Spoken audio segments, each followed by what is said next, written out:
be starting in just a very short while from now. Thank you for your patience.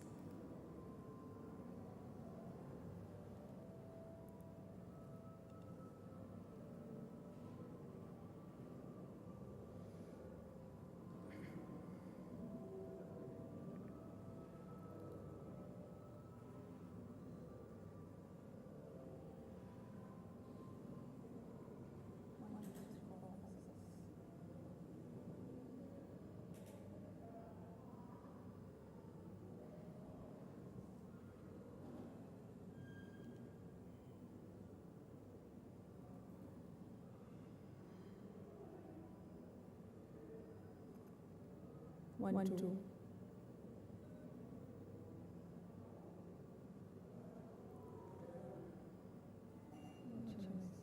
Ladies and gentlemen, we'll be starting in exactly 5 minutes time. Thank you so much for being here. We hope you've had some tea and coffee and are settled down comfortably in your seats.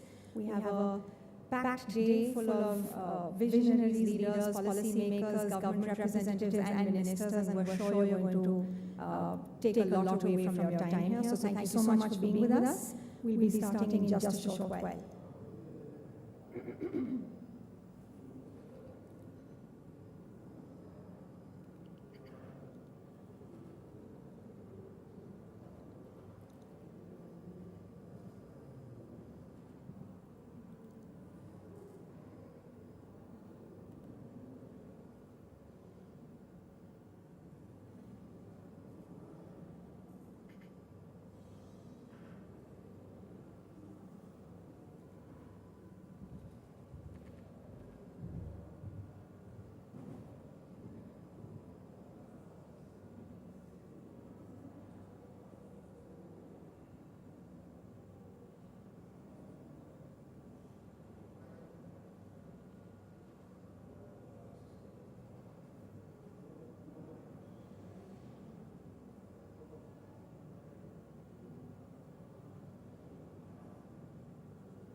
I hope everyone's able to hear me loud and clear. Great, because when we start, there will be a lot that I will be saying, and it would be very nice to have some engagement with all of you. So we're just checking once again that all of the assembled dignitaries are able to hear clearly. Great. Thank you.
India, home to over 140 crore people, is the world's third largest energy consumer.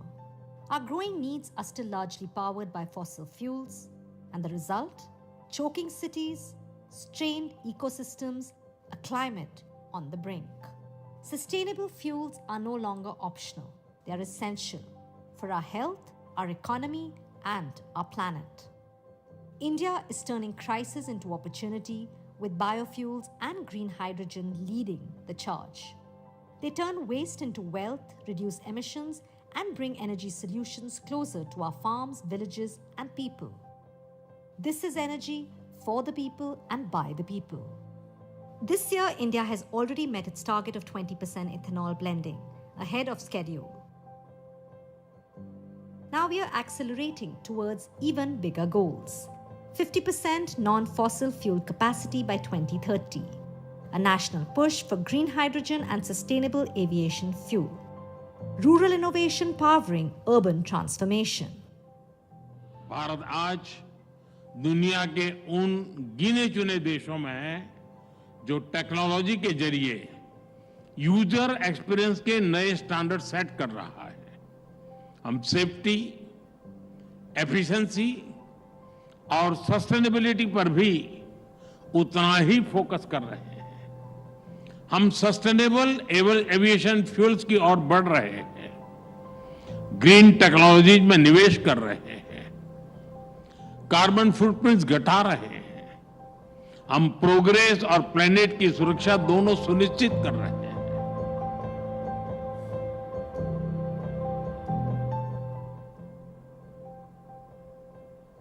I must also reaffirm that sustainability is a value which is deeply embedded in Indian ethos. Today, more than 80 of our airports operate on 100% green energy, and by the end of the year, we are going to touch 100.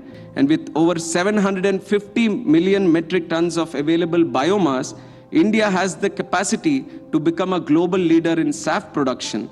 And we have set ambitious SAF targets also, 1% blending by 2027, 2% by 2028, and 5% by 2030, reflecting our commitment to a greener future. From ethanol and bio-CNG to green hydrogen, India's green energy mission is not just about decarbonizing transport.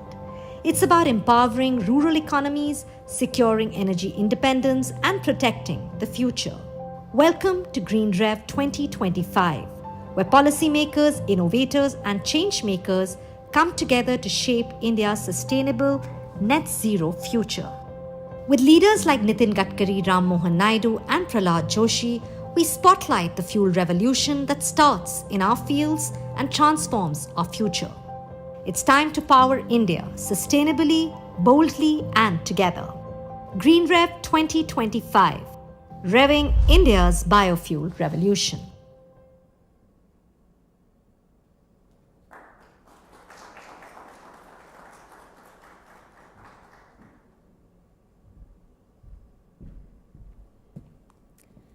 A very good morning, ladies and gentlemen, and a very warm welcome to GreenRev 2025, where we will be talking today about how biofuels are revving India's green economy transition.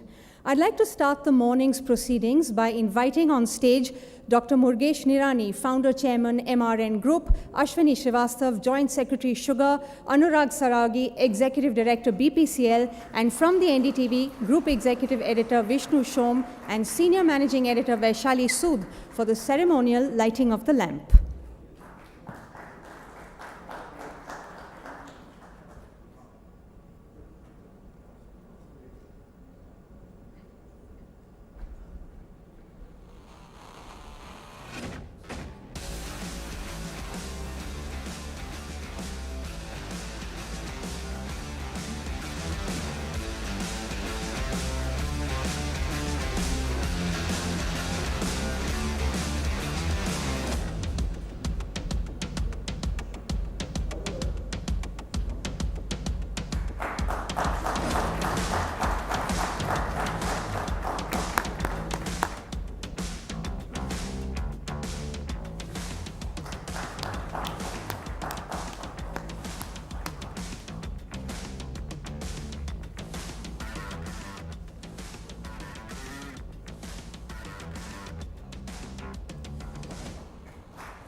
What a lovely, auspicious start to the morning that was.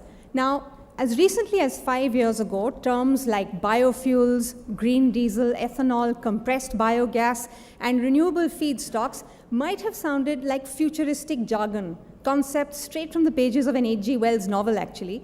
But today, they are no longer the stuff of science fiction. They are a reality, and they are reshaping how we think about energy. At the heart of this transformation lies the growing role of biofuels, not just as an alternative, but as a cornerstone of our clean energy strategy. Once considered a niche solution, biofuels have now entered the mainstream, powering everything from aviation and shipping to heavy industry and rural economies. As the urgency to decarbonize intensifies, their value as a scalable, sustainable, and immediate option has never been clearer. GreenRev 2025 is where this momentum comes together. Over the next few hours, we will explore the breakthroughs, the policies, the investments, and partnerships that are driving biofuels forward, and how innovation across the clean energy ecosystem is accelerating India's race to net zero. So, welcome to the revolution. Welcome to GreenRev 2025, which is presented by TruAlt Bioenergy, supported by Indian Sugar and Bioenergy Manufacturers Association, associate partners Honeywell UOP and Raj Process Equipment and Systems. And I would now like to invite on stage to deliver the welcome address and his thoughts on India's biofuels vision, Vijay Murugesh Nirani, founder and managing editor, TruAlt Bioenergy.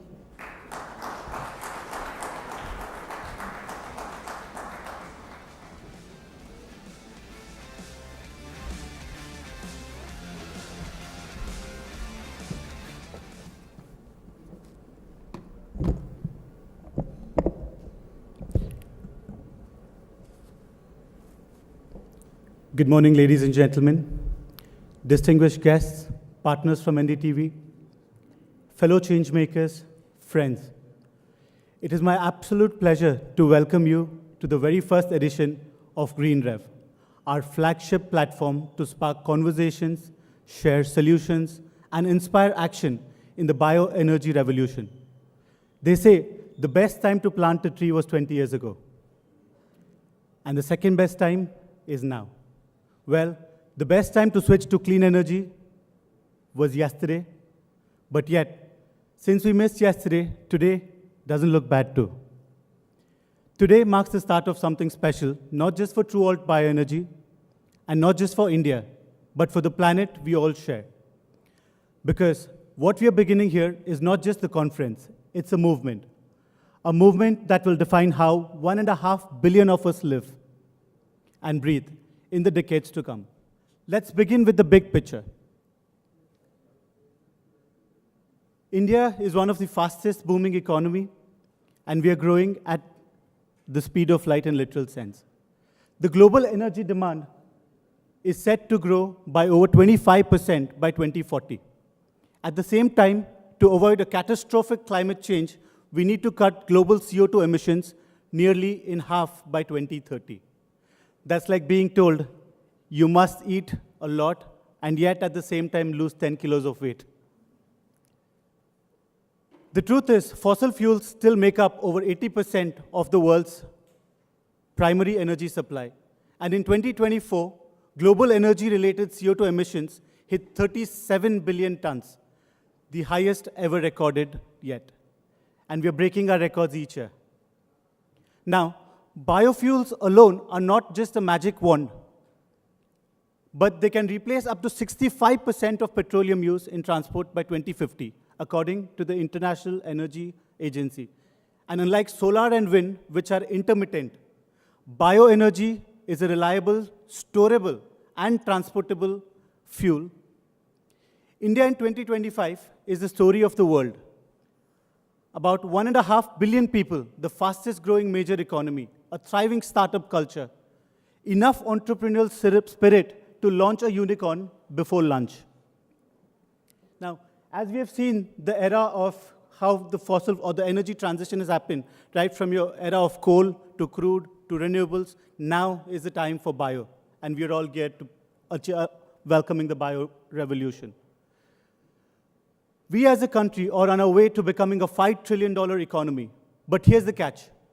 Our per capita energy consumption is just 7,000 to 8,000 kilowatts per year, and compare that to China or compare that to US, we are miles behind.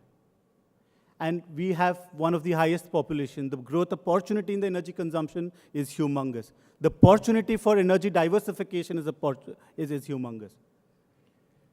Let's say in the US, they're charging Teslas and toasters at the same time. And we in India, we are still figuring out how to charge our phones without turning off the Wi-Fi. There is a big opportunity. And the cost of catching up in FY 23-24, India spent close to $156 billion on petroleum imports. Nearly 88% of our crude oil is imported. Every time we fuel our vehicles, we are literally fueling someone else's economy. This is where the national biofuel policy changed everything. Before this policy, biofuels were a promising idea with scattered adoption. But after the policy implementation, it became a structured, target-driven national mission. The single policy, that's ethanol blended with petrol, thanks to our partners, we have Mr. Anurag Saraogi and the government. Of course, we have JS Ashwini Srivastavaji. With the brains that they had for the sector on the ethanol blended petrol program, India set clear targets to achieve 20% of ethanol blending by 2030 and ended up achieving this year. That's in 2025 alone. And that's the kind of strength that the businesses and the policymakers in our country have. The biofuel policy also created a guaranteed market for biofuel producers, enabled farmers to monetize crop residues instead of burning them, opened doors for investments in new technologies, from ethanol to bio-CNG to sustainable aviation fuel, and many more. And the impact is visible. India hit the 20% blending target ahead of schedule in many regions, saving over 86,000 crores worth of import bills each year. And at the same time, cutting over 10 million tons of carbon dioxide emissions each year.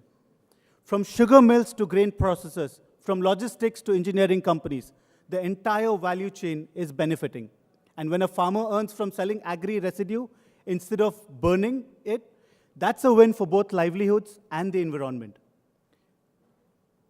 We also need to understand that biofuels and bioenergy are not just about transport. The same biomass that makes ethanol can also be transformed into biorubber, green hydrogen, polylactic acid, isoprenes, malolactonic acid. These are just means of being a sustainable living, a lifestyle in itself.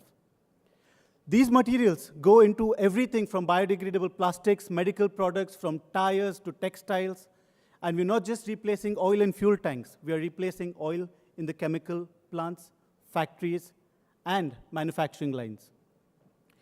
Imagine a future where your car runs on ethanol, your shoes are made from biorubber, your packaging is compostable polylactic acid, and your shampoo bottle comes from renewable source feedstock.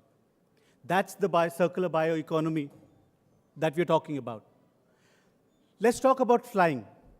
India's aviation sector is growing faster than almost any other country in the world. Our domestic passenger traffic is set to double in the next 10 years. The number of operational airports in India is now around 150. Impressive, but still far from over 5,000 plus airports that a country like America runs. We're still very, very far behind. And yet, our demand is exploding. Every new route, every new airport, every additional aircraft means more jet fuel. The challenge, jet fuel is one of the most carbon-intensive fuels there. The opportunity, sustainable aviation fuel. We have representatives from Honeywell today who will be sharing ideas in the later part of the day on how the technology is already ready for us to scale on. SAF can reduce life cycle greenhouse gas emissions by up to 80% compared to conventional jet fuel. For India, adopting SAF early is not just an environmental responsibility, it's a strategic opportunity to secure energy independence in aviation and position ourselves as a global SAF hub. At TrueAlt Bioenergy, we are already taking steps in this direction. Beyond transport, ethanol also holds immense potential as a clean cooking fuel. In many parts of rural and peri-urban households, still rely on firewood, coal, or kerosene for cooking. fuels that cause severe indoor air pollution, leading to respiratory illness and premature death. Ethanol, when used in specially designed clean cook stoves, produces virtually no smoke, reduces carbon monoxide emissions by over 90%, and eliminates the drudgery of collecting firewood. It can be safely stored, transported, and distributed through existing supply chains, offering a modern, affordable, and sustainable alternative to traditional fuels. Large-scale adoption of ethanol-based cooking solutions could transform public health, deforestation, and create a new market for India's biofuel producers. Turning our quest for energy security into a catalyst for healthier homes and stronger rural economies. India produces 750 to 800 million tons of biomass annually, from crop residues, forestry waste, agro-industrial waste, and animal dung. If used even a third of this efficiently, we could produce over 30 billion liters of ethanol equivalent biofuels annually. These are your second-generation biofuels. Enough biogas to replace significant portion of imported LNG, feedstock for a thriving bio-based chemicals industry, and here's the kicker. The most of the biomass is produced in rural India, which means bioenergy directly supports rural economies, creates jobs, and keeps the value within the country. At TrueAlt Bioenergy, we are proud to be one of India's largest biofuel and bioenergy companies. We operate India's largest integrated bioethanol facility, producing close to 2 million liters per day. Through Leafinity Bioenergy and TrueAlt Gas, we have structured joint ventures, that one of which could be announced today, where we are set to produce close to 240 metric tons of bio-CNG through agricultural waste and sugarcane press mud and spent wash. We're entering sustainable aviation fuel because flying guilt-free should not be an option, it should be a mandate. We are working on technologies that turn waste into high-value products, building a true circular bioeconomy. But no single company can achieve this transformation alone, which is why GreenRev exists. To bring together policymakers, industry leaders, farmers, financiers, innovators, and citizens together. My notion is simple. Why dig for fuel when you can grow it? The International Renewable Agency says bioenergy could make up 30% of global energy use by 2050, but only if the world acts decisively. If climate change was a cricket match, we are in the last 10 overs, chasing a big score with not enough wickets on hand. Our only chance to win is teamwork, innovation, and some bold sixes in our policy push and in big investments. Switching to biofuels is not about sacrifice, it's about upgrading without guilt, like moving from dial-up to 5G for your internet use. Once you switch, you'll wonder why you waited so long. Let's not think of biofuels as the fuel of tomorrow. Let's think of them as the fuel of today. Because if we wait for tomorrow, we'll still be burning yesterday's fuels. The dinosaurs gave us fossil fuels, but we don't need to wait another 65 million years for the next batch. We can grow our own from season after season. My fellow changemakers, GreenRev is more than an event. It is a platform for cleaner air, stronger rural economies, and a sustainable planet. On behalf of TrueAlt Bioenergy and our partners at NDTV, Honeywell, Raj Processes, and of course, ISMA, I thank you for being here, for making sure that GreenRev is a big success. May the conversations we start today ignite the actions that will change tomorrow. Let's make the green revolution truly revolutionary. Thank you all.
Thank you, Mr. Vijay Murugesh Nirani, Founder and Managing Director, Trualt Bioenergy, for laying out India's biofuels urgency with such clarity. The stage is set for the next conversation. Before I invite the guests up, I'd like to remind you, ladies and gentlemen, that GreenRev 2025 is being live streamed on the NDTV YouTube channels of NDTV 24/7 and NDTV Profit, so you can watch the sessions online as well.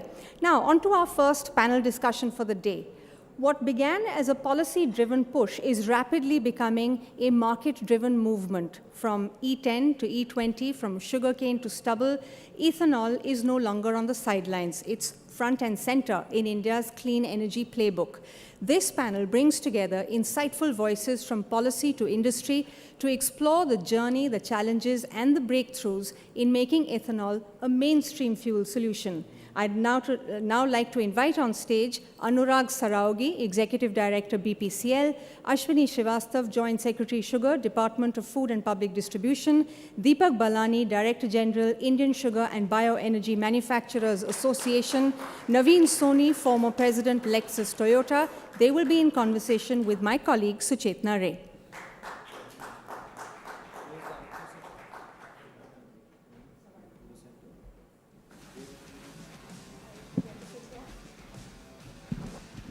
Thank you, Anasuya. Welcome to all my guests.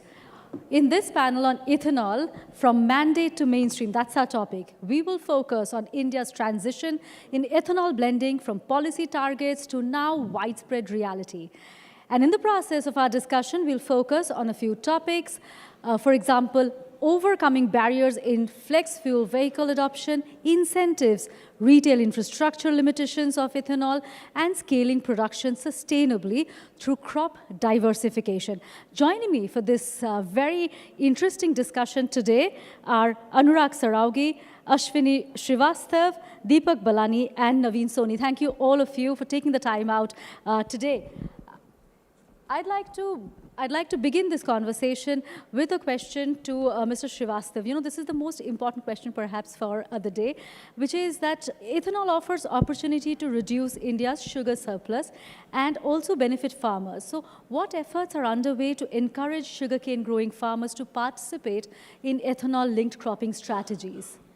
Yeah, farmers has been and will be at the center of our policy formulation always. Sugarcane is one of the most valuable crop in India, and our sugarcane farmers are almost at par with sugarcane farmers of other countries in productivity. To encourage sugarcane farmers, government announces FRP every year on the recommendation of CSCP.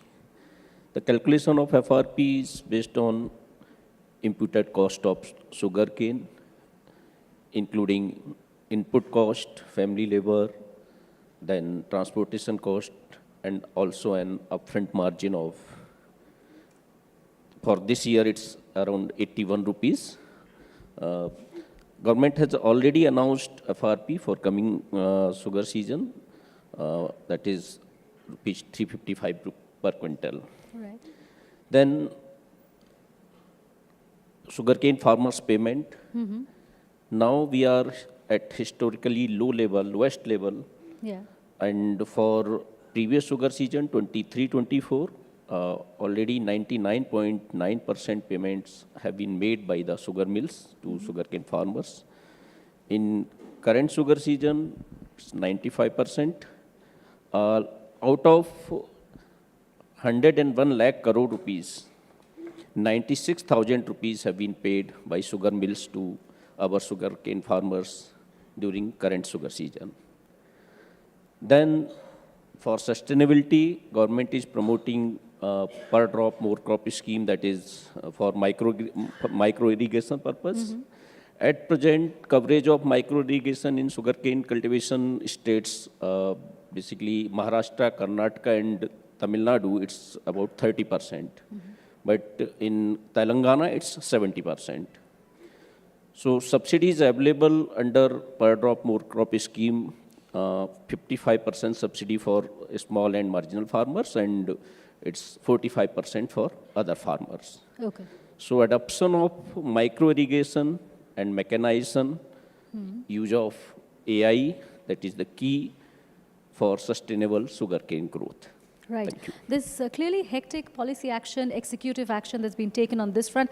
I'll move to Mr. Saraugi with my next question. How is BPCL preparing its fuel retail infrastructure to handle E20 and beyond?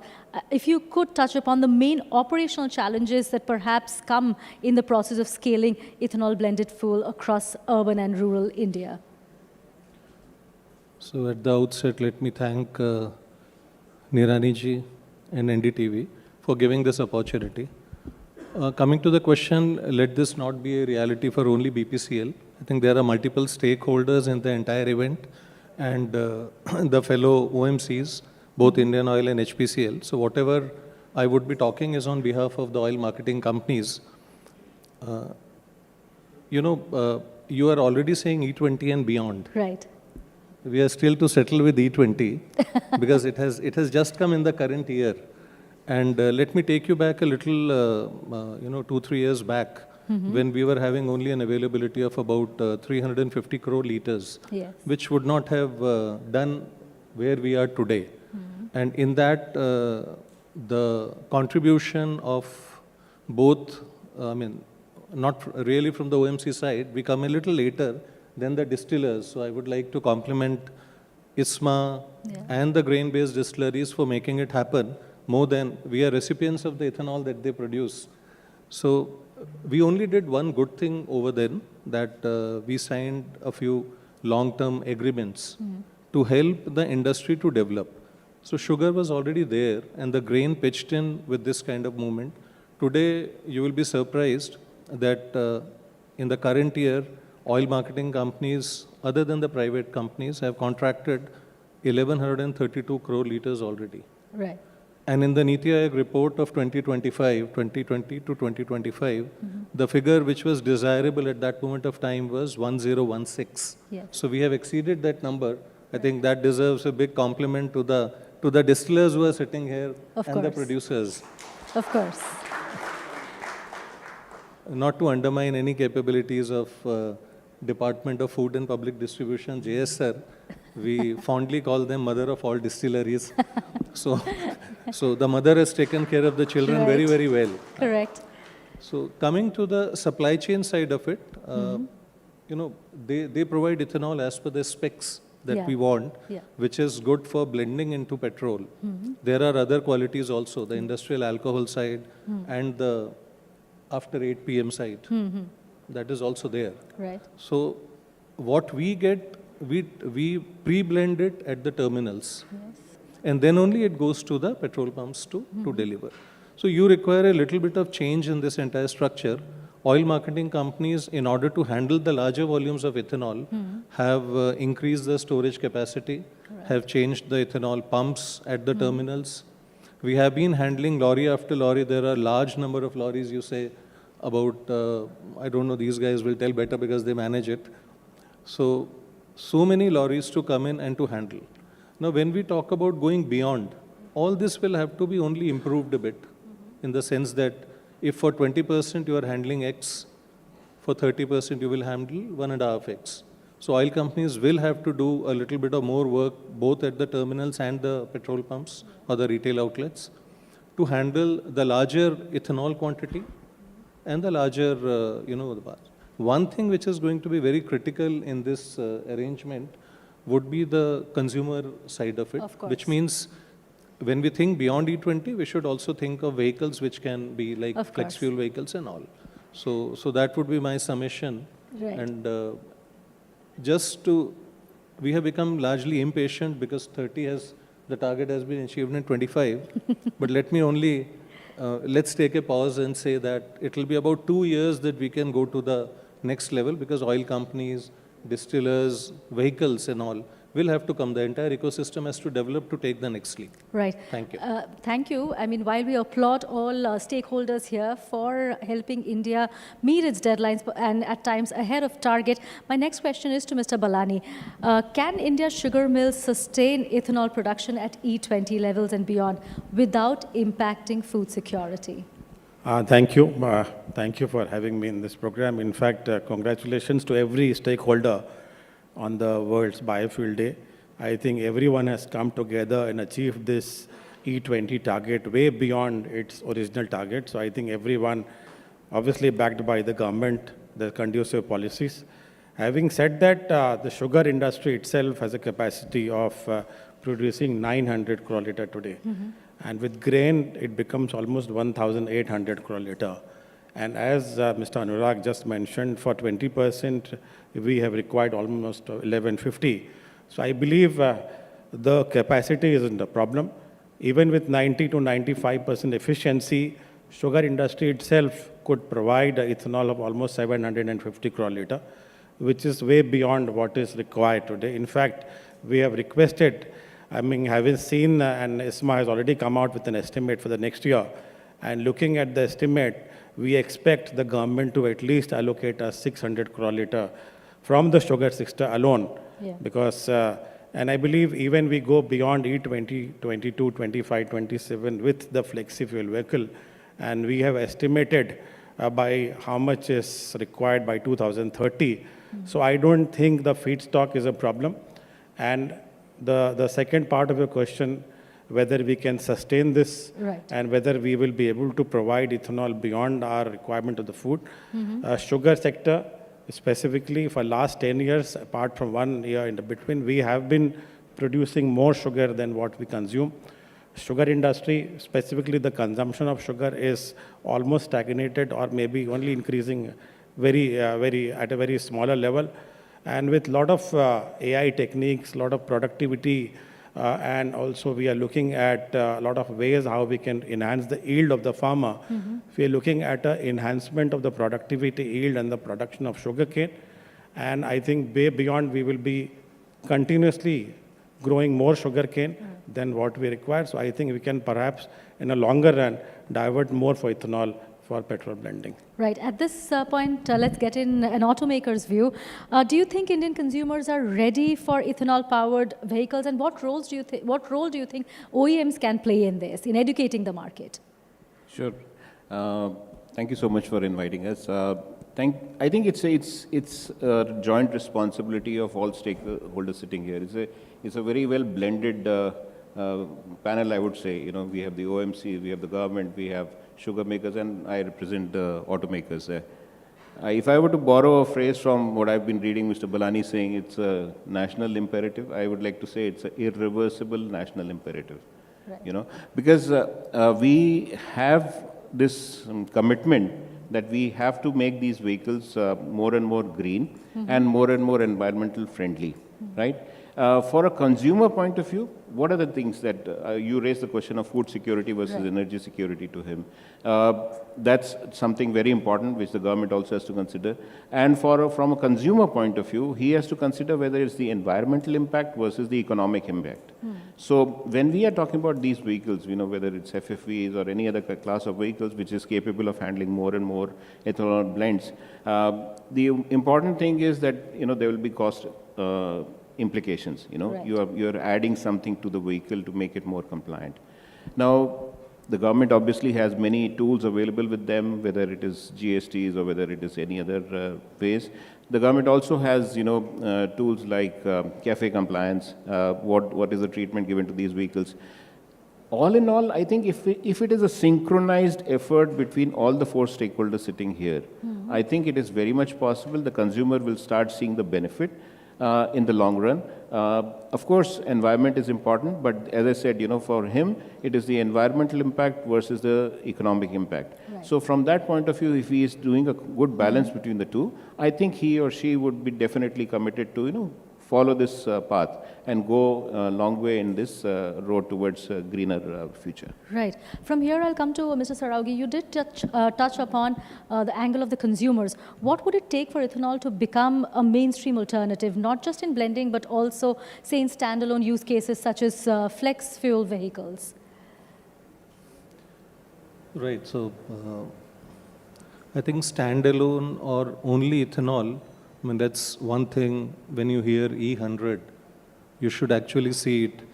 And ethanol, when burns, does not have a flame to look at. Right. So it's not, you know, possible. So whatever ethanol we are buying is not to be sold as standalone fuel, Only E93, which was the first thing in which Indian Oil has already placed it at about 400 of their retail outlets, which is 93% ethanol and let's say about 7% of petrol. And the automakers are talking the flex fuel category as E85, which is 85% ethanol and 15% of MS and other denaturants and all. So I think what it would take for ethanol to become mainstream would largely depend on how the vehicle proliferation takes place. So today when we are selling E20 and if you have to scale it up, oil companies would require to, and this is kind of a collaboration between the OMC and the OEMs, as to when they come, we should be there at the retail outlet to serve the consumers. Normally, any vehicle would ply, other than two-wheelers, would ply throughout the country. So practically you have to make it available throughout. But I think still there is some time for them to come up with the prototype models to make them mainstream. And as they come mainstream, Deepak Balani ji talked about the capacity. We have about 432 registered vendors and we were trying to estimate the total capacity. That's a little more than what we are talking today. And therefore, we don't find any situation where an 85% ethanol to be absorbed in the Indian system. First of all, it will not be absorbed totally. There will be a phasing to it. So let's say by 2030, our estimation is about 5% of flex fuel vehicles will occupy the vehicle park. So for all that, the ethanol availability is not a question mark. Yes, OMCs will require to change the dispensers to suit the E85 kind of categories, which are also available. Country mein, at this moment, nobody produces it. But when that call comes onto OMCs will do. And I think the dispensing unit people like GVR and all those guys would also be going hand in hand. So we'll have to put it all together and see that everything develops and all the parallel parameters go along with. Simultaneous development. I'll come back to you, Mr. Soni. What do you think are the key barriers in making, well, I know I'm asking a question about tomorrow, that will perhaps be, what are the key barriers that will prevent mass adoption of FFVs? I think we have to look at other economies which have done successfully this business. And Brazil comes to mind, everybody's mind when you're talking about these things. So go back in time and see what they have done. You know, from 1975 when the oil crisis just happened, they took a decision that 70% fuel import that is happening has now today turned into 72% local import substitution by ethanol. Now, these kind of vehicles can and will be produced as the market requires. Now, it's not a chicken and egg situation. It's a cohesive effort of all the stakeholders sitting here. Right? So, if I were to make a vehicle and produce it and give it to the market, actually speaking, being multinational companies, we don't design vehicles for a particular market. Right?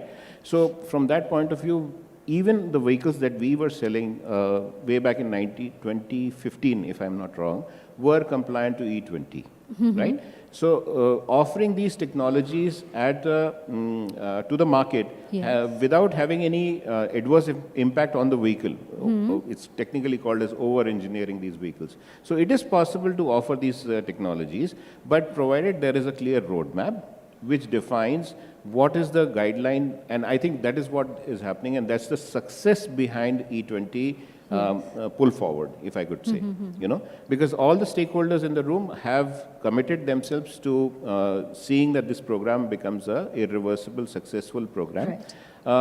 From consumer point of view, he or she would be tempted to go towards this, as I said again, because if there is any economic impact.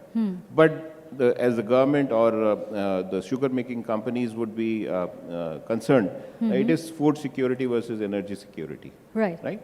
So as long as all these parameters fit into the jigsaw puzzle, whereas these can be provided, technology-wise, I don't see a challenge. Technology-wise, because most of the companies that are selling cars in, say, a country like Brazil are already present here. Right. And as you mentioned, you need a clear policy path. And so it's not passing the buck. It's, I would say it is a cohesive, long-term policy guidelines, which is then dovetailed by all stakeholders giving their bit. Yes. You touched upon the example of Brazil, and with that I'll come to Mr. Srivastav. Brazil is, for many experts, a big success story that comes up every time we talk about ethanol. What are the key lessons that India has adopted, in terms of sugarcane pricing, flexible distilleries, or policy frameworks? We have a different system. As I mentioned that we are giving FRP to our sugarcane farmers. So Brazil model is different.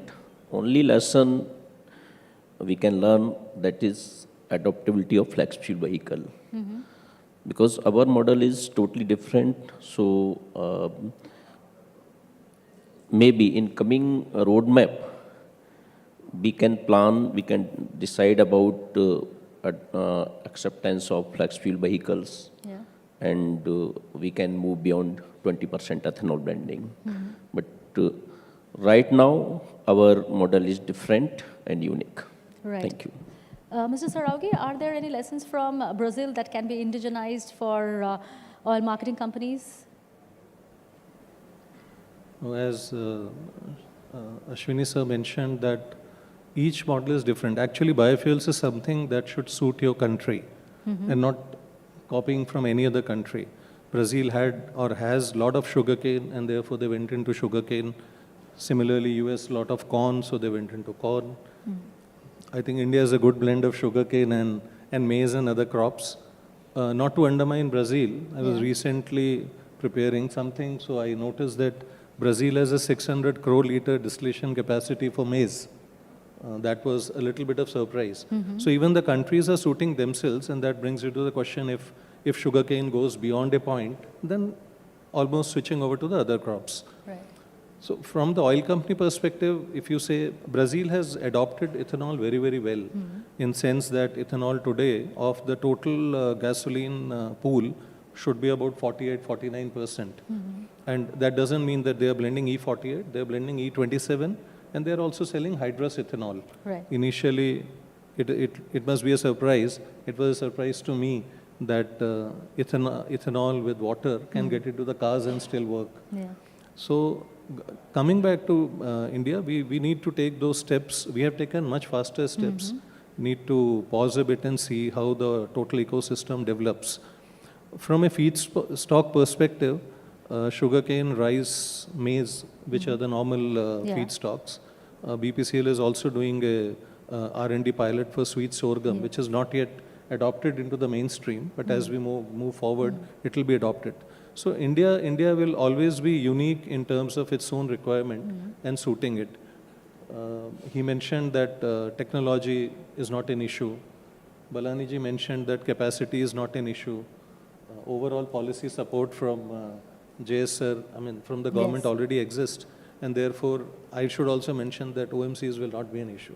Right. I'll move to Mr. Balani while Mr. Srivastav very eloquently told us of the hectic policy making that is happening. What are the specific policy or pricing reforms that would encourage sugar mills to invest more in ethanol distillation capacity? Thank you. First of all, I would like to answer the specific practical question which you asked, which was not answered fully, why we are not seeing the flexi fuel in the country. Okay. Although there were 19 models of flexi fuel which was showcased by auto companies in the Bharat Mobility in January. Now there are two sides of it. One is on the demand side and one is on the supply side. On demand side, you will have to make the technology cheaper, affordable by the consumers, because the cost of manufacturing of flexi fuel is slightly more than the normal ICE vehicles. Yes. So how do you really compensate it? You have currently the GST structure on flexi fuel vehicle is 28%, while the EVs it is 5%. Right. But if you actually see the well-to-wheel emissions, the emission reduction in flexi fuel is much larger, while EVs you are only calculating the tailpipe emissions. Yes. So I believe the entire tax structure has to be path agnostic, depending on how much carbon emissions you are reducing, how much you are basically reducing the imports of the crude oil, and how basically you are benefiting the farmer. So I believe that GST structure has to be normalized. Yes. Another very big anomaly is that while 20%, whenever we are mixing 20% ethanol with petrol, the GST component on that 20% is 5% GST, while on E100, which is E93 actually, the GST on the component is 18%. Yes. So if perhaps we can bring down the GST of 18% to 5% for E100, you will see the difference in the pricing, and that will perhaps enable the consumer to go for E100 vehicles. Right. And on the supply side, I believe we will have to have the PLI schemes for the auto manufacturers. We will have to include the biogenic factor of the biofuel in the CAFE norms.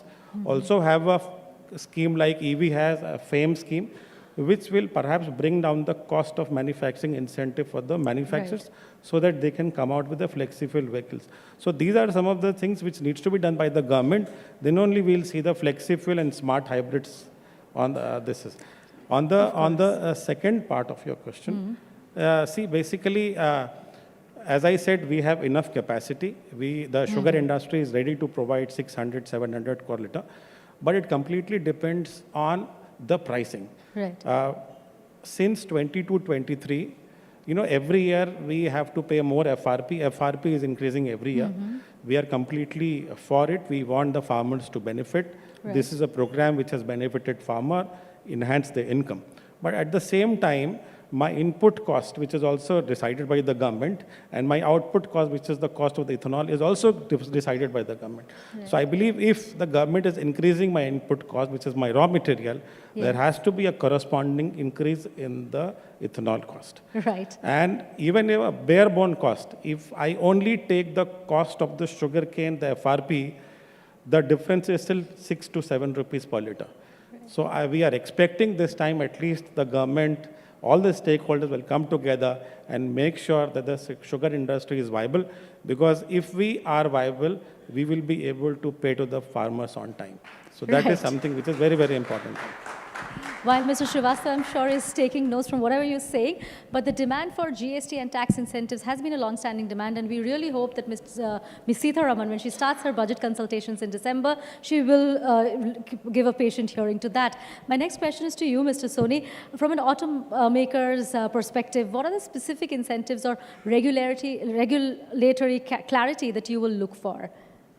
To popularize manufacturing of FFVs in the country. I think I must thank Mr. Balani for batting for the industry that I represent. Thank you so much, sir. But I think it's a joint effort that we have to see the world go more greener. I think as you must understand that for an automaker, if you are defining anything in the future, there is a lead time that is required to construct those kind of technologies and adapt those for the vehicles that are to be sold. A lot of capital-intensive discussions also happen during that process. So now, if this has to happen, the primary driver for all of this would become the roadmap that we all seek. Which I think now we are discussing about E27, what will be the shape, what will be the structure, when it will be coming into force. Everybody seems to be taking a pause now because we've accelerated the pace of E20 so far. So from that point of view, the government has two tools available with them. Either it's the mandate or the incentives, right? So from the mandate point of view, they can mandate these compliance regulations, etc. From the policy standpoint. But incentives point of view, definitely there are two broad incentives that fall under. One is the GST thing, which was elaborated by Mr. Balani, and also the CAFE, which becomes an important tool. All these, at the end of it, become a decision-making box for any OEM to kind of decide. What are the things that we have to consider is how viable it is, how much additional cost will go into this, and what is the longevity of this whatever schedule or parameter that we are talking about. And if those roadmaps are laid clear, I think the consumer also will be incentivized because he is getting into greener and better technologies, and the manufacturer also will be incentivized to start those technologies. Thank you very much, gentlemen. We've completely run out of time, but before I let you go, as a mark of our gratitude for you having taken the time out, we would like to give away a few mementos.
Thank you so much, Anurag Saraugi, Ashwini Srivastav, Deepak Ballani, and Naveen Soni for that insightful and, dare I say, at times even entertaining conversation, because who says ethanol can't be fun, right? As Mr. Soni said, it was a well-blended panel.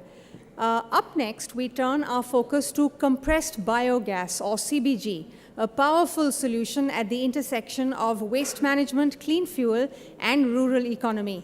On our panel, CBG, India's answer to clean circular energy, we explore how India is tapping into its vast biomass potential to build a truly circular, sustainable energy ecosystem. So without further ado, let's welcome our next set of speakers on the stage. I'd like to welcome Vishal Nirani, Director, True Alt Bioenergy, Abhilesh Gupta, Managing Director, AG&P Think Gas, Dr. Gaurav Mishra, Scientist, Ministry of New and Renewable Energy, and Mr. Namdeo Kadam, Chief of Biofuels and Renewable Gas, Raj Process. And to moderate the discussion, my colleague Mugdha Mishra. A big round of applause, please, for them.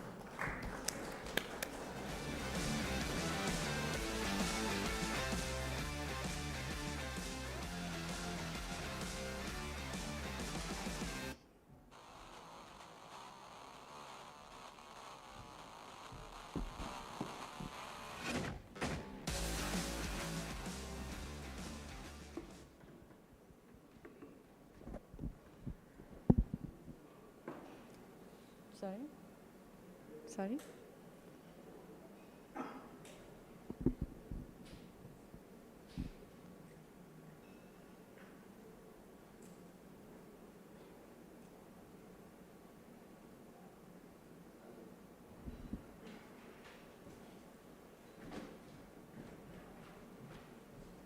Is it fixed?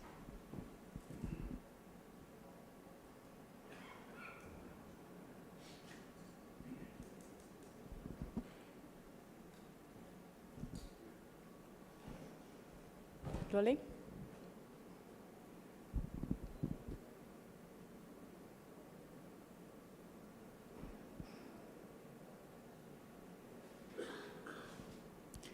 Ladies and gentlemen, CBG, compressed biogas, is a game changer that turns everyday waste into clean energy, fuels our vehicles, and creates new opportunities for rural India. In this session, we will talk about taking the SATAT, or Sustainable Alternative Towards Affordable Transportation Initiative, to the next level, building supply chains from farm and city waste and bringing in private investment to make CBG a nationwide success. We will also explore how it can create jobs, support circular economies, and drive inclusive growth. Please join me in welcoming our panelists, Mr. Vishal Nirani, Abhilesh Gupta, Dr. Gaurav Mishra, and Namdeo Kadam. Welcome, gentlemen. Mr. Nirani, my first question is to you. As a producer, you also encounter a lot of rural waste. How do you take that from waste to CBG? What is the process, and what are the key challenges that you face? First and foremost, I'd like to thank NDTV for hosting GreenRev 2025 and wish everyone a happy World Biofuels Day. Now, the availability of agri-residue waste is totally about 750 million tons in the country. Out of this 750 million tons, close to 250 to 300 million tons can be converted to bioenergy. Out of this 250 to 300 million tons, about 150 to 175 million tons can be converted to compressed biogas, and the rest can be used to convert to fuel, steam, and power. This entire agri-residue, if converted at least 2 rupees a kilo, will give us close to ₹500 billion industry. The compressed biogas plants can be set up using this agri-residues. The sugar industry can revolutionize it because they have the feedstock available, be it press mud, your agri-cane thrash, which helps the CBG plants to produce this. Mr. Abhilesh, How do you see CBG distribution network expanding both in terms of commercial viability and in terms of making sure that its availability and viability?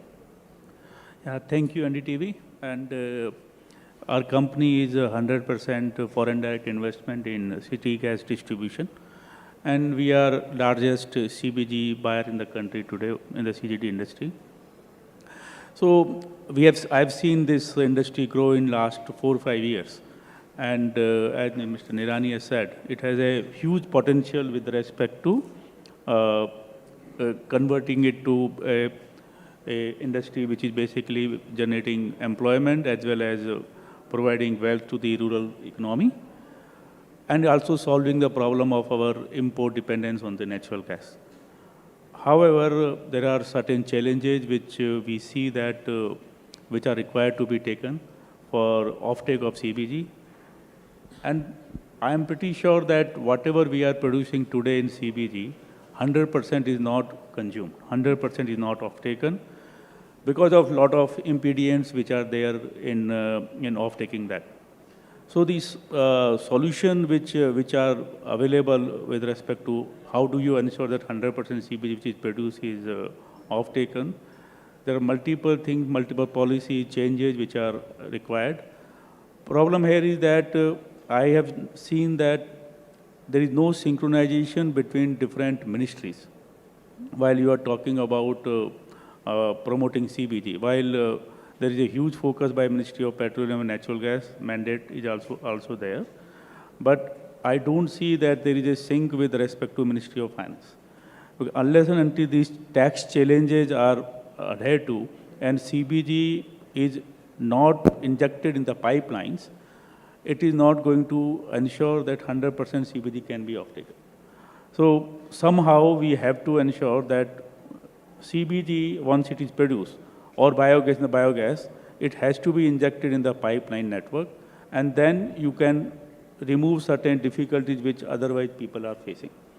But there is some tax issue. As soon as you blend in the pipeline, then the entire thing becomes exciseable if you are again making it excise duty. So synchronization among the different ministries is a big issue which we see in this case. Mm-hmm. Mr. Mishra, what do you have to say about that? And can you suggest some potential solutions for this? Thank you for bringing this important point over here. But the only thing is, like, I slightly differ with the what my fellow panelist is saying, because not only Ministry of New and Renewable Energy, which is one of a nodal agency for supporting these kind of CBG like projects across India. We are working very closely with the other departments and ministries, like MOPNG, who is one of the off-taker for the CBG, then Department of Fertilizer, who is taking care of the FOM and the LFM proportion and all. And even there are different schemes, like the government is actually pushing for bringing out the changes in, because as what Sir has mentioned, that there is an issue of offtake of the CBG. Yes, we do understand, because this being one of a sunrise sector in the country, so there will always be challenges for every sunrise sector. And there is where the role of a government comes into picture. So we understand the challenges, we are making whatever the policies which we have created, we are reforming it on a regular intervals and all. Like, for example, the National Bioenergy, the program which the ministry is running, the MNRE is running, we understood the challenges and the pain points of the developers on that side. So we have very recently revised the guidelines actually. We wanted to understand, we wanted to make the policy changes so that the developers and the sector improves further in that case. Mr. Namdev, as a technology provider, what are the challenges that you foresee that need immediate attention, and what technologies need to develop so that the CBG plant becomes more profitable and viable? Yes, actually. I am representing Raj Process Equipment and Systems Private Limited. If you ask me, I have been associated with the CBG business since 2009. India's first CBG plant started by a renowned sugar mill in South Maharashtra, that is Varna Sugar. goes to my credit. Erection and successful operation of that plant. But every one of us is putting a very lucrative picture of this CBG business. But as a shop floor man, because I have worked on shop floor also, I know what are the constraints. India's aim is to achieve nearly 60 million metric tons of CBG per annum. But I ask you people whether it is possible. We hardly achieve a fraction of the 60 million metric tons. So the main constraints are, because basically I categorize the substrates in two groups required for biogas generation. First two substrates are... Sir, I would request you to keep the mic abundantly available in sugar mills. One is press mud and other is, of course, now it is a valuable product it has become, that is spent wash after production of ethanol. So these two raw materials have a very good potential of biogas generation. So what is happening? About 10 years ago, those sugar mills are generating ample amount of biogas out of spent wash. But the disposal of this biomethated spent wash is a real challenge. And that's why even distilleries were not running throughout the year. So my company, Raj Process, has come out with a very concrete solution to achieve ZLD, that is zero liquid discharge, as in case of this biomethated spent wash. So far Raj Process has supplied the ZLD technology to most of the sugar mills in Maharashtra as well as in Karnataka. So this part is well assured now. That is biogas generation out of spent wash and grading this biogas to CBG. But as far as biogas generation from press mud is concerned, the main hurdle is the disposal of the digestate. People talk about the digestate that no, it is very good fertilizer, farmers will take it. But in reality, that is not the case. You have to organize a very good network amongst the farmers for its consumption. So there is one way out. What Raj Process is doing now in our own plant near Pune. The technology, it is called as dry fermentation of the press mud. So if you adopt this technology, absolutely there is no need of addition of a single drop of water. Whatever water present in the raw material plus whatever water is generated during the course of anaerobic reactions within the digester, that is self-sufficient for generation of biogas. And the digester, whatever is coming out of the digester with this technology, is having nearly 20% TS. And afterwards, we need not have to go in for belt filters or decanter centrifuge for solid liquid separation of the digestate.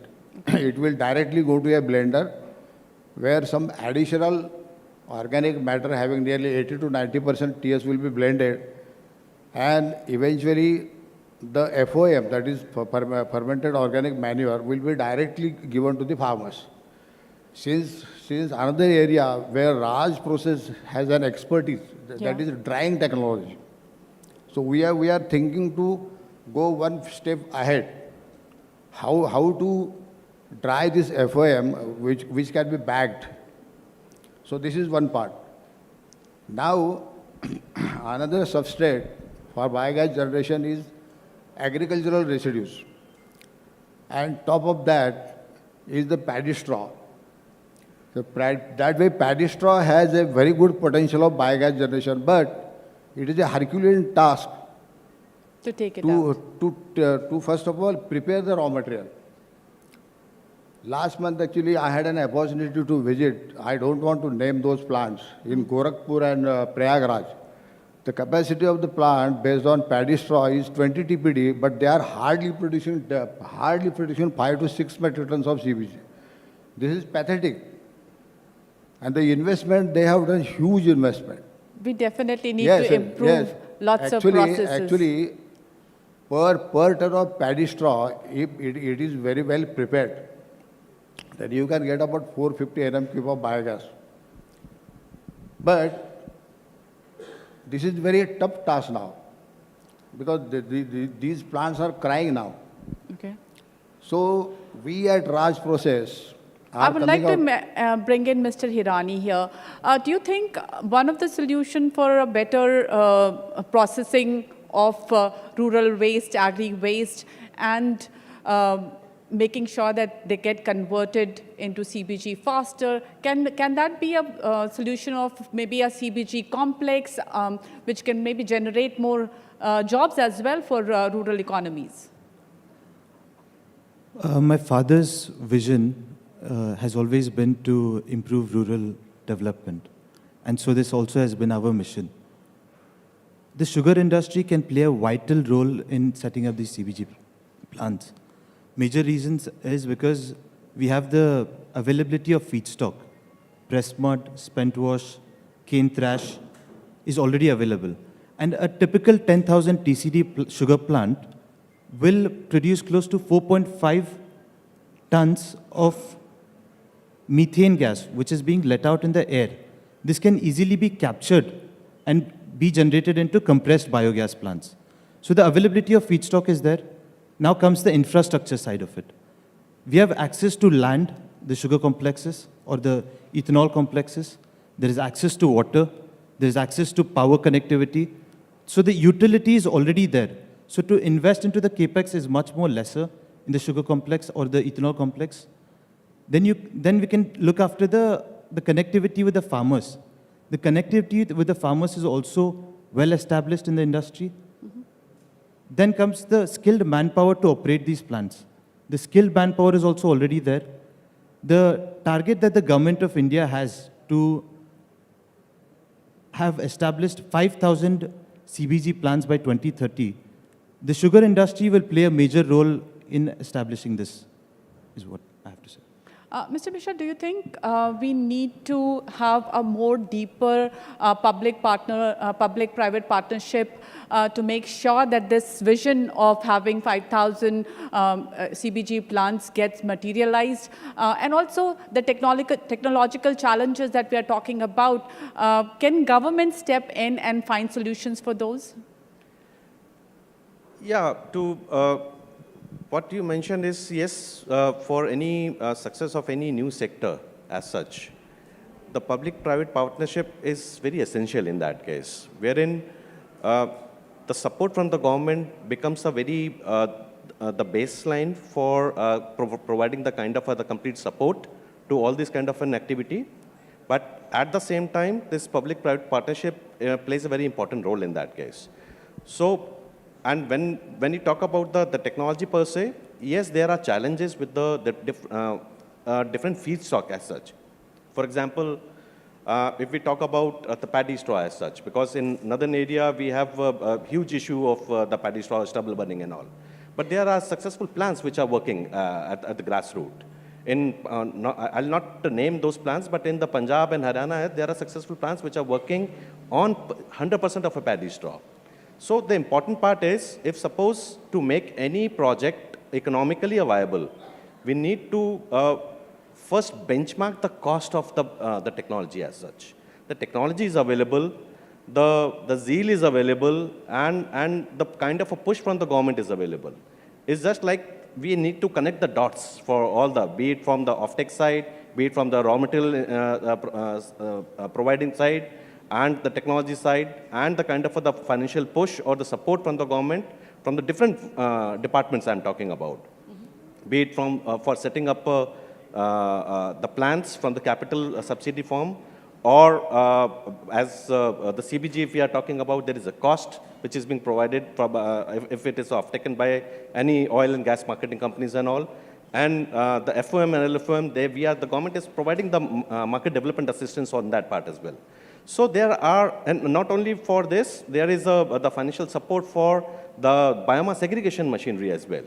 So we understand the challenges where all are available in this particular sector, and the government is exactly pushing their efforts on to address those challenges and to come out, bring out this sector to the another level in that case. Abhilesh, I want to ask you, what is the bigger challenge when it comes to end product, distribution or the demand? See, demand is certainly there. The challenges comes with respect to distribution. And I am firm believer that the compressed biogas or ethanol, both of them are solving dual purpose of India, which is absolutely essential. One is, and most important, is distribution of wells to the rural India, as well as solving the issue with respect to import dependency of the fuel. However, as I said, that unless until we know what is the issue, what are the problems which have to be resolved, and we are foreign investors, and we talked about public-private partnership also. See, these are the investments which one has to make for 25 years, right? Huge investments are required. We are talking about 5,000 plants, which essentially means 25 to 30,000 crore, maybe more investment, and we need clear visibility of 25 years, clear path that how the things will move and what support government will extend up to what time, and then how do you live your life thereafter. However, which I have seen, I have already told with respect to the mismatch of taxation, despite it is being GST, if it is mixed in the pipeline, then you are losing that benefit. The other important part is we are talking about biogas. And biogas affordability today is largely in the automobile sector as a fuel, because industry, if you take it, it will be too expensive for them unless until you give a very clear path that this is the green certificate which is issued, or they are mandated to take those green certificates. But that's still certain distance away. Now we are talking about that it has to be consumed as a CBG in the automobile sector. Ethanol has to be consumed as a blended product in the automobile sector. But somewhere there is a huge push given to EVs, right? For these kind of ethanol and CBG, you have to invest in combustion engine. The combustion engine, if you are giving a very different and distinct feedback with respect to the people who matter, the different statement comes from different forums. Same people from different forums, they speak different language. So as a foreign investor, I get very, very nervous that where are we heading to? Where are we heading to really, that is the EV going to be the answer? If EV is going to be the answer, then why are you asking me to put a CBG plant? If you are asking me to put a CBG plant, then give me a clear path that going forward after 5 years, there is a green certificate which are available. Because I would require an assurance of return back of my investment. We don't have surplus money. I need not to make investment in India. Why will not make investment in Brazil or somewhere else? So the direction from top is very clear. But as soon as you come down with respect to implementation, it loses its sight somewhere. Now you talk about, as soon as you give a statement that EV is going to be the future, and I am talking about 25 years, then people in the automobile sector will stop making technological advancement in ICE engines. And then your this entire backbone of CBG or ethanol take a toss. So my view is that unless until we have a very clear policy directives as well as the implementation, the people who are implementing, and we are not getting a two different feedback. Because when I go to my investors abroad, they will ask, boss, what are you talking? This forum talks about this forum talks about this forum talks about this. What are you talking? So that's why the investment is not coming in most of the these sectors. Okay, Mr. Mishra, then I have to come to you that the other aspect of it is that we make sure that CBG production itself is a lot more cheaper. How can government and policies support so that we have a lower CBG cost? It's not about bringing it cheaper. We are trying to bring it in affordable in a sense, like because we are comparing it with the LNG part or CNG. So earlier it used to be like 80% of the CNG pricing. So very recently the government has increased it up to be 85% of the CNG pricing. So that's because of the CB values and all other things actually. So we are actually, whatever the cost comes out from the production side, we are supporting that pricing actually. Wherein for a sector per se, if you see, as of now in the National Bioenergy Program, which I was talking about, which the ministry is running, we have supported almost like more than 96 projects as of now. And more than like 518 or 20 tons of a CBG is being produced on a daily basis. And for your information, like in the next phase of this scheme, which we are talking about, the phase 2, so we have already received more than like 1,300 crores of the proposals. So which shows the overwhelming response of the CBG on the national level. So the pricing part, we trying to work out in a say, like wherein the actual, the profit, the margin goes back to the farmers as well. There has to be a methodology for that, because wherein we are actually getting the basic raw material out from here. So there are the industries which are working on back-to-back on that part. So, so we are not reducing the price, we are not talking about reducing, we are bringing it to the affordable in a sense, so no developer goes in the negative on that part. Also helps in making sure that farmers' incomes Absolutely. increase. So CBG talks about not only the meeting the transportation sector, the fuel, as well as it focuses also on the rural development part as well. And climate action, yes, because paddy straw, if you otherwise see the stubble burning issue and all, it can very well be handled through introduction of these CBG or any such bioenergy-based technologies as such. Mr. Namdev, how do you think modular plants can be an option for a wide-scale production of CBG, like smaller plants? Modular, smaller plants which can be built quickly, and that's something that we should think about? So you'll have to use the mic. In our facility near Pune, we are now setting up our own plant, which is capable of processing nearly 300 tons of press mud and other substrates also. So as I told you, there actually we are going to try this dry fermentation in one of the CSTRs. Plus, I forgot to tell you, as regards this paddy straw processing is concerned, we are now coming out with a very unique technique to boost the output, which is called a steam explosion of the raw material. So that is underway, under research at Raj process. So what is your assessment? What is the kind of growth that you will see in CBG plant and CBG production? No, growth is of course there. But as I told you, government and all technocrats must look into this disposal problem of the digestate after biogas generation. That is a very crucial part. Mr. Hirani, I want you to come in about what is your expectation of growth, and also how to make sure that growth happens with cost being in check. The most important part when we set up a CBG, since we already have the feedstock available, there is technology to have profitability and scalability in compressed biogas plants. The important part is offtake. If we have an assured offtake, if the government can sign a 10 long years offtake from the manufacturers, this will give investors confidence to invest into the sector. Then comes, like rightly sir has mentioned, the LFOM and FOM, disposal of this is a great manure that can be utilized into the farmer's field. The government is already giving 1.5 rupees kg subsidy to give this to farmers. But if we can have IFCO or CRIBCO purchase this from us and give us at a fixed price of value, and then they can distribute it to farmers, this will help ramp up CBG production in the country at large. Mr. Mishra, do you think a little bit more education, a little bit more awareness in the population is needed for a more successful CBG offtake?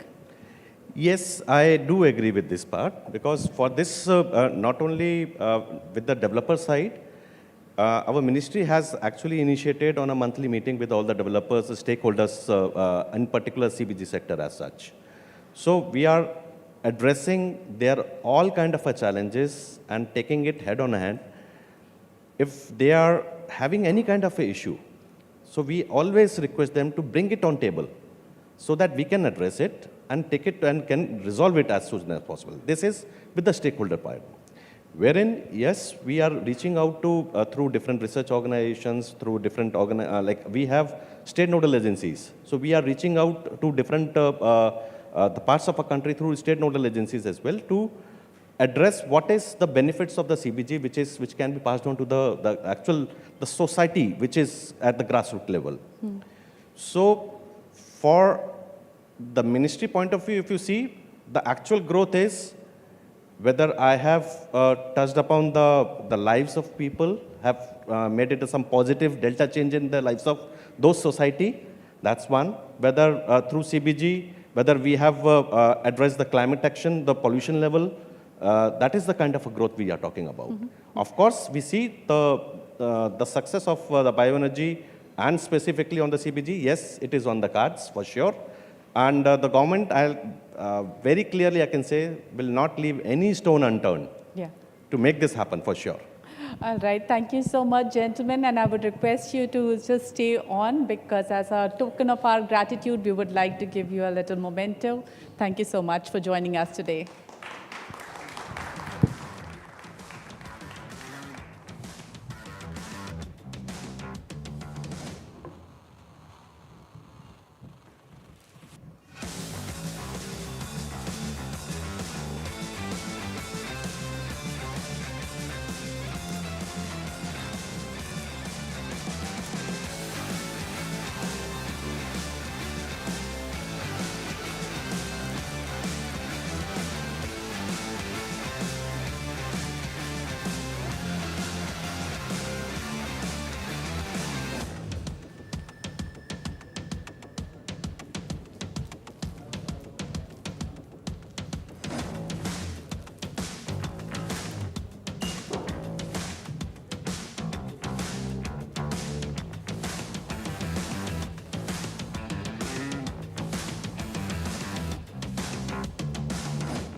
Thank you very much to our panel that has just left the stage, Vishal Nirani, Abhilesh Gupta, Dr. Gaurav Mishra and Namdev Kadam, for that very energizing discussion.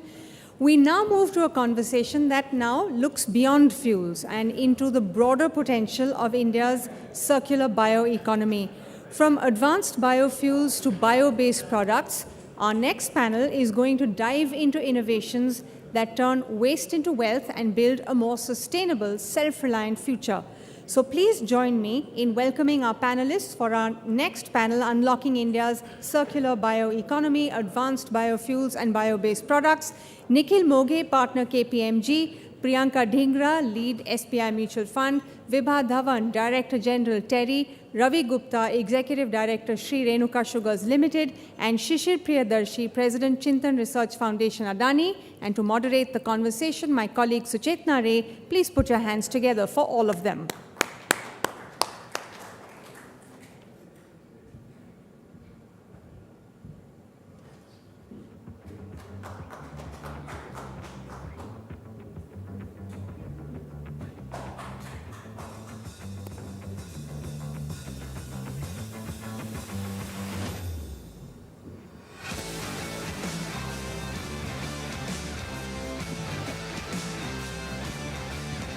Thank you, Anasuya, for the introduction. And thank you, ladies and gentlemen, for joining me today.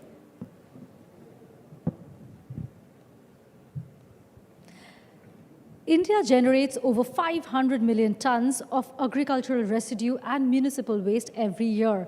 Much of it is burned, dumped, or left to rot, costing us clean air, lost energy, and billions in untapped value. But what if every stalk, husk, and food scrap could be transformed into fuel, chemicals, and high-value products? And today, we're talking about just that, turning waste into wealth. And joining me on this panel are Nikhil Moghe, Priyanka Dhingra, Vibha Dhawan, Ravi Gupta, and Shishir Priyadarshi. Welcome to all of you.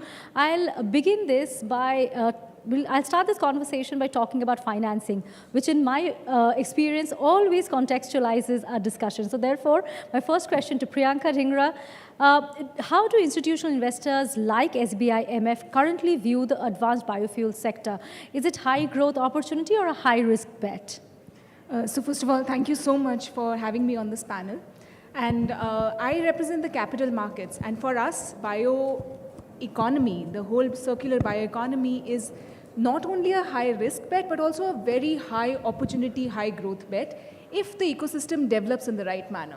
If all the parts of the vehicle are together, moving together, then it's a great opportunity.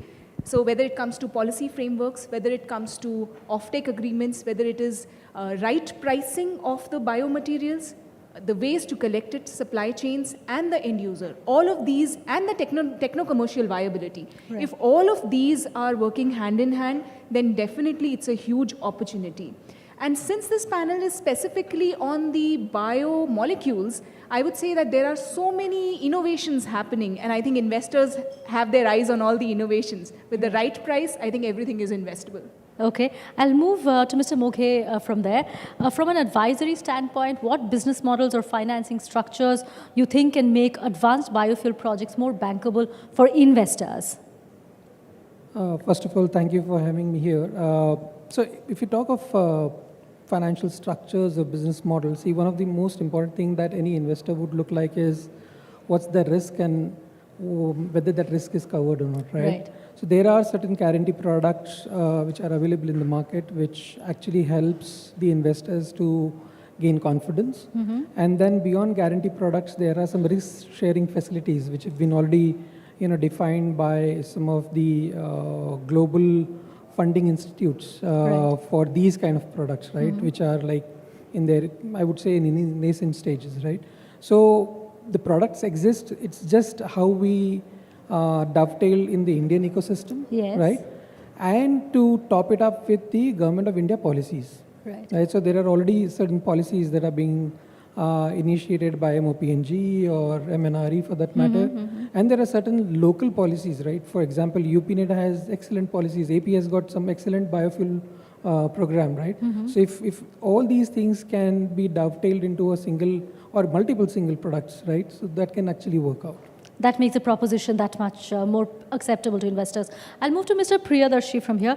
What role, in your experience, should large conglomerates play in anchoring big-ticket investments in the Indian bioeconomy ecosystem?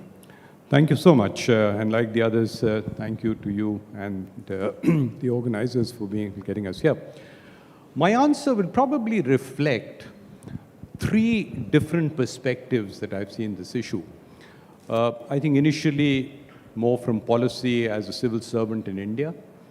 Then for about 25 odd years with the World Trade Organization in Geneva, where I saw a lot of, not necessarily in biofuels, but in different areas how a lead has been taken by certain bigger players, especially countries in Africa and Asia. And finally now as part of Chintan, where we are perhaps looking at it much more from a think tank or a research point of view. Look, any area where both the returns are somewhat uncertain, and especially if they have a long gestation period, then it is but natural that it's the bigger players which need to come in first. And if the country requires it, and at the moment the country definitely requires it, because you've got these two very divergent claims of 2047 and 2070.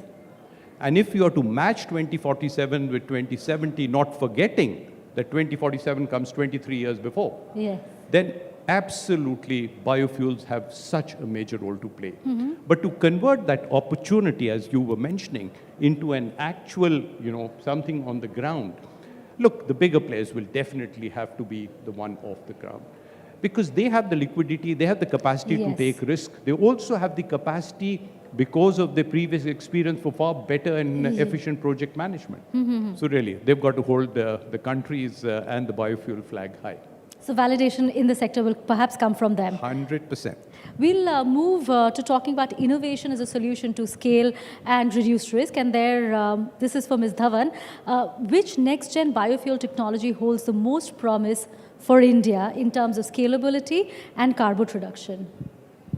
See, I'll come to that. Lot of research is going on. So, and also India is so diverse. So the solutions that we find for one region, if we talk of, say, central India, so over there, it's the agricultural residue. Tarai belt, agricultural residue. But if you go to the coastal areas, then perhaps it's going to be alga. Now, let's look into, first of all, when we talk of innovations, or what is biofuel? It's again, we are talking of carbohydrates, which are there, lignin, cellulose, which is there in agriculture residue. When you produce sugarcane molasses or sugarcane itself directly. And if you look at the biofuel economy in the United States, it's not the lipid part of it which is giving them money. It is basically the corn, the leftover of the de-oiled corn, which is fed to the industry otherwise. Now, let's look into India as well. And it is that we are not, let's not stop talking in isolation. Biofuel is one thing. The other most important thing today is we are talking of climate change. In climate change, we are talking of nature-based solutions. And that is, how do we fix carbon dioxide? No industry, energy efficiency, definitely. But then no industry is going to be without any GHG emissions. And that's where we are talking of, can those emissions be absorbed by something else? And that is where, like Terry, also we are working on one project, that is alga. We all know that our coastal regions, it's comparatively, the livelihoods are comparatively not well developed. We can increase or give them more livelihood opportunities. We talk about, in many cases, do we have that much of fresh water? So therefore, Terry started working with the alkaline, the strains which grow in marine environment. Then our next thing was, are we only talking of lipids as biofuel or something else? And then it was, we are looking at everything. How much CO2 can be fixed? And therefore, rather than looking, or the metabolic engineering was not in terms of how do you increase lipid production, it was how much of CO2 can be fixed. So it's the fast growth of the alga per liter. So even if I have a strain which gives me 45% versus a strain which gives me 22%, but the doubling time is not even half of the other. So therefore, I'm getting much faster growth. Again, so therefore, per liter production remains the same but I'm fixing more of carbon dioxide. Now let's look at, because one of the things we are talking in biofuels is the comparatively high cost compared to fossil fuels. Because if we look at any fossil fuel, it's only the extraction cost. Yes. And it's once you have done it, so you have the wells, then And it's there's a almost scale as like well. extracting water and then purifying it. So therefore, the cost of fossil fuel remains very low. Now, in case of biofuels, if it is cellulosic or lignin-based material, you also need enzymes to break them into usable forms of sugar. So costs are comparatively on the higher side. Therefore, what we have to look at biofuels is that it's one of the byproducts. What is left after that? And that is where, like in this particular project, what we are looking at, your lipid is only 20%. What do you do with remaining 80%? And let's look into biomass production. Biomass, it's everything. It gives you nutraceuticals, it gives you fodder, and here also the de-oiled algal cake is a very good cattle feed. And if we forget that you are getting lipid, then also it is that just the cost of algal production gives you 4 times benefit in terms of milk production. Yes. So therefore, the lipid becomes one of the byproducts. So what I'm trying to say over here is that let's look at the problem in totality. Today we are talking of India as a country where per capita consumption of energy is low. But then in years to come, and we have seen it, as the economic development takes place, the very first thing on which you start investing is energy. Right. So it's going to go up. Let's also look into the other problem, that why the growth in rural India has been comparatively slow. One of the main factors is that energy access and affordability both. And with the result, the farmer is only selling the produce, or it's a sort of desperate selling. They are not doing any processing. And that's also resulting in migration to the urban areas because they don't have many opportunities. Now, once they have adequate energy, then they will start investing in food processing. The small industries will come, and that is how the development of the country will take place. Right.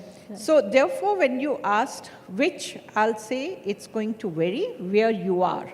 What we have to look into, where are the solutions? What do I have as the materials which can be utilized? Right. I'll move to the operational challenges that are faced by the industry. To you, Mr. Gupta, how is Sri Renuka approaching advanced biofuels beyond, conventional ethanol? What's your scale-up roadmap? So, to answer your question, we still are, still focused on ethanol as of today.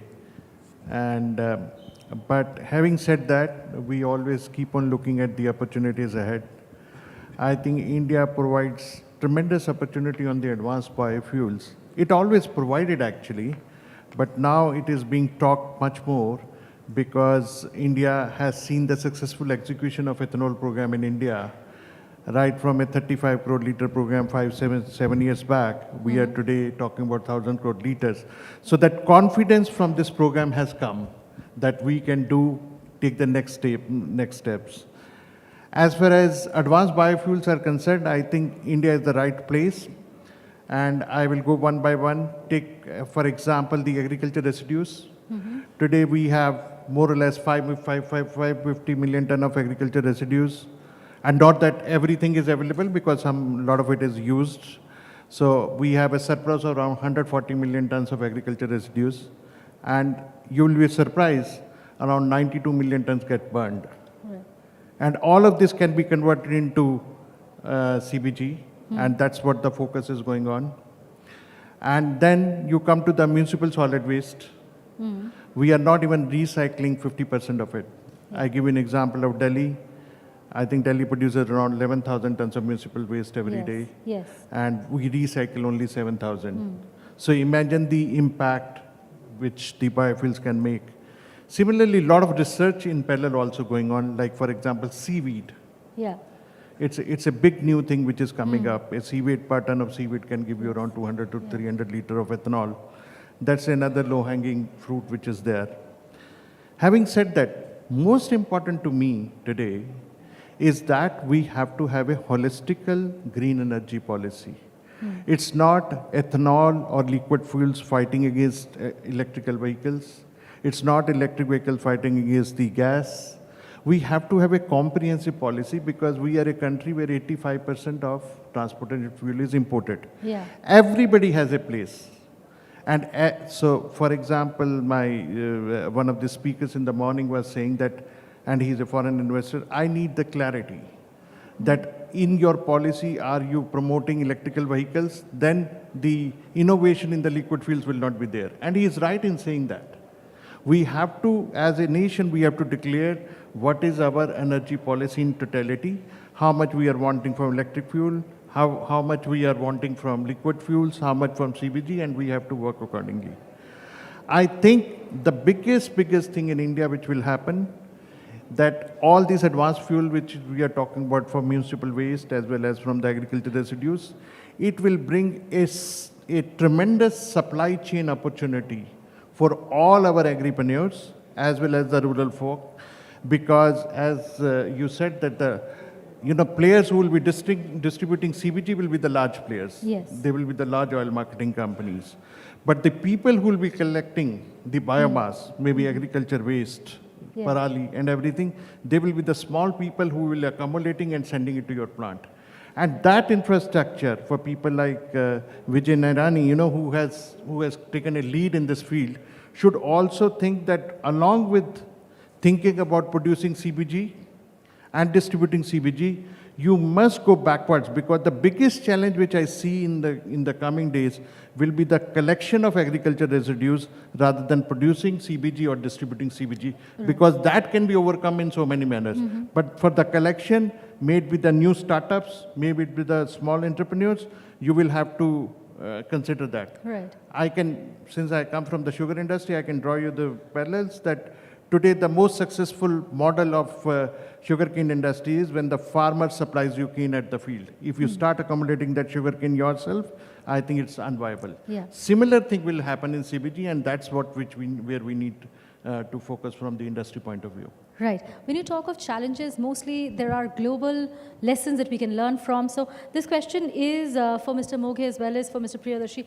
I'll come to you, Mr. Moghe, first. Which global markets offer India the strongest lessons in building commercially successful circular bioeconomy? So, see, in the morning, one of the panelists mentioned, and I totally subscribe to the fact that biofuel is a very localized subject, right? So while there are several lessons that can be learned, right? Europe is a good example where we can look at Germany, where they've done several models. So those things can be adopted. But having said this, I'll again go back to saying that those have to be bespoke models for India. And technology-wise, we can still look at technologies which are in advancement, right? So US is developing. Ma'am said about algae, right? So there are several technologies that have been developed. We at KPMG, we are supporting one of the players come into India and try and see if they can set up their business here. Right. So technology-wise, I can understand there are several countries we can look at, but if you look at specific business models, it has to be dovetailed to the Indian context. Right. Same question to you, Mr. Priyadarshi. Do you think any global market offers India the strongest lessons? Look, many do. Yes. And I think that's an advantage that we don't have to, there's so much learning that can be imbibed straight away. Brazil, straight away. It's a natural answer to that. The way they have converted their sugarcane into ethanol, and the way they've been using it to generate, carbon credits for sustainable asset commercialization, 100% a model we can emulate. Finland and the Netherlands. Right. Both Finland and Netherlands have developed bio-based alternatives actually to plastics, and they've been using sustainable wood. In fact, they've been also working on algae. Again, a model we could very easily use. Surprisingly, I'm going to say Kenya and Canada in the same breath. Both have got, I think this came up in the previous panel, they've got small-scale biogas projects. Right. What was being termed as modular. Modular, yes. And I think that's really an excellent example to follow. You've got a developed country and a country like Kenya doing that too, because it's the local communities there which, as you were saying, are both giving you the, the raw material for it as well as utilizing it. And finally, where I just happened to be recently, Australia, where I find municipal waste being a very, very important focus of their journey in the next few years. So a number of examples, but what is extremely important, and I'd love to say this in the presence of very, exalted luminaries here, India is being quoted there as an example to be followed. Heartening. So that's, it's really a great, I would say, pat on the back of all the people doing that. Of course. My next question is to you, Ms. Dhingra. What milestones or proof points or perhaps regulatory clarity would convince funds to commit large-scale capital to India's bioeconomy? Yeah, that's a very pertinent question, because this is a question we've been grappling with. Policy signals. See, in some of the sectors, the policy signals were very clear, and which is why investors were able to pick those signs very early on. So, for example, the solar sector, the RPO, renewable power obligations were there, and people understood that this much amount of electricity offtake is going to happen. There was a surety. Similarly, E20, for that matter, we had a timeline in mind. We knew that this is going to happen. But beyond E20, currently we're not sure. Similarly, the policy flip-flops are something that investors don't appreciate. So today, sugar, if there is an instance that sugar syrup cannot be converted to ethanol, investors see this as a big risk. So those kind of risks, so now industry has innovated and come up with multi-feed and dual-feed kind of channels, which is a great thing. Similarly, there has to be an option value as well. So today we have sugar companies in our country investing into, let's say, other products like PLA. So that's a good option value. We don't know what will happen, but then again, it's a good option value that companies can make money off that too. It becomes an investable idea. Similarly, we are hearing that we were talking to somebody in CRRI who talked about the possibility of developing biobitumen from CBG plants. Again, that's a huge option value. We are thinking of companies making tableware, compostable tableware from bagasse. Now, these are ideas where there are option value along with a product which you are investing in. It has to be supported with very strong mandates, timeline-wise mandates, 100% offtake guarantees, and supporting infrastructure which has to be economically viable. Whether you want to incentivize it in the beginning and slowly then remove the subsidies, or you bring in other systems to incentivize the whole ecosystem to develop. For example, CBG. Currently, one of the things that we've heard OMCs say is that, are there enough pipelines to take off that gas? So that should not become a problem. Or let's say DDGS production. How do you deal with that? That should not become a problem. So as an investor, I would want to see my supply chain in place. My policy regulatory movements should not be too much for me to take that risk on. And the products should have some kind of differentiation so that it is not totally mandated by government. Ethanol prices, sugar prices, everything is being decided by the government. So investors have to take a play on which company to pick. And I think that depends on regulatory certainty, committed offtakes, and innovation. And policy stability. Policy stability. Of course. I'll come to Mr. Gupta. What do you face challenges to secure year-round feedstock supply? If yes, what are the opportunities that arise out of it, or what are the solutions that you're looking out of it? So far, sugar industry being an old industry is quite structured in terms of our collection of sugarcane, which is our basic raw material.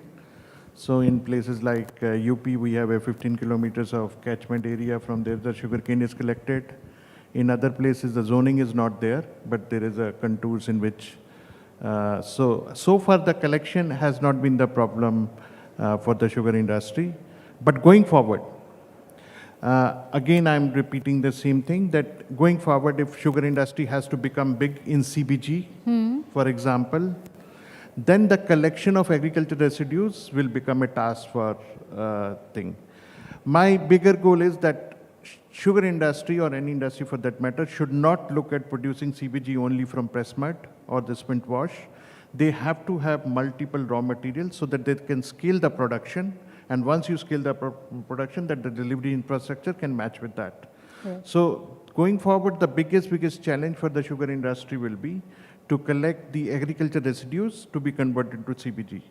And for that, I think if we really need any significant success in this program, the government might have to come with a logistics policy for collection of raw material for the CBG. Right. And those raw material today, like what government did in terms of ethanol program, because the distillery were given an interest subvention of 6%, up to the 6%, we might have to fund this infrastructure, baler, tracker, and so forth, at a concessional rate of interest, so that there are more and more entrepreneurs who comes and for the collection. I will add one more thing for the previous question, take the liberty to adding. You see, there are successful implementation of CBG. Sweden, France, these countries have done it, and there is 100% recycling of municipal waste. But when you ask a question that which country India should look at for developing this, my answer will be none. The reason being, our geography, our agriculture is very different from the rest of the world. Today, Brazil will have farms which is 100 hectares, 200 hectares, 500 hectares. You cannot have the same way of collecting biomass as you will have in India, where the average size of farmers is 1 acre. Yeah. It needs a different thinking, different policy, and different aggregation model. Absolutely. Right. So, and India has proven it. For example, look at Brazil today for ethanol program. You know, they had sugarcane juice, and they had now corn also in one of the model. India was much more innovative. Yes. We had ethanol made from different feedstock at different prices. So we encourage sugarcane juice ethanol, we encourage B molasses ethanol, we encourage C molasses ethanol, and paid the prices accordingly so that each of the raw material can be encouraged. And that's very, very innovative, nowhere in the world. Similarly, even for our advanced biofuels, CBG, we will have to think of these kind of models which are local for India, because our whole agriculture system is very different. You can't have the same model for a 1 acre average land holding with the 100 acre 100 It can't be a one-size-fits-all, so that's something. I've completely run out of time, but before I let you go, I have one question, last question for Ms. Dhawan. From a sustainability science perspective, what safeguards should be built in to ensure feedstock use does not harm food security or biodiversity? Well, that's a long debate, food versus fuel. Yes. But you know, that's what we have to look into. Are we using our agriculture fields adequately? Because see, if we even go back to Green Revolution, we basically, because there was no mechanization, so we wanted draft varieties of wheat, rice, so that we can harvest them with hand. Now what we are looking at, and as the time is changing, can we have a variety which gives me a lot of fuel from the agriculture residue without compromising on the feed? The other is, because look, we are talking of sustainability in agriculture as well. There are emissions coming from agriculture as well. It's 16% of GHG emissions are from there. Agriculture. Yeah. So what we are looking at, can we increase our productivity more without increasing emissions? And one such innovation which has been made is nano fertilizers, nano pesticides, which are becoming more and more common. So what one is doing is that you are putting the fertilizer on the expanded leaves. So it's 100% absorption by the leaf, nothing goes to the air, no nitrous oxide, it's not polluting your underground aquifers either. Now let's also look into what else do we have. Precision agriculture. You're not giving a lot of water wasting, because almost 80% of your fresh water is going in agriculture. Now, can we do precision agriculture? So you only give in the root zone that much of water that is required by the plant. So sustainability in that also becomes extremely important.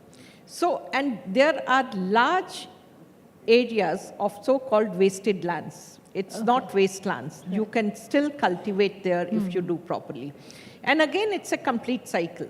When you're talking of biogas production, the biogas slurry is one of the best soil conditioners. Yeah. So therefore, but then it shouldn't be very unreliable kind of resource, because depending on which agriculture residue has been used, its quality is going to vary.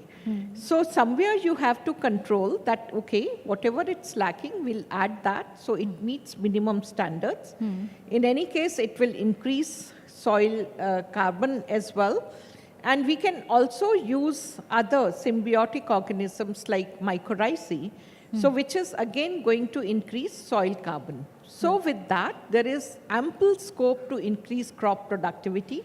So there'll be enough to produce for food as well as fuel for the future. Thank you so much. On that note, we will end this panel. Thank you very much, ladies and gentlemen, for making the time. Before we let you go, as a mark of our appreciation, there are mementos that we'd like to give away.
Thank you very much, Nikhil Moge, Priyanka Dhingra, Vibha Dhawan, Ravi Gupta, and Shishir Priyadarshi. There is a lot to learn from every single conversation, not least the fact that this absolutely has to be a collaborative effort. Now, while the stage is being set for our next conversation, we're going to take a really quick look ahead to the sessions that are to follow. Addressing us in just a short while on GreenRev 2025 will be Shri Nitin Gadkari, Union Minister for Road Transport and Highways. And then as we move into the post-lunch session in the afternoon, we will also be joined by Shri Prahlad Joshi, Union Minister of New and Renewable Energy. So a lot to look forward to, and of course these are also being live streamed on NDTV 24/7 and Profit YouTube channels. Now for the moment, our next conversation focuses on understanding how gas utilities are transforming from commodity transporters to clean energy solution providers in India's decarbonization journey. Now, to talk to us about how the Gas Authority of India Limited is bridging India's energy present with its net zero future, we are now pleased to invite on stage Shri Rajiv Singhal, Director Business Development, GAIL India Limited. He will be in conversation with my colleague Vishnu Shom.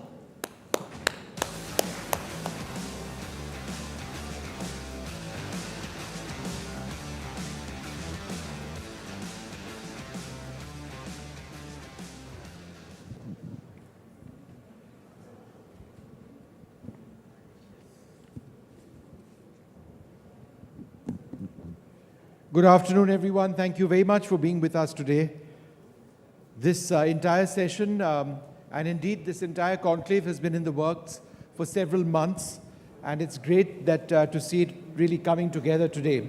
So we're going to move on now to our next session on GAIL reinventing itself. We've got a wonderful guest. So all set? Shall we start? Please. Okay. Well, exploring how GAIL is reinventing itself as a clean energy catalyst bridging India's energy present with its net zero future is a big focus. As India's gas infrastructure backbone, GAIL stands at the intersection of multiple energy transitions, from scaling natural gas access to pioneering green hydrogen, from building CBG ecosystems to preparing infrastructure for tomorrow's low-carbon fuels. The discussion will uncover how India can leverage its existing gas networks while innovating for emerging energy realities, and in the process addressing critical questions about technology readiness, policy frameworks, and the needs for investment. Joining us now to understand how gas utilities are transforming from being commodity transporters to clean energy solution providers in India's decarbonization journey, we're very pleased to have with us Rajiv Singhal, Director of Business Development at GAIL India. Thanks very much, Mr. Singhal, for being with us. Yeah. I must confess, one of the clean fuels that interests me a great deal is green hydrogen. I'd love to start with green hydrogen. It offers incredible promise, but there are safety concerns, and there's a sense that it's going to be too expensive to be realistic. How would you respond? Yeah, first of all, thank you for inviting me for this discussion. Green hydrogen, yes, as of now, it is little expensive. And I'll say that as long as the current process is used to produce hydrogen, perhaps it will remain little expensive, which is the main process that is being used with electrolysis. So perhaps technology will have to find another route to produce hydrogen. Reason being, if you are going to break water into hydrogen and oxygen, then we have been learning since our childhood, there is very strong bonding, hydrogen-hydrogen bonding in water, and a very high, which leads to very strong bond. So you need a lot of energy to break it. The order is roughly about 50 units of electricity for producing 1 kg of hydrogen. So this is too much of electricity which is needed on round-the-clock basis in order to, make a return on your investment that you have invested in electrolyzer. So perhaps going forward, there will be another route to produce hydrogen, but even in the present route, technology is being developed every day, but still what we have come out with is from alkaline, which used to consume roughly 55 units for producing 1 kg of hydrogen, now latest being solid oxides, which have brought it down to roughly 46, 47 units per kg of hydrogen. Yeah. So that there's still huge gap. And if we can take 46, 47 units per kg of hydrogen, then, and everything, let us say, is captive. We are having captive solar plant. We are having very economic way of storing daylight energy, which can be used at night time. Thereafter, also, the cost of producing green hydrogen is not going to be below 550 rupees per kg, dollar per ton. Whereas, if you look at the gray hydrogen cost, I was telling you $550 per ton is in form of green ammonia. So, and in terms of green hydrogen, it will be roughly about $4.50 per kg, $4.50. Yes. So, but if you look at the gray ammonia, that is being sold at $295 per ton. So it's almost double the price. So there is a long way to go. And the bigger challenge, I feel, is not the price. The bigger challenge is the demand for hydrogen. First, we should start creating infrastructure wherein hydrogen can be consumed, irrespective of its color, because hydrogen is hydrogen. If there is a demand developing, and viability will come automatically, there will be more and more demand of hydrogen. And if gray hydrogen is not available, people will use green hydrogen. They will start blending it. They will use 70% gray, 30% green. So what is more important is developing infrastructure to consume hydrogen, be it gray or green. There are, places like we have our plant, we'll be producing huge amount of gray hydrogen.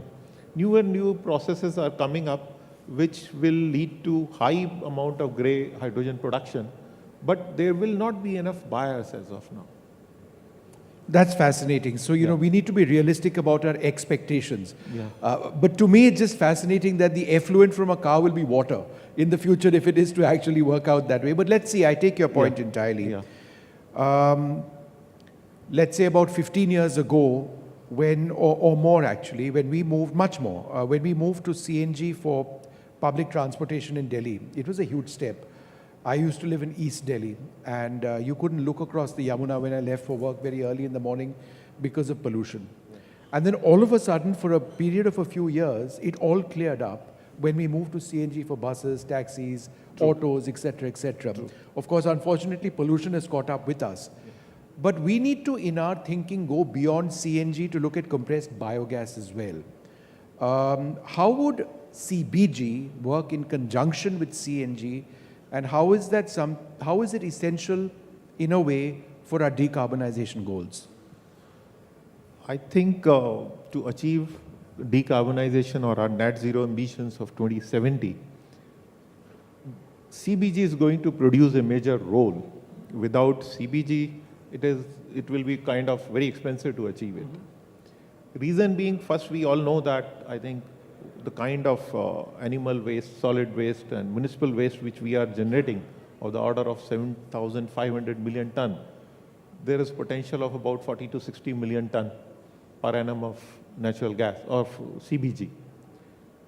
Whereas our today's import bill is only 25 million ton we are importing, 25 million ton of natural gas. So there is huge potential. What government is envisaging is that even if we can produce 15 million ton, which is which is easily achievable relatively, because not entire solid and municipal waste or animal waste is perhaps, you know, addressable.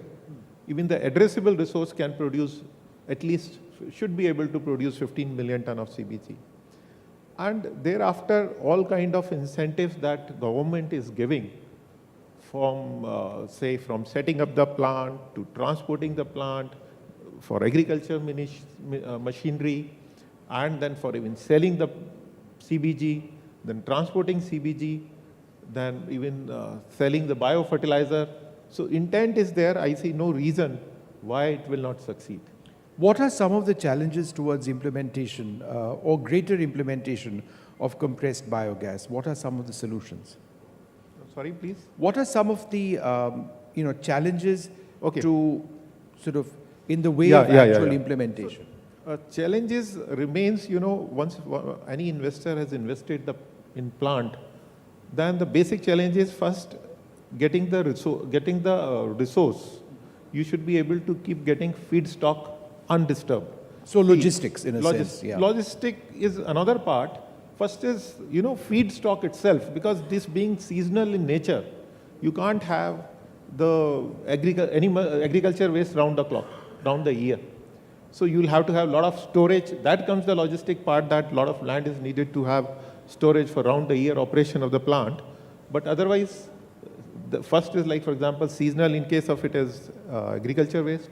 If you are going for animal waste or a municipal solid waste, then the collection system is extremely poor in the country. We are mixing all kind of waste in the organic waste, which is leading to big problem. For example, we have set up a 300 ton per day plant in Ranchi based on municipal solid waste, but what we are receiving is only 30 ton per day.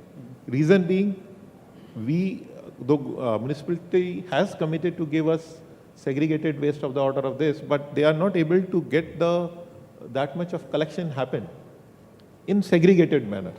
Collection is happening, but it's not in segregated manner. No, but that's such a key point. We don't have a culture of segregating garbage in our country. It's just not seeped in at all. Until there is a profound transformation, people like you, Gail, it becomes that much more difficult to actually implement any of this, right? Yeah, see, as it was told in the previous discussion, even for sugar plants, as the person was mentioning, that this will be profitable only if sugar cane is delivered at doorstep.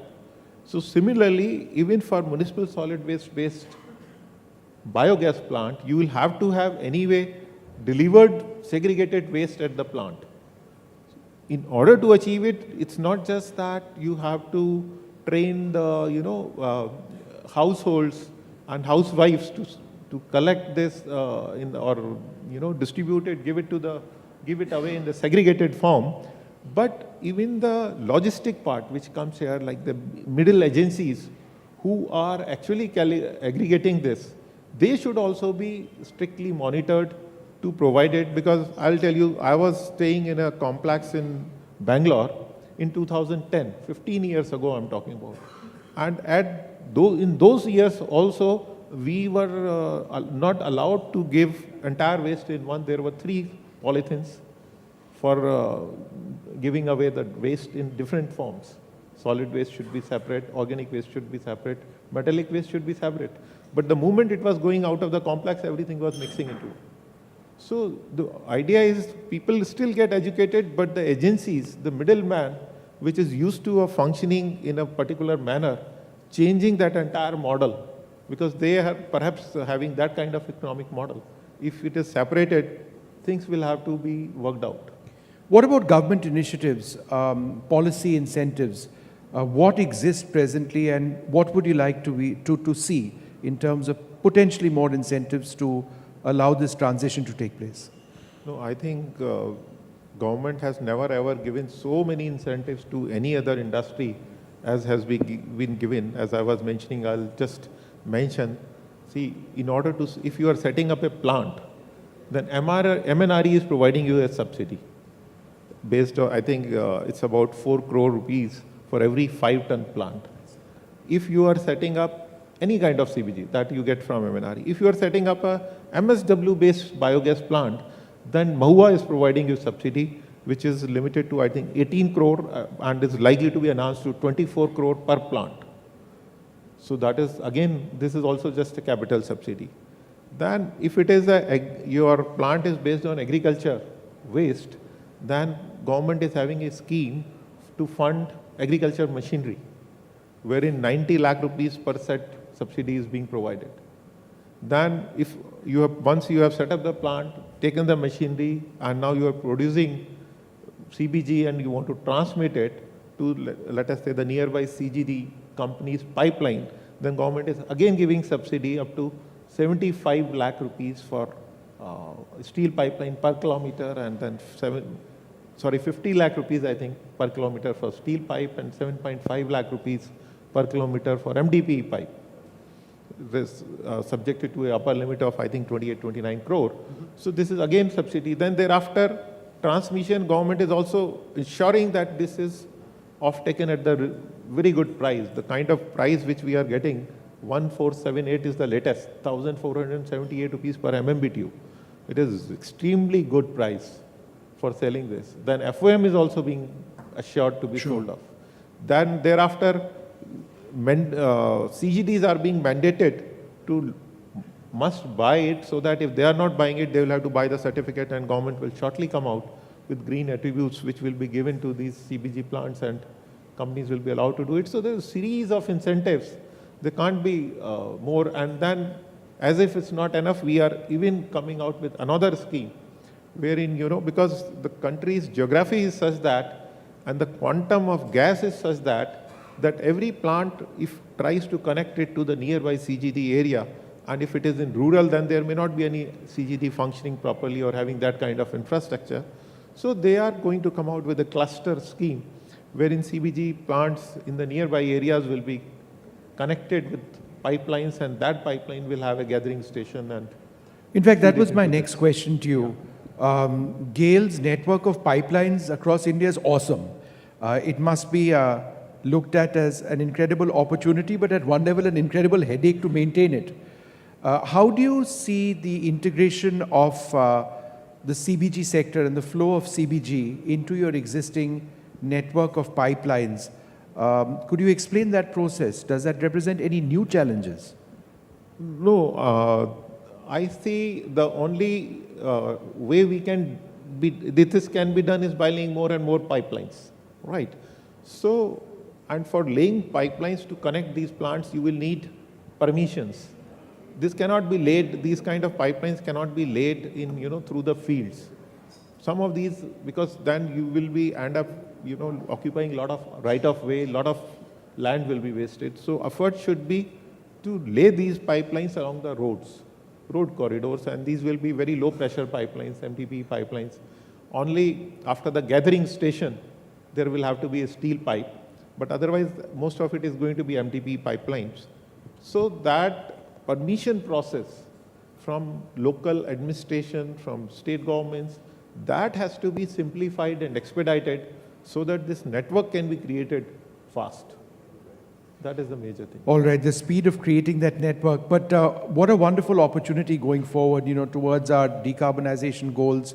And it's a huge challenge for you also. Plus, the entire pricing business will evolve over a period of time.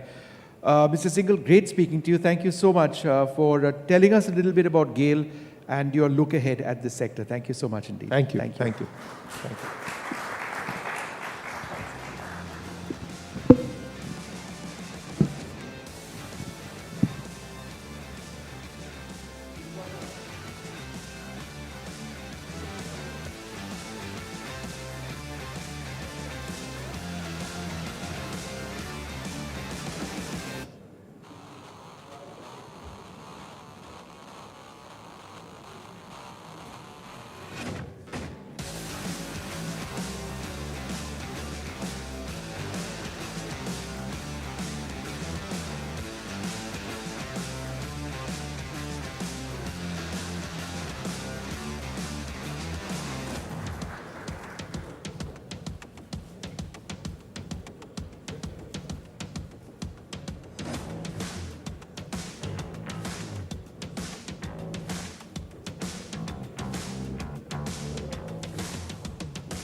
Thank you so much for that, Mr. Singhal and Vishnu. And now, ladies and gentlemen, a significant milestone in India's clean energy roadmap, a strategic partnership to accelerate the development of India's compressed biogas sector. This collaboration between TrueAlt Bioenergy and GAIL India Limited aims to develop a nationwide network of compressed biogas plants, advancing India's energy transition. Let me put it this way. From an environmental perspective, the JV's first phase is projected to displace approximately 17,000 tons of fossil fuels annually and avoid 8,000 tons of methane emissions per annum. For the ceremonial signing of the joint venture, I would now like to invite on stage from GAIL India, Mr. R.K. Singhal, Director Business Development, Mr. Sanjay Agarwal, Executive Director Business Development, Mr. Sumit Kishore, Executive Director Marketing, and Mr. Shiva Bharat, Chief General Manager Business Development. I would also like to invite Dr. Murugesh Nirani, Founder Chairman of the MRN Group, and from TrueAlt Bioenergy, Mr. Vijay Nirani, Managing Director, Mr. Vishal Nirani, Director, Mr. Anand Kishore, CFO, Mr. Govind G, Vice President Business Development, Mr. Sharat Chandrasekhar, Legal Counsel. Please join us on stage, gentlemen.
Another round of applause, ladies and gentlemen, for what is a significant collaboration.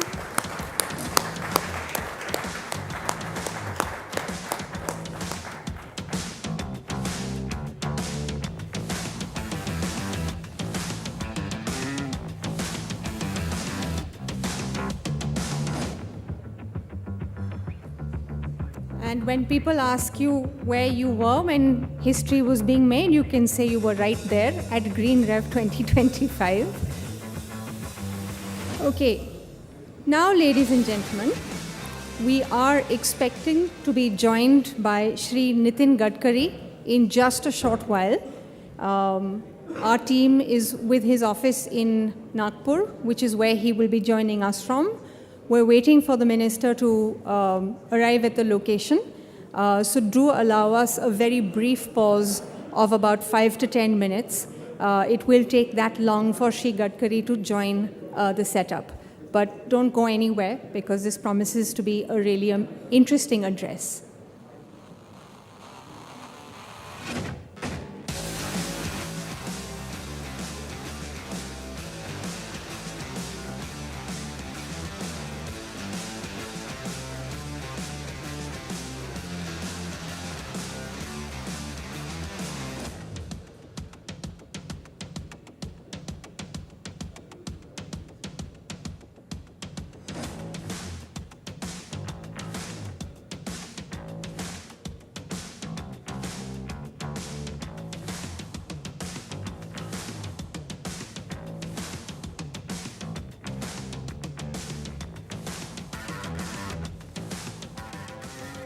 India, home to over 140 crore people, is the world's third largest energy consumer. Our growing needs are still largely powered by fossil fuels, and the result? Choking cities, strained ecosystems, a climate on the brink. Sustainable fuels are no longer optional. They are essential for our health, our economy, and our planet. India is turning crisis into opportunity with biofuels and green hydrogen leading the charge. They turn waste into wealth, reduce emissions, and bring energy solutions closer to our farms, villages, and people. This is energy for the people and by the people. This year, India has already met its target of 20% ethanol blending, ahead of schedule. Now we are accelerating towards even bigger goals. 50% non-fossil fuel capacity by 2030, a national push for green hydrogen and sustainable aviation fuel, rural innovation powering urban transformation. Bharat आज दुनिया के उन गिने चुने देशों में है जो टेक्नोलॉजी के जरिए यूजर एक्सपीरियंस के नए स्टैंडर्ड सेट कर रहा है। हम सेफ्टी, एफिशिएंसी और सस्टेनेबिलिटी पर भी उतना ही फोकस कर रहे हैं। हम सस्टेनेबल एविएशन फ्यूल्स की ओर बढ़ रहे हैं, ग्रीन टेक्नोलॉजीज में निवेश कर रहे हैं, कार्बन फुटप्रिंट्स घटा रहे हैं, हम प्रोग्रेस और प्लेनेट की सुरक्षा दोनों सुनिश्चित कर रहे हैं।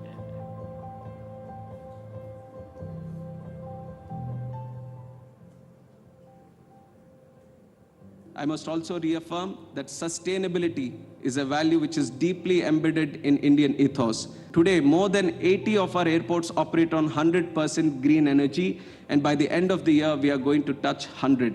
And with over 750 million metric tons of available biomass, India has the capacity to become a global leader in SAF production. And we have set ambitious SAF targets also, 1% blending by 2027, 2% by 2028, and 5% by 2030, reflecting our commitment to a greener future. From ethanol and bio-CNG to green hydrogen, India's green energy mission is not just about decarbonizing transport. It's about empowering rural economies, securing energy independence, and protecting the future. Welcome to GreenRev 2025, where policymakers, innovators, and change makers come together to shape India's sustainable, net zero future. With leaders like Nitin Gadkari, Ram Mohan Naidu, and Prahlad Joshi, we spotlight the fuel revolution that starts in our fields and transforms our future. It's time to power India sustainably, boldly, and together. GreenRev 2025, revving India's biofuel revolution.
Ladies and gentlemen, the update from Nagpur is that the Honorable Minister Nitin Gadkari ji is about to reach the location of our setup. So I would request all our esteemed guests here to please take a seat.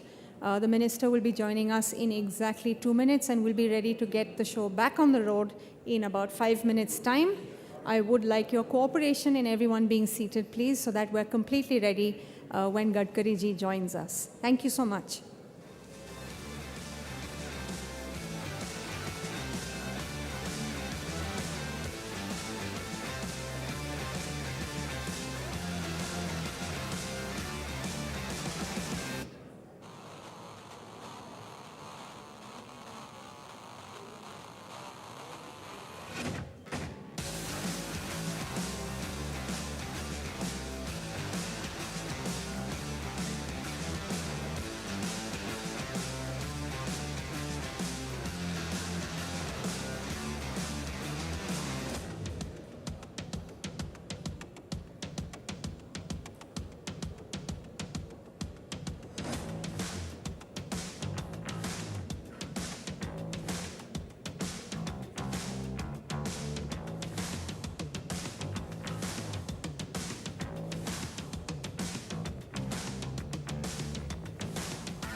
Once again, ladies and gentlemen, a quick update. We hope you've enjoyed tea and coffee and perhaps some snacks and are ready to go for our next session. Gadkari ji has arrived at our location in Nagpur, and we're hoping that he will be joining us in exactly 5 minutes, but we'd like to have everyone seated here in Delhi so that when he does join us, we have a full house, because I'm sure he'll have a lot to say on moving towards a green transport future. But it's lovely to see so many of you huddled around tables having conversations, and we hope that that joint venture was only the start of collaborative action between the many stakeholders and players who are here for India's clean energy journey. So, yeah.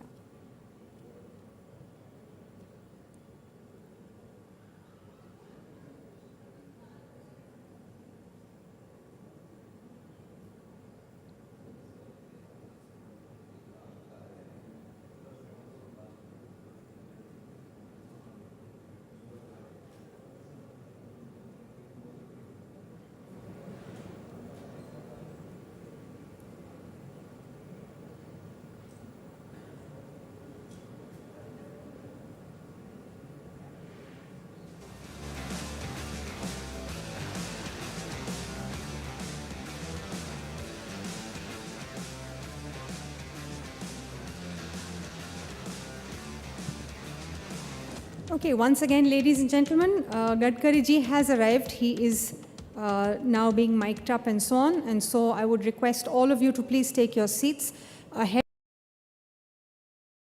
Union Minister for Road Transport and Highways. And could I request everyone who's outside to also please come into the hall and take their seats.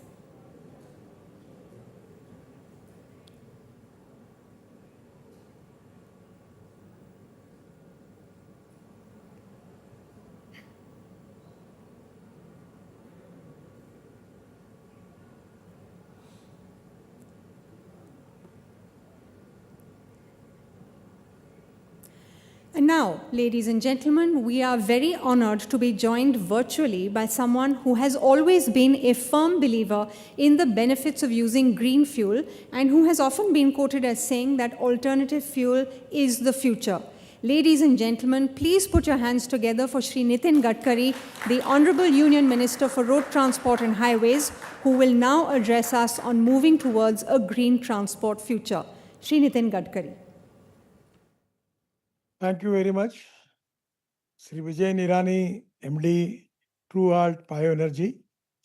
Vishal Nirani, Director, True Alt Bioenergy. Shivani Rai, AVP, True Alt Bioenergy, Vishnu Som, Group Executive Editor, NDTV, Akhilesh Mishra, Managing Editor, NDTV, esteemed guests, dignitaries, invitees, ladies and gentlemen. First of all, it is a great pleasure and pride for me today that today, particularly in the field of transport, the India's position is really well recognized and respectable, particularly in the case of bioenergy and alternative energy. India is the most important and largest growing economy in the world. The wasteland in India is 55 lakh square kilometer. That is 17% of the total land. And our 55% of the population belongs to agriculture and rural India. The economic contribution from agriculture sector in our GDP growth is only 14%. Actually, manufacturing sector contributes 24%, and from service sector, it is 52%. There is a big migration of the population from rural India to urban India. That is because of non-viability of agriculture. And at the same time, the most important problem is we need to create more employment potential in the rural India. The problem in agriculture is also very crucial. Because of green revolution, the agriculture production is now surplus. We are wheat surplus, rice surplus, sugar surplus, corn surplus, and that is the reason it is difficult for farmers to get remunerative prices. Today, this is the first time in India our government has taken the initiative by which it is to be a success story, that is diversification of agriculture towards energy and power sector. हमारे किसान केवल अन्नदाता नहीं है, वो ऊर्जादाता बने हैं. ऊर्जादाता नहीं, ये ईंधन दाता बने हैं, और ईंधन दाता नहीं, अब बिटुमिन दाता बने हैं, और अब बिटुमिन दाता नहीं, एविएशन फ्यूल बना रहे हैं, और अब हाइड्रोजन दाता भी बनेंगे. और ये जो एक रिवोल्यूशनरी चेंज हुआ है, वो हमारे देश के तस्वीर को बदलने वाला है. और मुझे ये भी विश्वास है कि आज हम बड़ी तेजी से हमारा ऑटोमोबाइल सेक्टर प्रगति और विकास की ओर आगे जा रहा है. एक समय वर्ल्ड में हमारा नंबर 7वां था, आज हमारा नंबर 3रा है.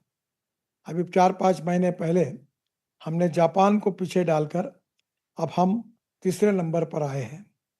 हमारा अमेरिका का पहला नंबर है, जिनकी ऑटोमोबाइल इंडस्ट्री का साइज 78 लाख करोड़ है. चाइना दूसरे नंबर पर है, 49 लाख करोड़ है, और अब इंडिया 22 लाख करोड़ है. ये इंडस्ट्री है जिसने अब तक 4 करोड़ युवा 4.5 करोड़ युवाओं को जॉब दिया है. ये इंडस्ट्री है जिसने जीएसटी के रूप में भारत सरकार और राज्य सरकार को कंट्रीब्यूट किया है. पर इसके साथ साथ आज हमारे यहाँ इसका दुष्परिणाम भी एक है कि हमारी टोटल पोल्यूशन में आज हमारा 40% पोल्यूशन ये हमारे फॉसिल फ्यूल के कारण हो रहा है. और मुझे लगता है यही हमारा सबसे बड़ा चैलेंज है. ये जो एयर पोल्यूशन है, इसको कम करने के लिए हम सब लोग ने संकल्प भी किया है और नेट जीरो की ओर हम जा रहे हैं. ये जो नेट जीरो इमिशन बाय 2070, ये टारगेट जो प्रधानमंत्री जी ने हमको दिया है, उसके लिए ट्रांसपोर्ट सेक्टर में हमको काफ़ी बड़े कार्य करने की आवश्यकता है. 22 लाख करोड़ का जो हमारा फॉसिल फ्यूल का इंपोर्ट है, इतनी सब कोशिश करने के बाद भी ये बढ़ रहा है. और हमारी पॉलिसी यही है कि import substitute, cost effective, pollution free और इंडिजिनस. मुझे खुशी है कि अल्टरनेटिव फ्यूल और बायोफ्यूल पर हमारे देश में बहुत तेजी से काम हो रहा है. Electric, ethanol, methanol, biodiesel, LNG, CNG और ग्रीन हाइड्रोजन, इन सब बातों में जोरों पे काम हो रहा है. मुझे लगता है कि आने वाले समय में जो भी पर्याय उपलब्ध है, उन पर्यायों का उपयोग करके ये 22 लाख करोड़ के फॉसिल फ्यूल का इंपोर्ट हमको कम करना है और प्रदूषण को भी कम करना है.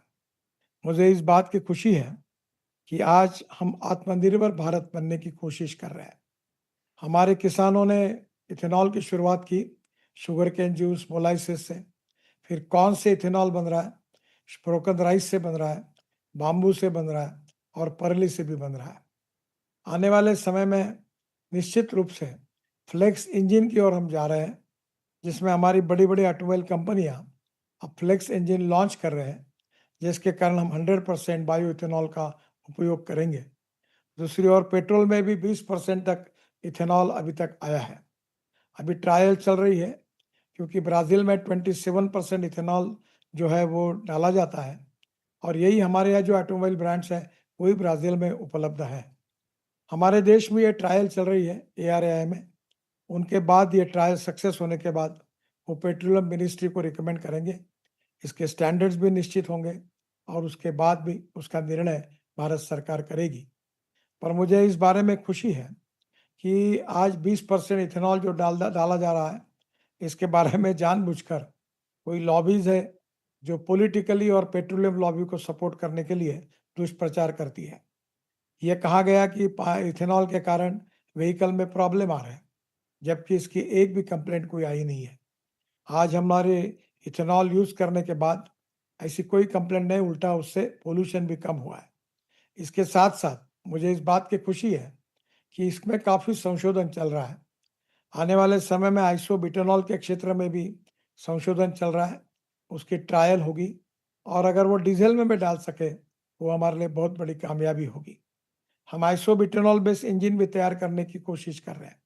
आज मैं पूना में जाने वाला हूँ। वहाँ पूना में किर्लोस्कर के जनरेटर सेट को, जो 100% इथेनॉल पर चलता है, उसको मैं लॉन्च करने वाला हूँ। मुझे लगता है कि आने वाले समय में आत्मनिर्भर भारत बनने के लिए हमको इंपोर्ट को कम करना पड़ेगा, प्रदूषण को कम करना पड़ेगा, किसानों को एक प्रकार से समृद्ध और संपन्न करना होगा, और दूसरी ओर देश की इकोनॉमी के इंपोर्ट को कम करके हमारे देश में नए रोजगार का निर्माण करना होगा। यही आत्मनिर्भर भारत के लिए हमारे लिए सबसे बड़ी साख है।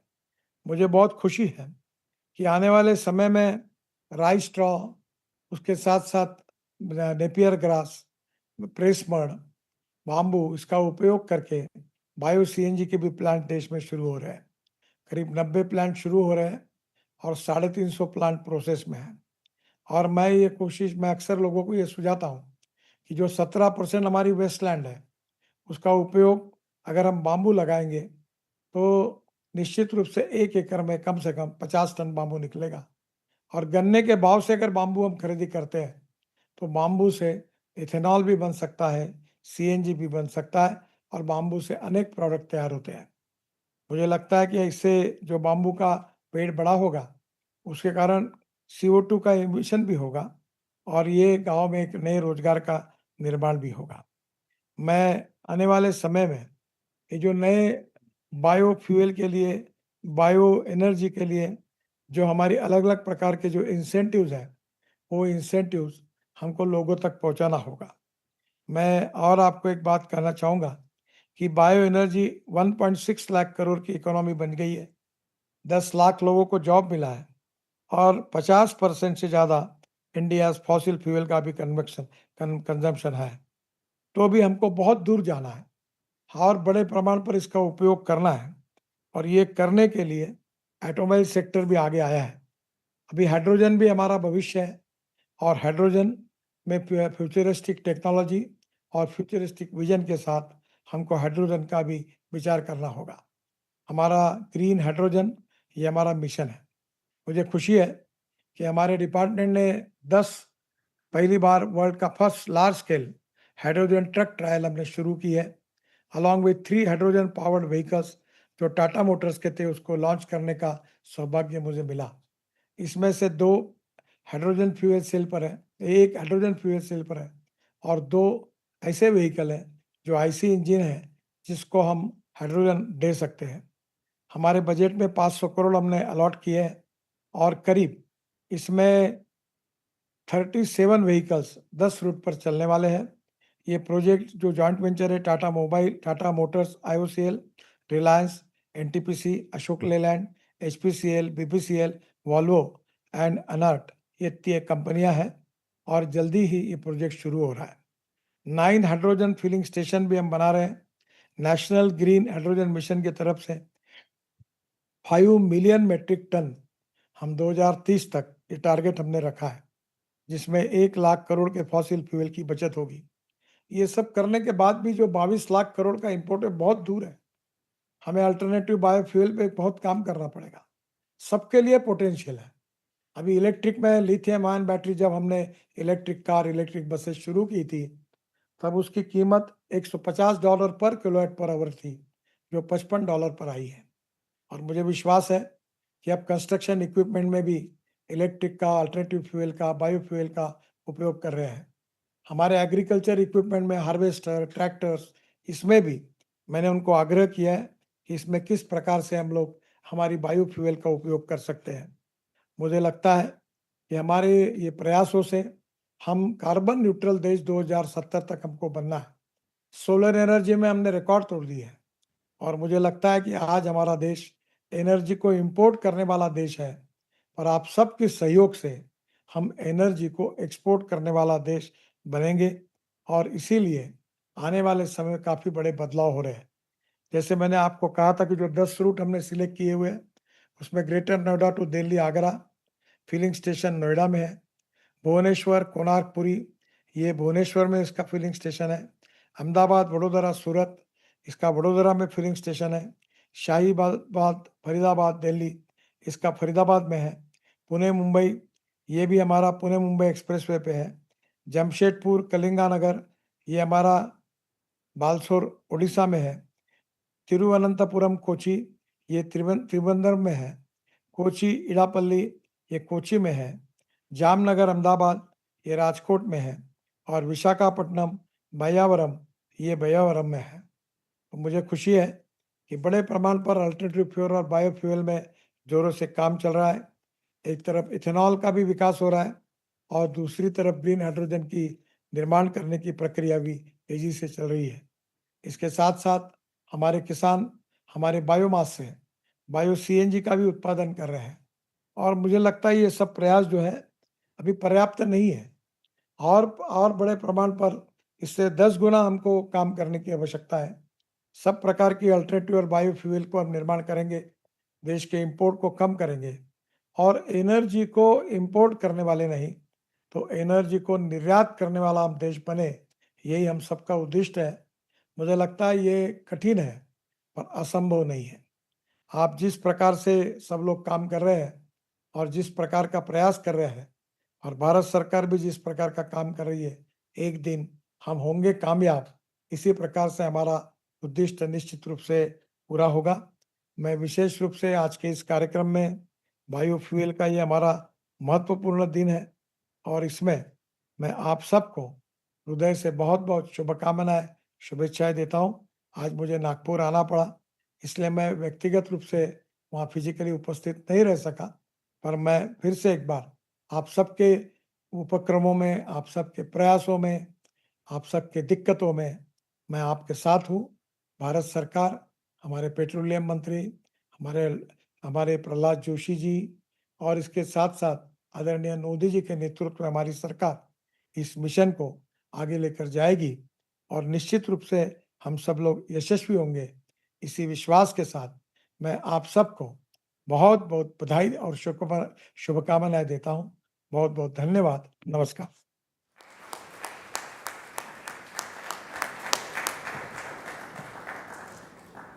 Thank you so much, Shri Nitin Gadkari, Union Minister, Ministry of Road Transport and Highways, one of the first and earliest champions of biofuels, and of course for giving us that absolutely wonderful perspective on Kisan ab sirf annadata nahi, urja aur indhan data bhi banne wale hain. So another round of applause for the Minister, for Shri Nitin Gadkari ji. Right. So this has been a morning of absolutely riveting conversations, and we've been listening to how the future is taking shape when it comes to energy. The best of machines need energy to function, and that is true for all of us as well. So ladies and gentlemen, do join us for lunch as we break to refuel for what promises to be an equally riveting afternoon session of GreenRev 2025. Please do join us.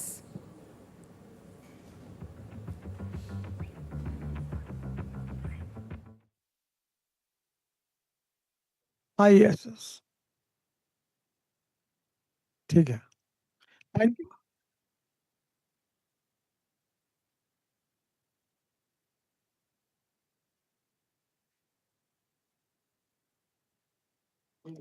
Sir अब बाद में आप मिलेंगे तो मैं आपसे चर्चा करूंगा. आप अभी मुझे भी एक कार्यक्रम में जाना है. Next time I will give the time sir. Thank you. Thank you.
Ladies and gentlemen, the afternoon session of GreenRev 2025 will be starting in about 5 minutes. We hope you've enjoyed lunch and are recharged for an afternoon of great conversation. Could I request those of you who are standing to please take a seat, and those of you who are outside, if you can hear me, we would very much like it if you joined us in the room so that we can get the show on the road once again.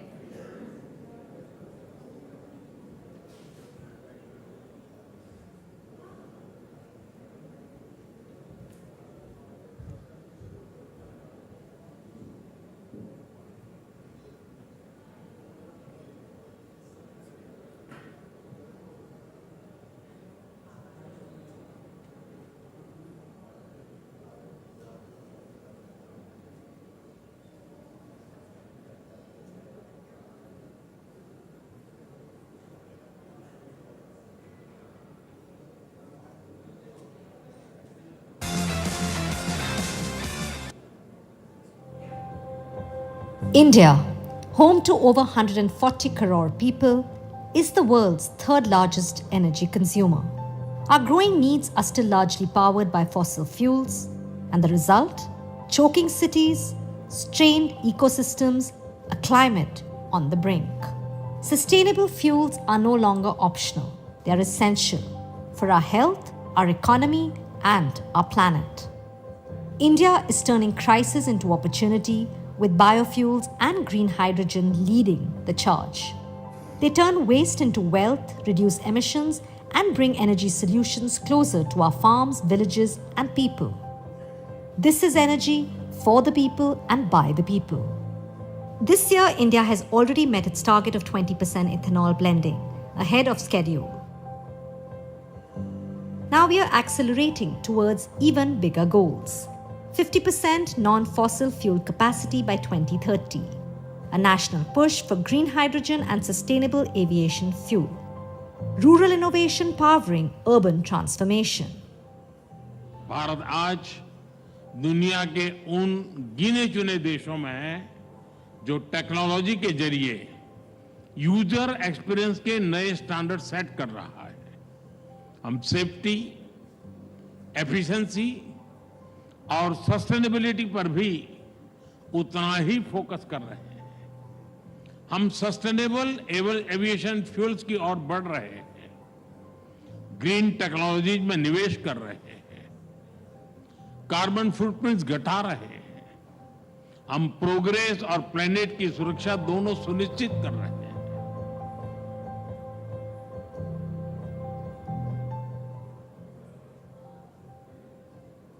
I must also reaffirm that sustainability is a value which is deeply embedded in Indian ethos. Today, more than 80 of our airports operate on 100% green energy, and by the end of the year, we are going to touch 100.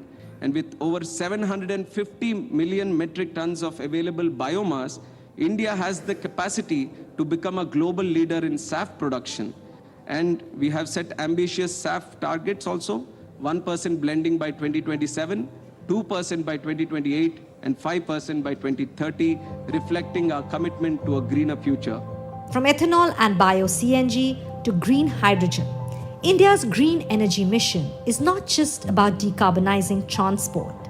It's about empowering rural economies, securing energy independence, and protecting the future. Welcome to GreenRev 2025, where policymakers, innovators, and change-makers come together to shape India's sustainable, net-zero future.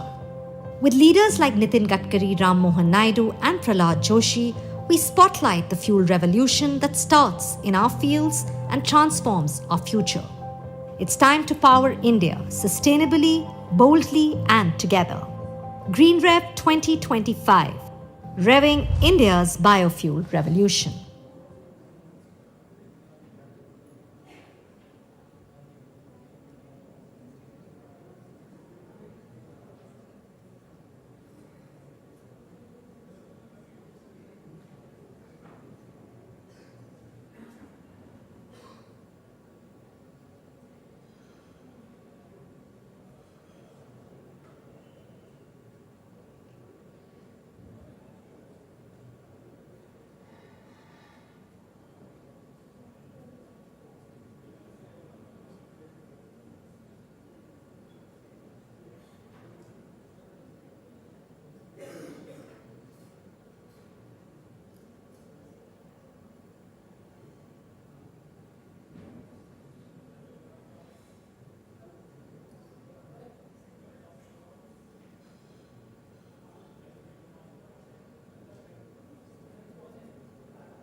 Ladies and gentlemen, welcome back. We hope you've enjoyed lunch and you're ready for an absorbing afternoon session at GreenRev 2025. We are now diving into the fast lane of innovation with our panel on the future of green mobility, EV, FFV, and beyond. From electric vehicles to flex fuel technologies and what lies ahead, this conversation is going to explore how India is gearing up for a cleaner, smarter transport future. For this discussion, I would like to invite on stage our guests, Mohan Savarkar, Chief Product Officer and Vice President, Tata Motors, and R.S. Sachdeva, Deputy Chief Executive Officer and Chief Transformation Officer, VE Commercial Vehicles Limited. And the moderator for this discussion is my colleague, Mugdha Mishra.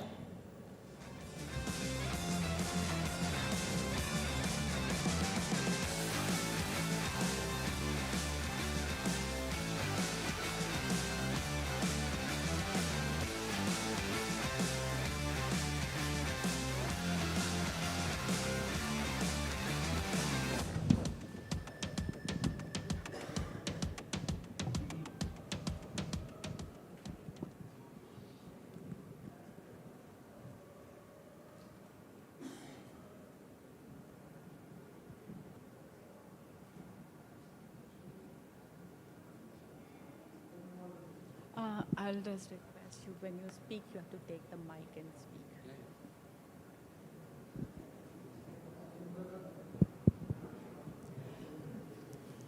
Good afternoon, ladies and gentlemen. India's journey towards green mobility is at an inflection point. While EVs are at the center stage of the conversation, the road to sustainability is not a single lane. It's a multi-lane highway that includes flex fuel vehicles, hybrids, hydrogen, and other clean technologies. Today's discussion goes beyond the EV narrative, looking at how FFVs can complement our energy strategy, strengthen the ethanol economy, and open opportunities for rural growth and energy independence. We will explore the auto industry's readiness, the policy and regulatory levers needed, and what it takes to build an integrated fuel and mobility ecosystem that works for both consumers and the planet. To dive into this, we have with us Mr. Mohan Savarkar, Chief Product Officer and VP Tata Motors, bringing deep expertise in product strategy and the company's vision for sustainable mobility. We are also joined by Mr. R.S. Sachdeva, Deputy CEO and Chief Transformation Officer, VECV, with a strong focus on future-ready commercial vehicle solutions and transforming fleets for cleaner, more efficient operations. Welcome, Mr. Sachdeva, and welcome, Mr. Savarkar. Mr. Sachdeva, first question to you is, in this day and age when there are so many technologies being talked about, there is EV, there is FFVs, there is hydrogen, there is hybrid. How are you finding the balance in making sure that these technologies, you get the best technology that is ready for the future? Good afternoon, everybody, and thanks for your question. I think today auto industry is a very complex stage where auto industry is also having the different of technologies to balance. And today, 6 technologies are there on which auto industry is working today. Diesel is there. All of you know that diesel, we have just done Euro 6, and then we'll be looking at Euro 7 also by 2028, 2029. Then biodiesels, biofuels, there you have got the gas technology, you have got the ethanol technology, you have got the biodiesel technology. They have got their own complexities. After that, CNG and LNG. And then, of course, EV is there, very big slice of investment is going in that, and then hydrogen internal combustion engine. Out of this six technology, I'm very happy to share that being part of the auto industry. Today, auto industry is very alert, and almost 60 to 70% of the investment is going toward the alternate technologies today. And how do we make the balance in that? Each technology has got its own complexity. Diesel need a lot of after treatment area. You have to control particulate, you have to control NOx. Lot of difficulties in the product level as well as in the aftermarket level. And training, lot of manpower across the industry, ensuring that all the technicians are trained, drivers are trained to manage the vehicle. Today, Euro 6 technology, tomorrow, Euro 7, which is further complex. That's one challenge. Of course, it needs huge investment. And on the biofuel side, and today morning I was there in the SIAM conference on biofuels. It has got its own challenges that how to ensure the supply chain, how to ensure the performance of the vehicle with biofuels. That's another challenge. And then CNG and LNG, there is some sort of balance is there. That for the shorter distance vehicle, you can go for CNG, and the longer distance, heavy commercial vehicle, you can go for the LNG. But LNG, again, quality of fuel, 26 stations are there across the country today, against 17,000 stations in CNG today across the country. That means that range anxiety for the drivers and the consumer is very high today at this point of time. So that balance also need to be maintained in terms of CNG, LNG, and ensuring that customers should get a reliable product, which is cost effective. Total cost of ownership is very optimal. But again, he shouldn't have the range anxiety in that thing. Then if we talk about EV, hydrogen internal combustion engine, they are another complex areas. But one thing we can see that thing, if we have to see the balance with the optimal investment and optimal result in terms of the emissions, probably biofuels is the very good example, followed by CNG and LNG. If I talk about the last bracket of the EV and hydrogen, again, investments are very high, total cost of ownership is very high, and it is not. Today also, if I see that in EV, where the EVs are most popular today, maybe in the lifestyle product like cars, it is popular, people may go for the EVs, but if you look at the commercial vehicle, wherever the acquisition cost is 1.3 to 1.4 times the diesel, their only product sell beyond that product, or beyond that product doesn't sell. And we have experimented that thing. Buses, we are able to get 7% today share of the EV out of the total thing, but it is largely sold based on the government support. All the buses are being bought by not the private operator, but all the STUs are buying the buses with the government support. So if I see that across the spectrum, I see that diesel will continue to rule for the next couple of years. And after that, you have got the EV and hydrogen, where you see that total cost of acquisition as well as the complexity is high. But mid-plane, if you see that thing, CNG, LNG, biofuel, that is the route to go. You reduce the emission by 30-35%. At the cost increase is hardly anything, but you get the advantage in terms of operating economy also. That is the route to see that thing. But if I see from the commercial vehicle manufacturer, we don't know that which route is final, because across our ecosystem, we see a lot of players, lot of stakeholders, they are demanding the different things. And different segment, different products, different route, like long distance, short distance, different segments, and also availability of the fuel. All the aspects we look at that thing, we are just moving with the wave, we are just going with the flow and making sure that we invest on each of the technology, and any of the technology become relevant for any of the segment. That's where we stand today at this point. Actually, the path is, as we said, it's a multi-lane highway. Mr. Savakar, I want to ask you, what is the biggest challenge that you see in a widespread adoption of FFVs on Indian roads, especially in personal vehicle segment? Though I think a lot of it has already been proven to be true in the sense that CNG adoption is great. But what are the other challenges that you see in flex fuel vehicle adoption? So thank you, Mugdha. And first of all, pleasure and privilege to be here in the GreenRev 2025 conclave this year. Coming to your question, Mugdha, see, there are many challenges that come for the widespread use and adoption of flex fuel in India. So first of all, I mean, there's a difference in the supply chain between how, let's say, gasoline reaches our cars to how ethanol would reach our cars. Let's say there would be just about 20-30 odd refineries that make all the fuel for India, and it may be comparatively easy to ensure quality standards are maintained across these manufacturers.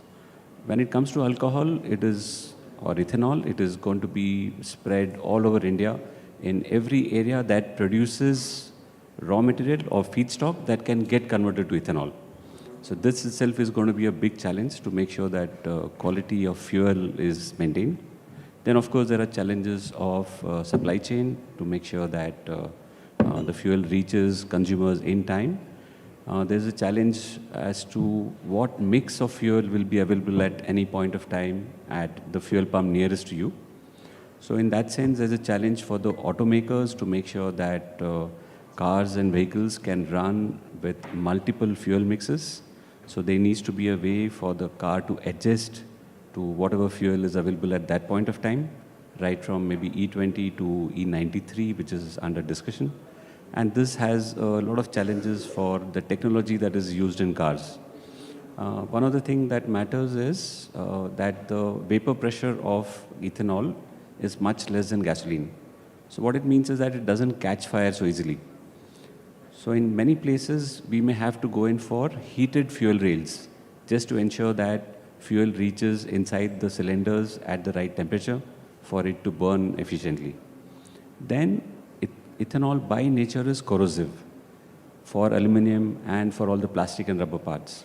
So we need to develop special grades to make sure that the corrosion effects of the fuel is taken care of. Then of course there is degradation of all the rubber and plastic pipes, which because of ethanol tend to swell and there could be chances of leakage. So this is another challenge that the industry also needs to take care of. Then of course there is on the policy side that by nature ethanol for a given liter of fuel is less fuel efficient than gasoline.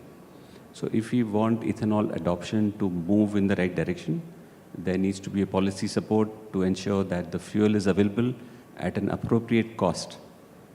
Because on the way to, let us say, FFV or close to 100% ethanol, we are going to have a journey. So during that journey, it's not so easy to ensure that the government or all of us put together are able to nudge customers in the direction of FFV. To ensure that a lot of policy support would be needed to ensure that consumers are actually attracted to using FFVs. Mr. Sachdeva, what is the commercial viability of flex fuel vehicles in commercial vehicles?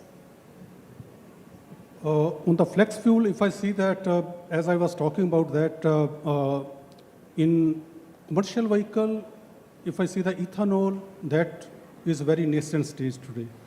Ethanol today is being mixed with gasoline, what E20, which has been cleared by Government of India, and that fuel is getting available. That is gasoline for the cars and the two-wheeler, it is there. So if I see commercial vehicle, still it is under the trial phase on the ethanol side. But if you see the other fuel, if I see that, it's a biodiesel, that how you mix that biodiesel, biofuel with the diesel, and there we see that there's a huge viability in terms of commercial vehicle. You see that today trials are being done by B5 and B10, mean 10 up to 10% of fuel, it is trials are being done. And there we have seen that vehicle performance is good enough. And all our engine, I can talk about the VCV, V commercial vehicle. Today, all our engines are certified by 10% of the biofuels. And only, again, issue what we are hearing from him also, that the supply chain is one challenge, we see that thing. That fuel availability across the channel, across the route of the customer, that is what is the challenge is there. But in terms, commercially, if I see that thing, definitely operating economy-wise, it is a good proposition. And we have examples in front of us in terms of biodiesel for commercial vehicle. If we see the Indonesia, today they have reached B30 level. That 30% of the biofuel is mixed with the diesel and still working. And we are supplying the engine, some of the engine, because we are exporting to Indonesia today. And B40 also, we are developing that thing. So if I look at from that side, I see that biodiesel have a very good viability in terms of performance. There's not much performance deterioration what we see in the ethanol. Normally 5 to 6%, because calorific value is low for the ethanol, performance get diluted by that time. And that's why there's a resistance coming also from the customers that in ethanol, that they want that the price of the ethanol mixed fuel should be reduced, so that the whatever he is losing on the fuel efficiency, that he can gain out of the cost. Overall TCO remains same. But in biodiesel, similar challenges are not there and things are better. If I look at the third fuel, CBG, compressed biogas, if I look at that mixing with the CNG, there also it is very nascent stage. 1% mix has just been now mandated, and 5% of the compressed biogas will be mixed by CNG. That's what the target.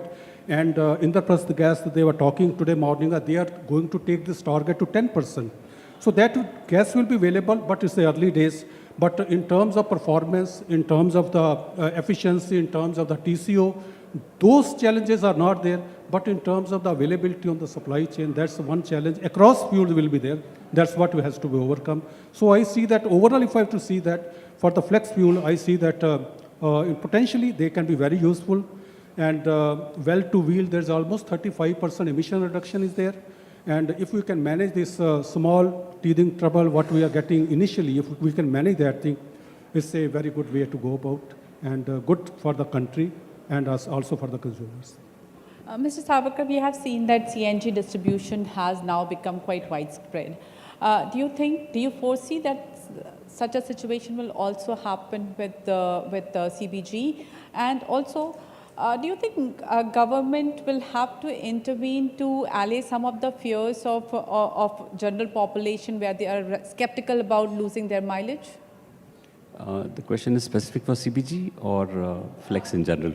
General, both, Okay. yeah. So for flex, see, I think the problem will be simpler than for CNG. Because for CNG, you need to lay down specific pipelines. And CNG can be carried only in those for long distances. Of course, you can carry by trucks for short distances. But compared to that, flex fuel is slightly easier. In the sense, India has already managed E20. And in many ways, all that one has to do is scale from E20 to E85 in terms of supply chain. And it should not be such a big problem. The problem will be more on the supply side for, let us say, people like refineries who would have to source ethanol in good quantity and quality for blending. Because as we go forward, the blend will slowly increase from E20 to number of steps in between before we go to E85. They'll have to manage seasonality because ethanol by nature is not available through the year. It's available by and large linked to crop cycles. So there'll be times when you have had a crop recently and therefore ethanol is much better available, and there'll be times when it is not. So there'll be supply chain challenges in terms of do you want to store or do you want to let go of the ambition of E85 through the year and manage it only seasonally. In which case, once again, the cars or the engines that the cars have would need to be capable of managing multiple percentages of ethanol in the fuel that's available. But in my mind, at least, the problem is simpler than in CNG because the distribution network will be same as today. It is more on the input side that one needs to worry about. And do you think, my second question, do you think government needs to intervene maybe on the cost side to make sure that the consumer does not suffer the repercussions of addition of E20? So there are very many challenges on the input side or the feedstock side. See, generally what happens is a farmer, once he produces, let's say, sugarcane, can get X number of sugar and from the remaining material, a certain amount of alcohol. But then let's say there is a pricing equation that works in a given country. So in that country, if sugar prices are very high, in terms of what the farmer gets, then in that country you will find that ethanol production is going to lag behind. But if you have a situation where ethanol prices are very high, you may find that multiple agricultural producers suddenly start diverting towards ethanol manufacture. In which case, one must be careful that you're playing a very good balancing act between food availability and self-sufficiency, which, by the way, India has today. And there's a lot of surplus, let's say, grains that can also be used for ethanol. But this is quite a trick that one has to play on a very dynamic basis to ensure that overall we don't end up in either agricultural produce, let's say, shortages or ethanol shortages. The other way to look at this is maybe we can have crops that are specific for manufacture of ethanol, which can be done with much less water. Yeah, so that's one more problem. That sugarcane, by the way, is very water intensive. Yeah. So as it is, we in India have started seeing the water table depleting.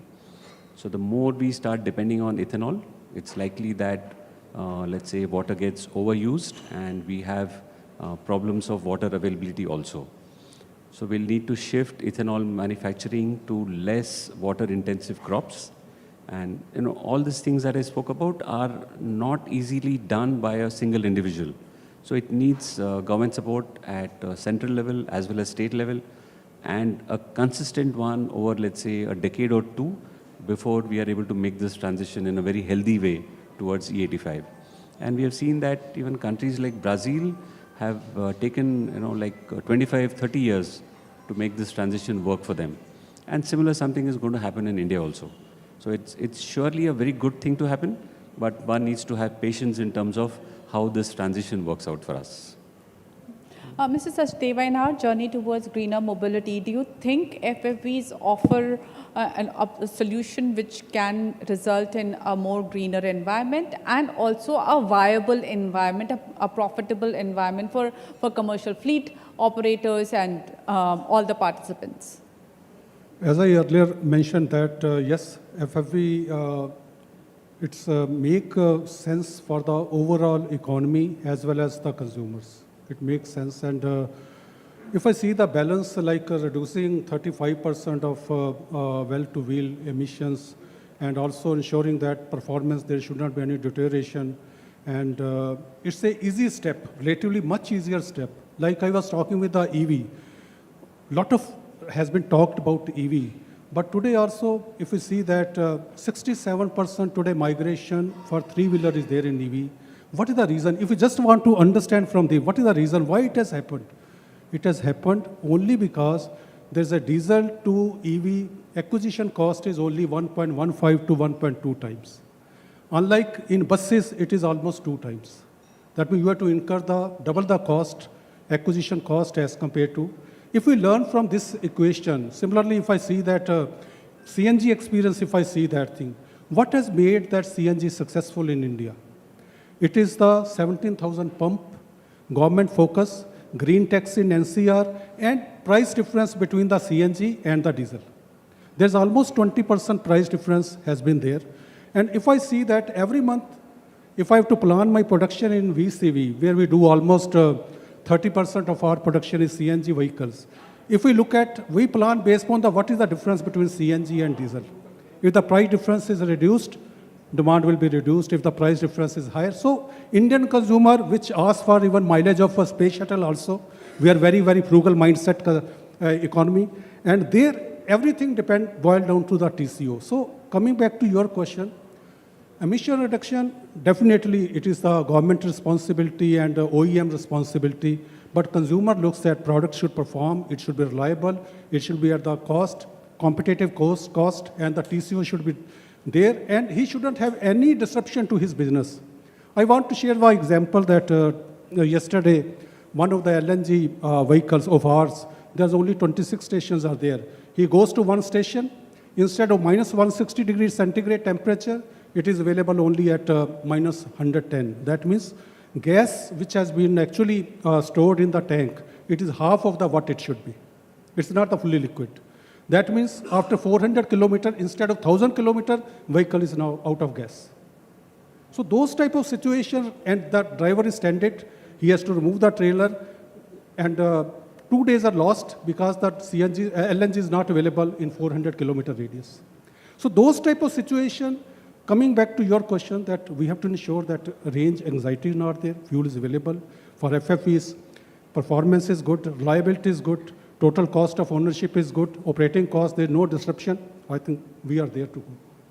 Mr. Savarkar, you wanted to pitch in and talk about whether FFVs can actually be a alternate solution. Yeah, sure. So there are 3 ways of looking at it. First is, let's say we look at climate change, where like our minister pointed out, India has taken up the job of being net zero by 2070. So on this angle of climate change, ethanol or FFVs are going to be biogenic in source. What that means is that it's not as if CO2 production from a car or a vehicle will go down to zero. It'll produce a little less maybe, but all the CO2 is going to be biogenic. So which means that the adverse effect that running of cars on the roads today make to environment will shrink substantially. The second point is on the climate side that the gases that come out of the tailpipe are going to be substantially different. So we're going to see huge reduction in CO2, NOx, particulate matter.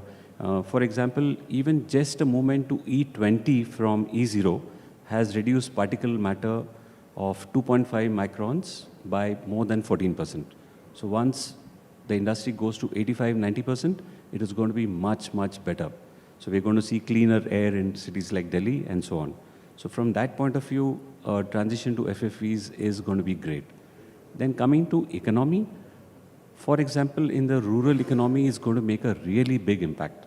So from the farmers who are not today sure of whether they will get their investments back in the same year, who will now start having more than one source of income. So like the food itself and the ethanol that's produced, so it helps them. There'll be a very excellent boost for the rural economy because so many more jobs will get created in rural India.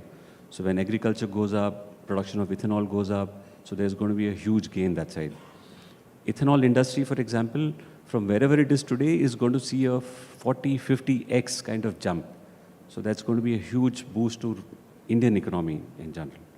And then the third point is on India's self-sufficiency or self-reliance, where, like the minister also pointed out, we spend a lot on importing crude today. So that will become almost like self-reliant when we go to FFVs. That's the kind of change that we can bring into India.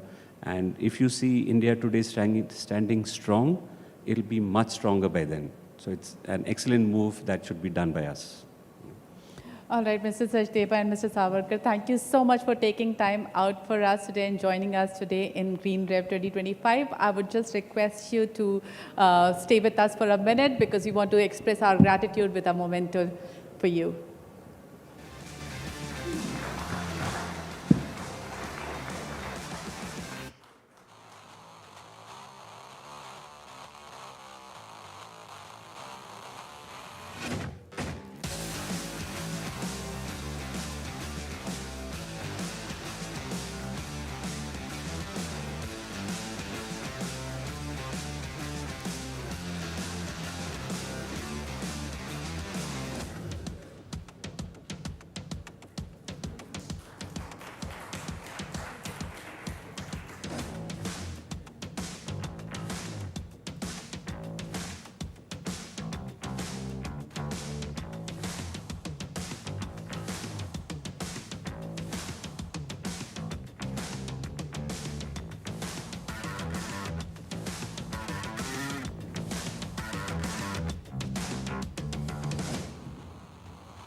Thank you so much, Mohan Savarkar and R.S. Sachdeva, for that enlightening conversation. You make a very compelling case for the adoption of FFVs. While the stage is being set for the next conversation, I'd like to remind you, ladies and gentlemen, that GreenRev 2025 is being live streamed on the NDTV 24/7 and NDTV Profit YouTube channels. So you can watch the sessions online as well, or ask friends and family to watch you as you are part of our panel. Our next conversation unpacks the detailed blueprint for India's ambitious journey from a 7% to a 15% gas-powered future by 2030. What are the foundational pillars?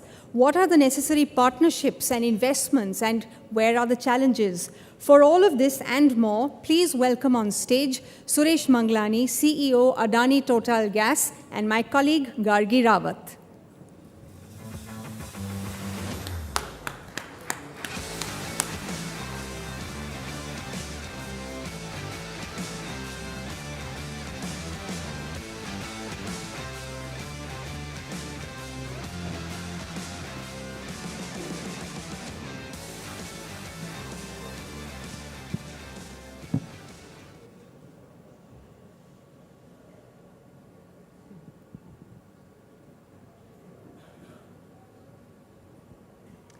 India is charting an ambitious course to move beyond 7% or perhaps 6% towards a 15% gas-powered energy mix by 2030. This transformation hinges on expanding city gas distribution networks to deliver cleaner CNG and PNG across urban hubs. it also calls for scaling alternative fuels from bio-CNG and CBG to green hydrogen to cut emissions and power growth. In conversation today with Adani Total Gas CEO Suresh Manglani, we're going to explore flagship projects, partnerships, and renewable fuel investments, the opportunities and challenges that define India's journey to a commercially viable, low-carbon gas future. Thank you so much, sir, for being with us today. And first and foremost, I'd like to ask you this view or this vision that we have of 15% is very ambitious. Already, India has in fact gone from 6.5% to 6% in terms of the share that gas has in our energy mix. So what are your comments on that? How can we make it a reality? Thank you, Vargi, and also I must compliment NDTV for holding this forum for expressing the thoughts from all the policymakers. It's at the right time, and thank you for inviting ATGL on this platform. I think it's I'm glad that you asked this very important question, that how do we take 6% to 15%, or it used to be 6.5%, and Honorable Prime Minister laid down the vision to take it to 15%. So while in the percentage terms it has come down maybe around 6.5, similar percent it has remained. But if you see on the absolute terms, our share of natural gas in absolute numbers has significantly increased. But because energy basket also has gone up, our GDP is growing, India is growing at 6.5, 6%. So naturally, energy basket is growing, and in that, natural gas has increased, but percentage-wise it has come down. Now, whether it can go further, absolutely it will go further. There are several policy initiatives which government has already taken across value chain, whether it is upstream for enhancing domestic gas production, or midstream, building up the national gas grid across the country, or building the RLNG terminals at various strategic locations.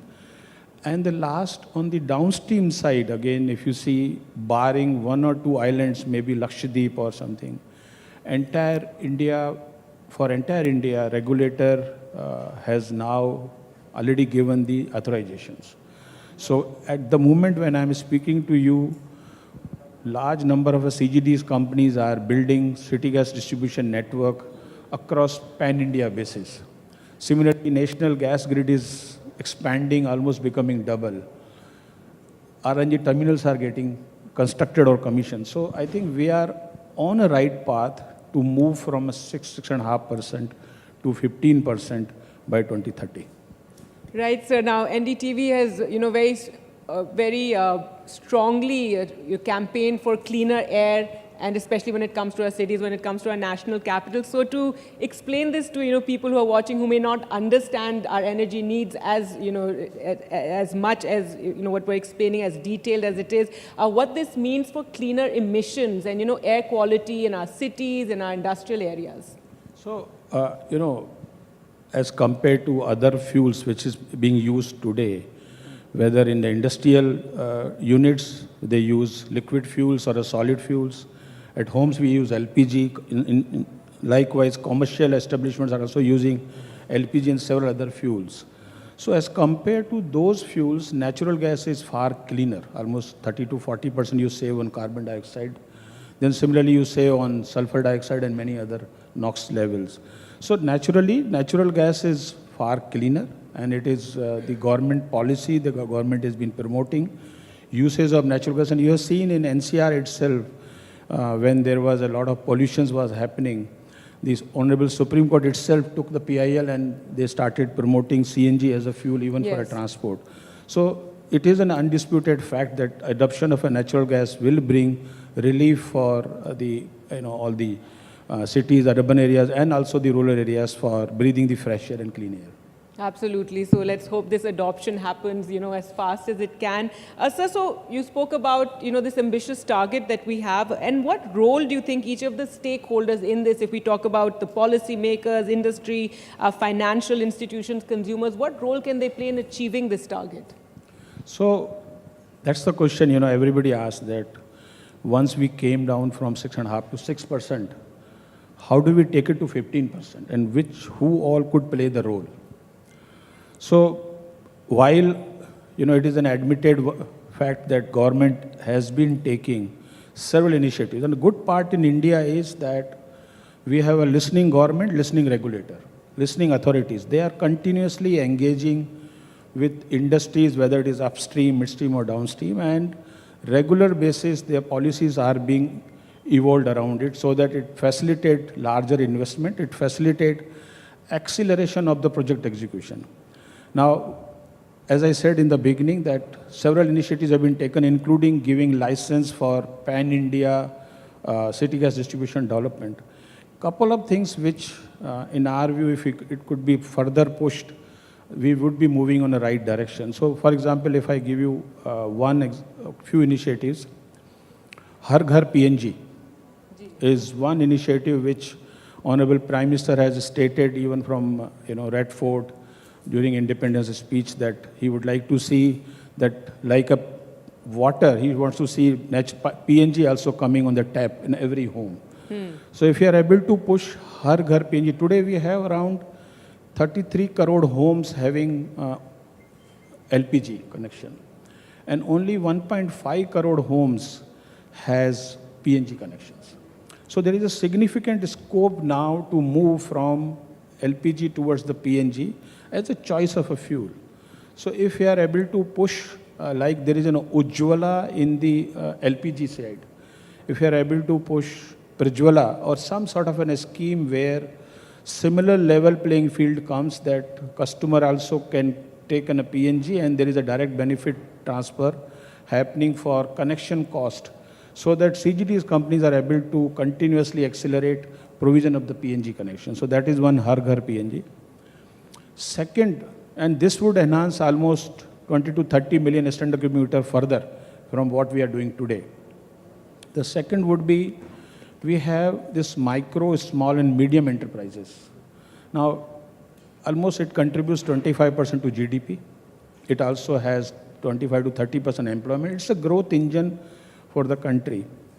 Now, there are multiple fuels which are available for usage by MSME, but in some parts of a country, you will find there is a mandatory requirement for MSME to use natural gas. Now, for example, NCR, they have to use the natural gas. Now, if MSME uses natural gas in one part and counterparty in other places and the other states, they use, let's say, pollutant fuel oil, LSHS, any other fuel, they won't be competitive. Okay. And if really we would like to bring share of a natural gas to go up significantly, and on one end we do Swachh Bharat on the way Honorable Prime Minister stated, this will be a major drive towards a Swachh Bharat, because if every MSME embraces natural gas, we will really see the health standard going up, because the workmen, etc., now they will be breathing fresh air. So our view is that there should be some sort of a consumption-linked incentive. Like we have a production-linked incentive for a PLI, there could be a consumption-linked incentive, which would be roughly 25,000 crore in a year, which is for 2, 3, 4 years, which allows every MSME to take natural gas as their fuel or a feedstock, and that will bring at least 80 to 100 million additional potential of a natural gas in the energy basket. So that is another very important that we should bring.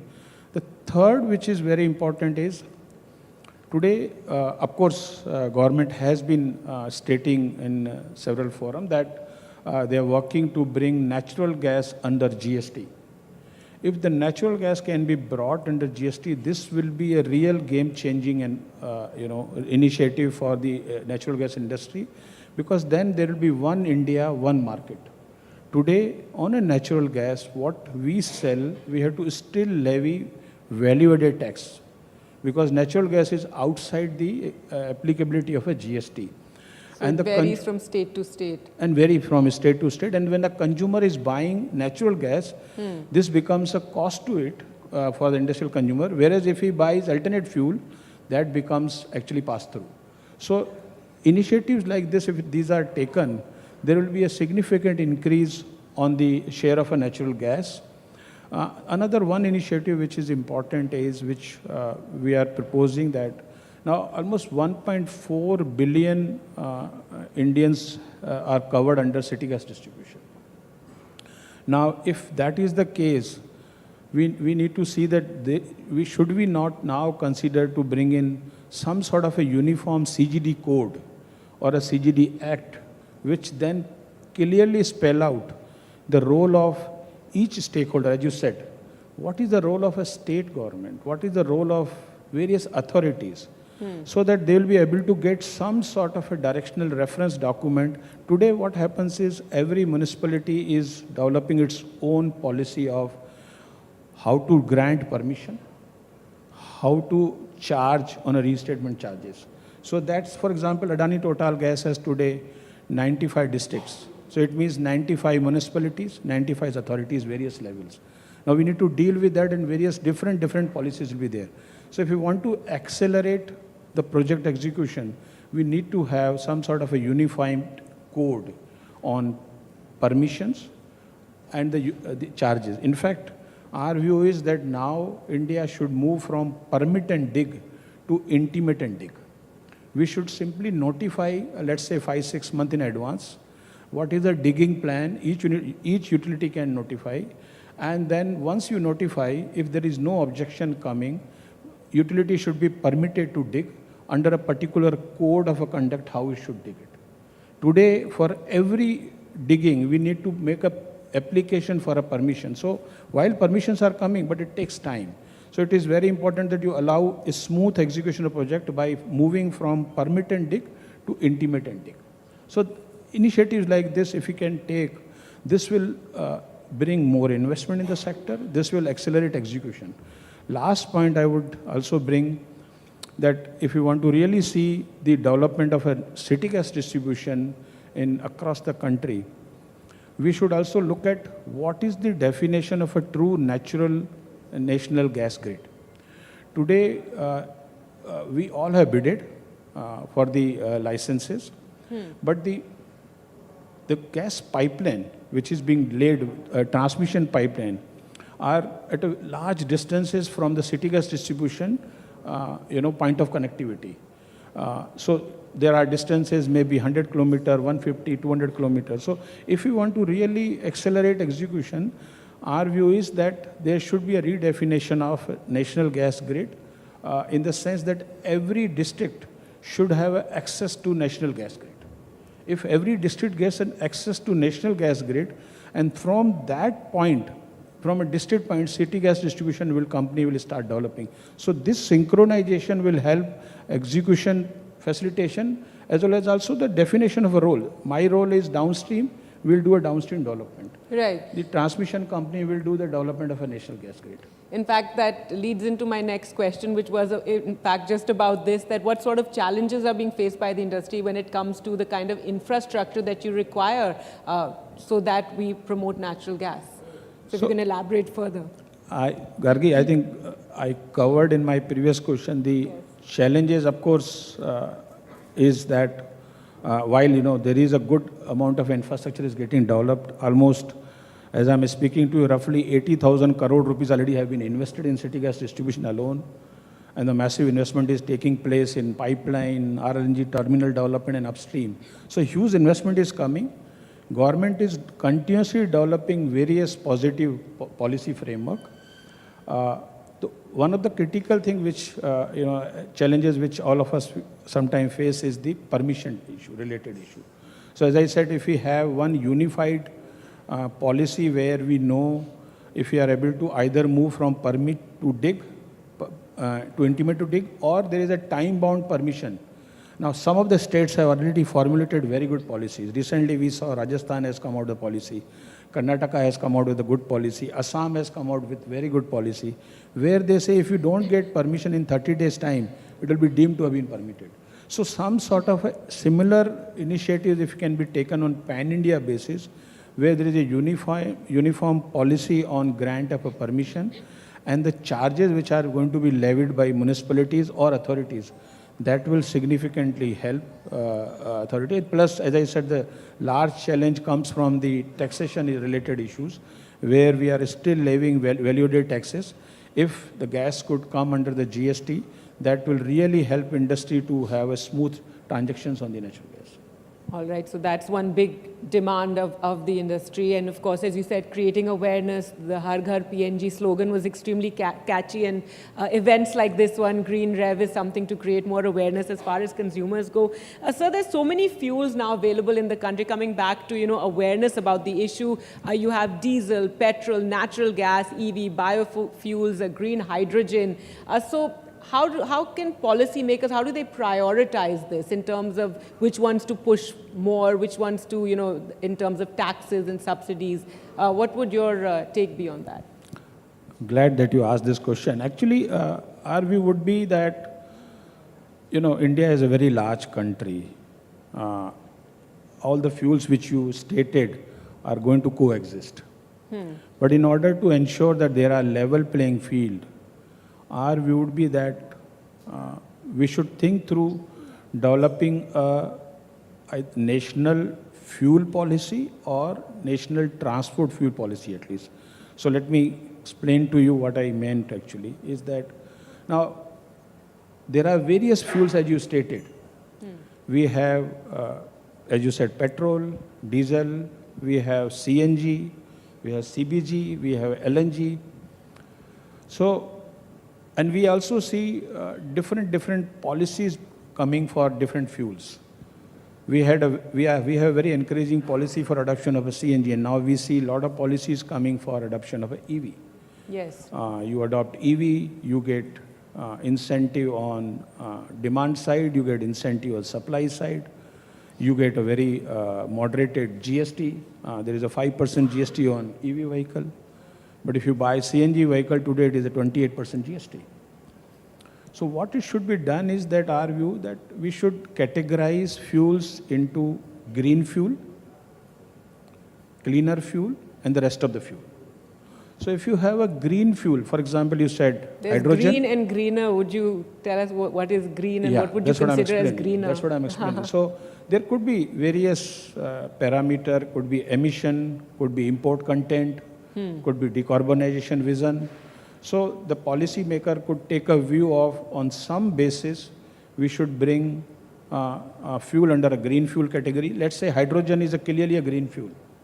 CBG could be a green fuel. CNG, LNG, LPG will be falling under cleaner fuel. Greener, okay. If I see the emission norms, and then petrol, diesel could go of a particular nature under rest of the fuel. Now, if you have, so now what will happen is, you will have this overarching document called fuel policy, green fuel, cleaner fuel, and the rest of the fuel. Now, depending upon where the fuel lies, all the taxation, incentives, or otherwise, whatever policies are there, are all similar to that.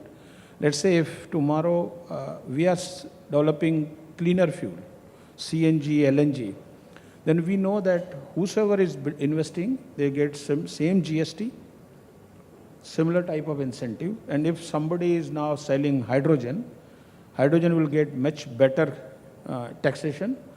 It's absolutely fine because then there is a clarity on the investor, there is a clarity for a consumer. Similarly, if somebody is buying a vehicle which is of the rest of the fuel, that he knows this is going to be the taxation system, so the total cost of ownership, TCO, will be known to the investor, also will be known to the consumer. So our view is, one way could be you develop a policy for each fuel, what you should do for EV, what you should do for CNG. Other way could be that you develop a policy on larger policy framework and categorize the fuel, greener fuel, cleaner fuel, and the rest of the fuel. In fact, it could go further that the retailing outlets which are selling could also be having color strips of, let's say, greener fuel will have green strip on the canopy, cleaner fuel could have blue strip on the canopy, and the rest of the fuel could have orange or red fuel. So that there is a consciousness of a citizenry also coming up, that I should contribute to the cleaner fuel, I'll buy green fuel. You go to the some western part of the world, people are actually choosing greener fuel or cleaner fuel by paying premium. They come and press the button that it's a 20% expensive. the CBG is 20% higher than the CNG, people still want to buy CBG because they feel, I want to contribute. So I think that kind of a consciousness can be awakened in the citizenry by putting these measures. So on the fuel side, I wouldn't say that which fuel should be promoted. I would say we should leave it to the choice to the end consumers. Also leave the choice to the investor where to invest by categorizing them under green fuel, clean fuel, and rest of the fuel. Or similar type of, this is not the end of the policy, but similar kind of a thought process should be developed in my view. All right, I think our public is very price conscious, so I think it's going to take quite some time for them to choose something with a premium. But sir, let's talk about, future technologies and the role that they're going to play, such as AI-driven demand forecasting, advanced metering, smart grids. You could talk about how they play a role in making India's gas network more efficient, reliable, and consumer-friendly. So I think, again, this is not only a good question, but also a question at the right time, because today, all of us, we are hearing about the importance of a technology. And in our own businesses, in Adani Group, you will see this is our DNA, actually. We breathe technology. If you see in and the good part of our system is that it comes right from chairman to the last person, in the organization. Everybody talks about technology, and we have been very, intensively investing on the use of technology. And if I tell you for example, Adani Total Gas itself, we have developed the platform called SOUL, S-O-U-L. It's an artificial intelligence-based tool which connects 100% of our devices, whether you go to CNG station, you go to CGS, all industrial consumer, commercial consumers.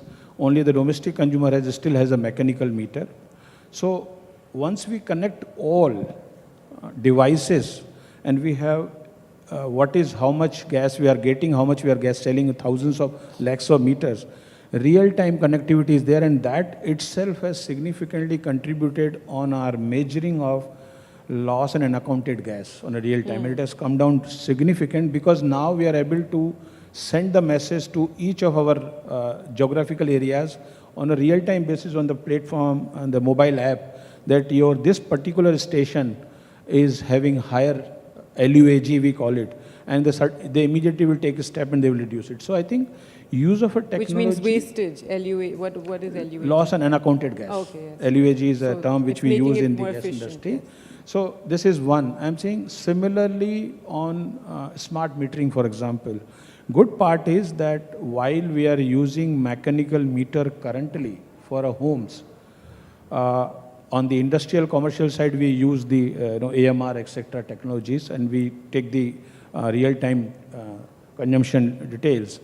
Home side regulator has permitted now that we can actually install smart meters for those homes who are willing to pay additional 3,000 rupees to CGD companies.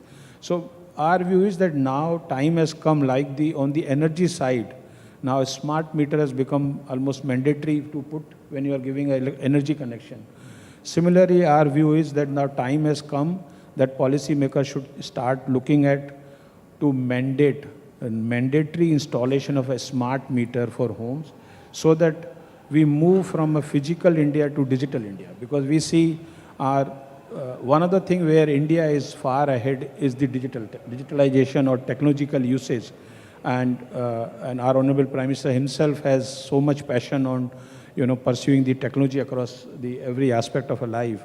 So today, homes have mechanical meter. Our view would be that policymakers should think through of promoting or making it mandatory to use of smart meters even for a home, so that in future we should not be replacing physical meter with a smart meter like it is happening in European Union today.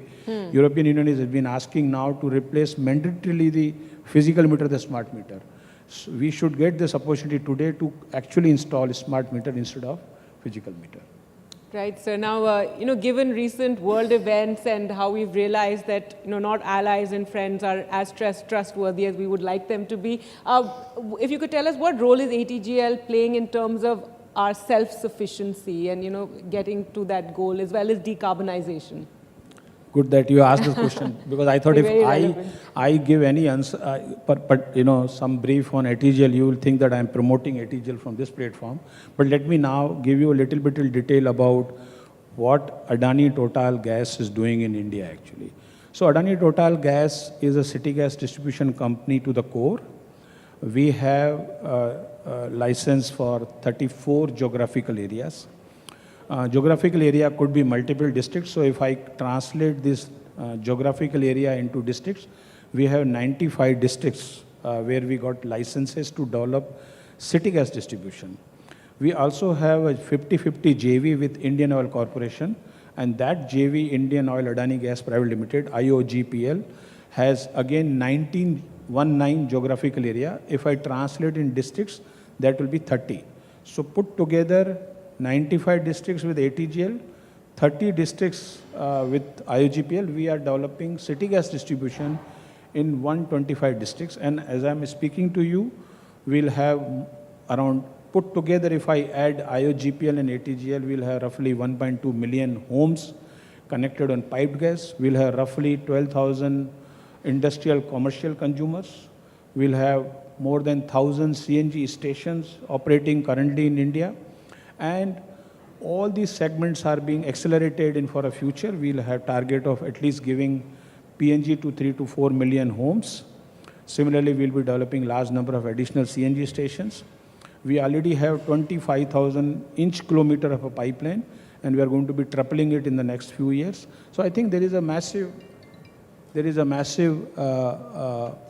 development of infrastructure which we are doing it today. And we supply natural gas. So as we said to you in the beginning, as I said, that it is actually a catalyst for the climate change. So we are certainly adding and helping, assisting on the climate change side. So this is on CGD front.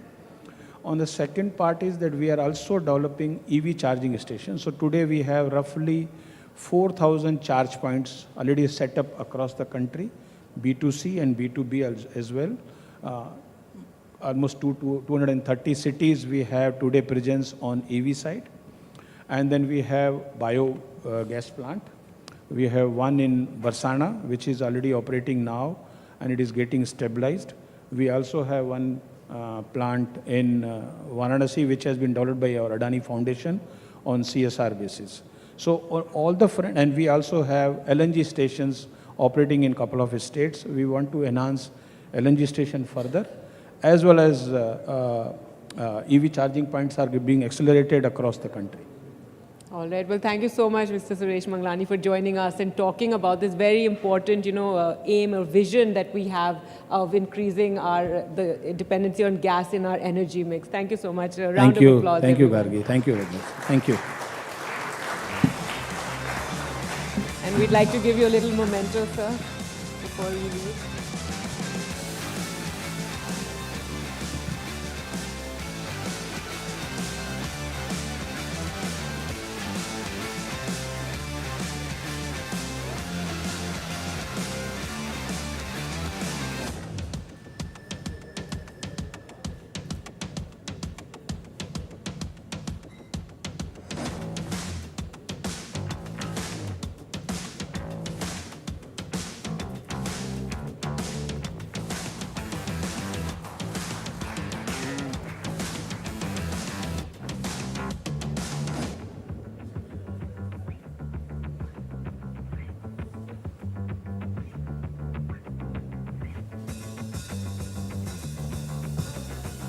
Thank you so much for that. That was Suresh Manglani, CEO, Adani Total Gas, in conversation with my colleague Gargi Rawat. Now, up next, we turn to the financial side of the biofuel revolution. What are the financing mechanisms critical for scaling biofuels? How do we improve access to green finance, enable PPP models, attract investments in biofuel infrastructure? To answer those questions in our next session, From Capex to Carbon Credits, Unlocking Capital for Biofuels, it is my pleasure to invite on stage Tarun Kapoor, advisor to the PMO, who will be in conversation with my colleague Shivarur.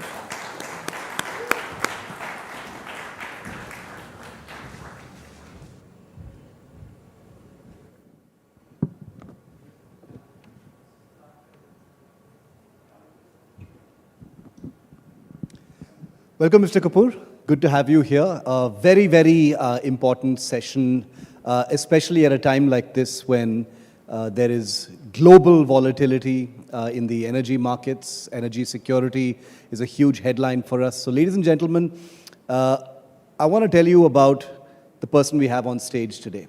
If there's one thing that will decide first the speed and scale of India's biofuel revolution, it isn't just technology, and as Anasuya just said, it is capital.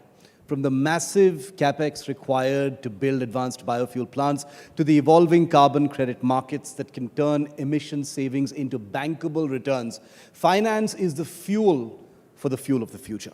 Today, we get a rare inside view from the Prime Minister's office, no less, on what's being done to attract investments, de-risk innovation very importantly, and make biofuels a high-confidence bet for both domestic and global capital. And we are just at the foothills right now.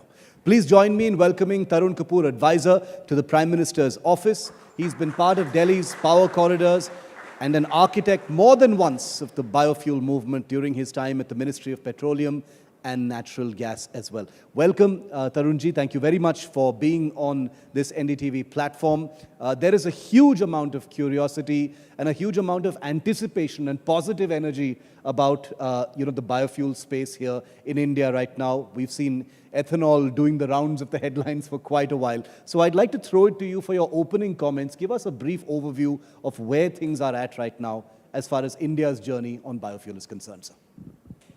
So, thank you for inviting me. And in biofuels, the main biofuels we are probably looking at, one is ethanol, then compressed biogas, and biodiesel. And in ethanol, then it's also 1G, 2G, and then 3G. So I would say mainly the success story so far has been around ethanol, and compressed biogas is just coming up. Biodiesel, we've had success, then problems because the price is high. But all these areas we want to look at, and we want to have alternatives to petrol, diesel, and of course natural gas. The journalist in me wants to ask, this is an audience of people from the industry, Mr. Kapoor, but the journalist in me also wants to ask that, with the current geopolitical churn in the world, is there an elevated sense of urgency on the path that India is taking down these things? Of course, the reforms are happening. Of course, the pieces are being put in place. But, over the last 6 to 7 months especially, has that had an impact in terms of needing to do things much faster? Certainly. Not only the current situation, but we've always been looking at our imports. And we need to reduce imports. We also have to create jobs. So this is a sector where we are connected with the farmer. We are connected with the intermediary, which is the manufacturer, where again jobs get created. And we reduce imports. So one could say that 3 advantages. And also we can have homegrown technologies, and we can offer to the world. We can offer technology, and we can offer maybe some innovative products to the world. There are other possibilities also. From biofuels, you can produce chemicals, you can produce so many other products, but then those kinds of quantities we still probably don't have. So we are just looking at energy. So that's the mass scale, like that's where huge quantities are needed, but those niche uses probably could also give a lot of value. One example is the 2G plant, which is coming up in Assam, based on bamboo, where I was informed that there are at least 2-3 very high value byproducts. And some of those byproducts, if they succeed, probably they'll give revenue, and that quantum of revenue is so much that it has the potential to make a plant which otherwise looked unviable. That whole plant with an investment over 3,000 crores becomes viable just because of those value additions. Yeah, Mr. Kapoor, I'll come to mandates in just a bit because that's the other big question to ask. But I think that there is a huge amount of interest largely on also India's carbon credit trading scheme, which is now operational. Can you tell us, how can biofuel producers practically integrate into compliance markets? What policy gaps need urgent resolution? What is the government looking at right now? So as you know that the whole carbon trade landscape is now changing. The old system is now out and there's a new system, and that new system is taking time to set in. So in the new system, there is a very clear differentiation between what can be traded internationally and what can be traded domestically. So we identified 14 sectors. In those 14 sectors, compressed biogas is also there. So these 14 sectors, we said that we would allow international trade. And rest we've kept for domestic. On the because the basic principle is that whatever is contributing to our NDCs, that cannot be traded internationally. So the larger ones where higher volumes are there, we want that to contribute to our own. We've made international commitments, so we want that to contribute to our own international commitments. But certain areas where the costs are high, and those high cost areas also have low volumes, and probably we need technology, those areas we've kept for international trade. So compressed biogas is one of them. Now, this whole system is, because it's new, so it's taking time to set in. So for the domestic market, there are several steps involved. Bureau of Energy Efficiency has been given this task of doing this, you could say, setting up the trade platform and for managing the whole carbon market. The mandates come from emission norms which are set under the Environment Act by the Environment Ministry. So certain industries, they've already put mandates on, and those who don't meet mandates, then obviously they can go and buy those credits. But this kicks in from next year, and there is a time given to earn credits.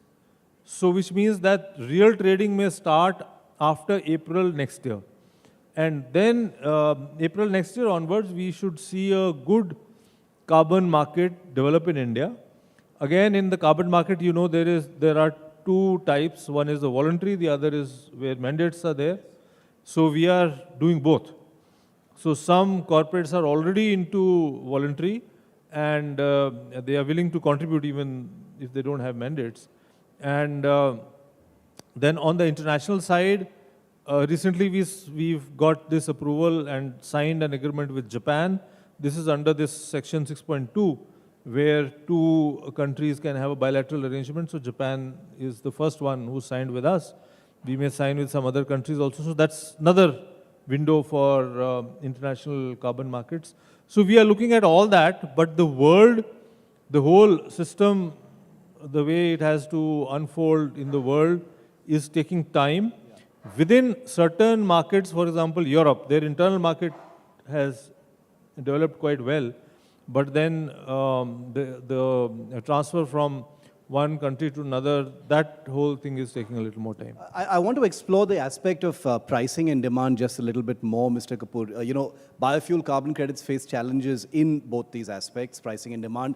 How will the government ensure fair valuation and market stability under the carbon credits trading scheme and the green credit program?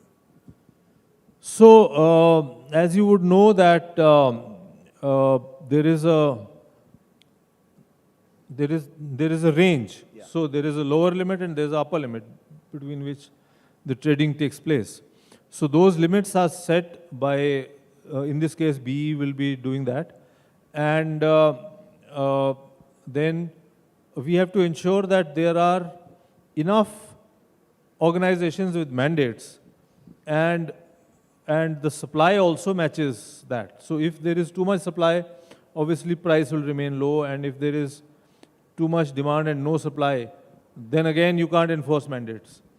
So there are mechanisms which can be used. For example, you can even do some you can put some, there can be a transfer mechanism. So those certain instruments which are already there in the market can be transferred to this to create enough availability if availability is low, or you could even do some maybe virtual kind of mechanisms also there. So there are methods to balance out, but so far Environment Ministry and BE together Power Ministry, they have held a lot of discussions, and the way they are going about this whole thing, they will match demand and supply. So I think the Indian market should come up well. Is greenwashing a concern when we talk about this, Mr. Kapoor? Can voluntary carbon markets like the Green Credit Program complement compliance markets to boost biofuel investments? Can you tell us a little bit about the safeguards to prevent what I'm talking about, double counting or things like greenwashing? So, see, on one side, these kinds of issues will come up, but on the other side, we don't want a very difficult or a very elaborate system which is totally consultant driven. So in the previous international system, the criticism was that consultants were making all the money, and probably people were making investments but not getting the kind of benefits they should have got. And in some cases, maybe the areas which were to get priority, they never got the benefit, and some sidey kinds of jobs which were probably not so important, they got the benefits. So this time we have been impressing upon say BE and all those who are involved that let's keep procedures simple, while we have to ensure that there is no double counting or there are no frauds. Let's not add on to procedure and put so many safeguards that ultimately it becomes consultant driven, and then you have so much compliance that ordinary probably entrepreneur doesn't want to get into this. He says, forget it, I'm not bothered because it's too much, and at the end of the tunnel may not get anything at all. So that's what happened with a lot of people. They put in a lot of efforts, paid the consultants, but nothing came out of it. So this we want to avoid. But then I think the whole industry, the whole ecosystem relies more on transparency rather than procedures. So with that, and if everyone is vigilant, then I think things should go fine. No, the pressure to be business friendly is very, very apparent, especially in this nascent space. But one of the things, Mr. Kapoor, that one often hears from the industry is, they talk about inconsistent state policies and feedstock supply chains as some of the key barriers. There are others, but I'm just mentioning these. Could you give us a view of what concrete steps are happening at your level, at the PMO level, to harmonize center-state regulations and one of the things that you just talked about, the ease of doing business? There are issues around biofuels, otherwise they would have taken off very fast. And issues around availability of feedstock, or maybe sale of the end product, or even technology in the case of, say, compressed biogas.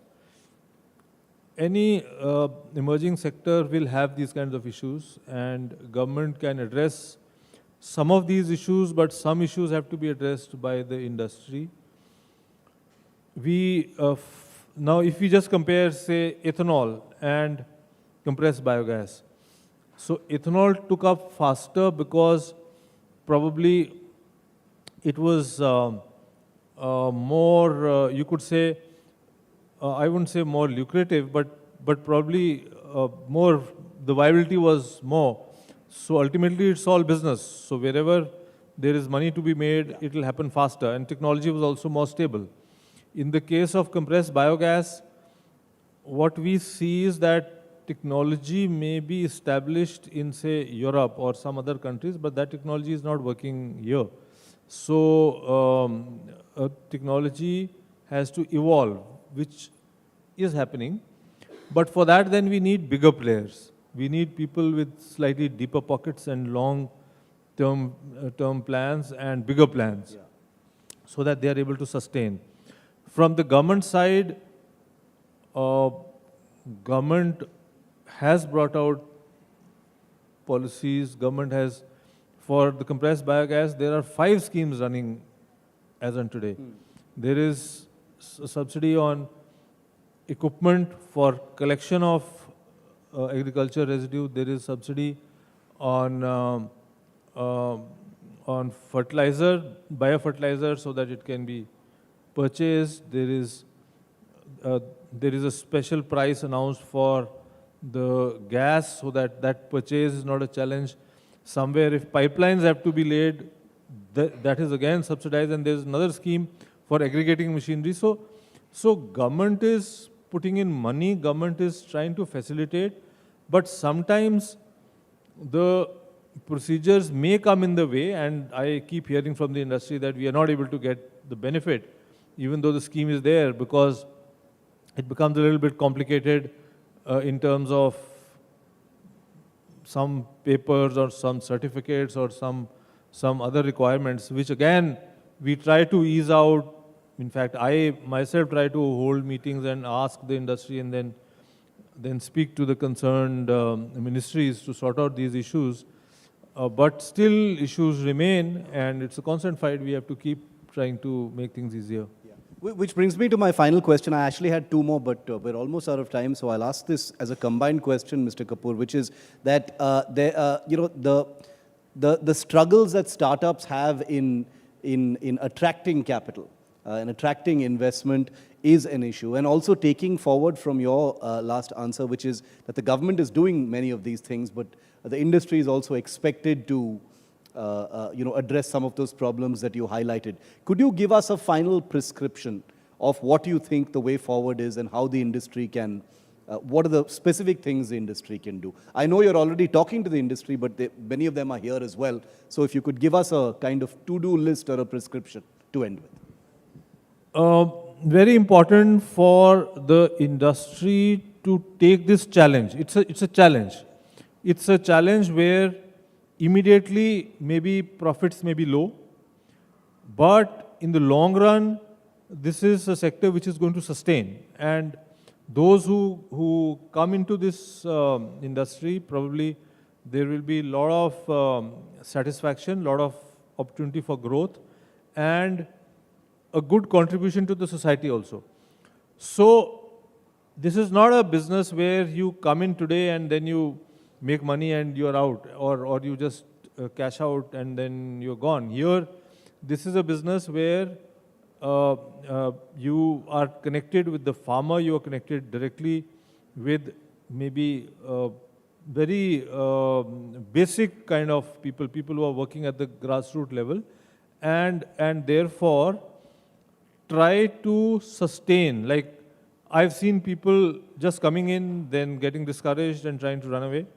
So my request always has been that please come with very strong motivation and try to stay in this sector for to make it successful. We have to fight it out together. And this is one sector where government wants to fight it out with the industry. Absolutely, like we are with the industry. I am willing to speak to anyone who tells me I want to meet because there's a biofuel issue. I immediately give appointments. And we've asked ministries also to give top priority. In fact, every 10 to 15 days, Prime Minister himself will ask us. Some different meeting will be going on. Suddenly he'll remember and he'll say that what is happening to biofuels. So that is the kind of importance which is paid to the sector from the highest level. So therefore, together we have to do it, and we will succeed, I'm quite sure. I want to just draw a little bit more out of you on that. The Prime Minister takes a special interest in the biofuel project at this time. Tell us about that, some of the questions, some of the things you can share. Absolutely. See, the name he uses is Govardhan for the biogas initiative, and he is very keen on it. He says that this is the only sector where you can clean up the country, you can provide income to the farmer, you can save foreign exchange, and energy security for the country. So this has so many benefits. But there are challenges which we have to sort out. And in fact, he remembers this all the time.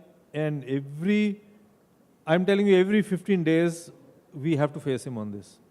Because he will ask. We have to be prepared on what is happening, because he is certainly going to ask about which plants have taken off, very specific, and he remembers some of these plants also. I don't think there can be anything more reassuring for industry than the Prime Minister checking every 15 days to find out where things are at. That's an incredible amount of, the highest level reassurance that the people wanting to get into this industry can actually get. So I think it is very clear from this brief and insightful discussion that biofuels and this emerging sector is not a side mission for India. It is a national imperative, cannot be ignored. And like Tarun Kapoorji said, this is going to be something that the government partners with industry all along. Thank you very much, Tarun Kapoorji. Thank you.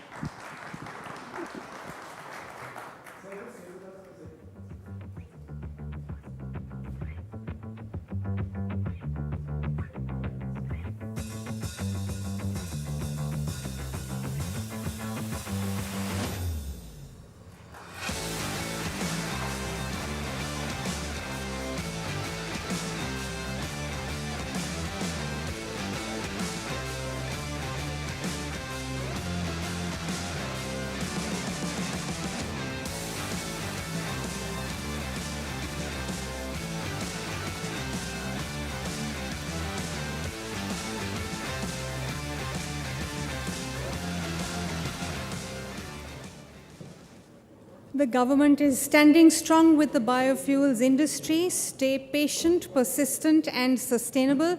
Thank you, Tarun Kapoorji, advisor to the PMO, for that very positive and reaffirming message. And that, of course, is a huge boost to what we're doing here at GreenRev and the conversations that we're having. Okay, we now turn our attention to a sector that is ready for takeoff, quite literally. Our next panel is going to take a look at the future of sustainable aviation fuel and its critical role in decarbonizing air travel, particularly in India. Now, as we all know, India is the world's third largest domestic aviation market, and the push for cleaner skies is stronger than ever before. This conversation brings together industry leaders and experts to explore the policies, the innovations, and the investments that are needed to scale sustainable aviation fuel from pilot projects to national adoption. For our panel on unlocking India's SAF revolution, please welcome on stage Vijay Nirani, Managing Director, True Alt Bioenergy, Ranjit Kulkarni, Vice President, Honeywell Energy, and Kanika Chawla, SAF Business Development Leader, India and South Asia, Airbus. This conversation is being moderated by my colleague, Gargi Rawat.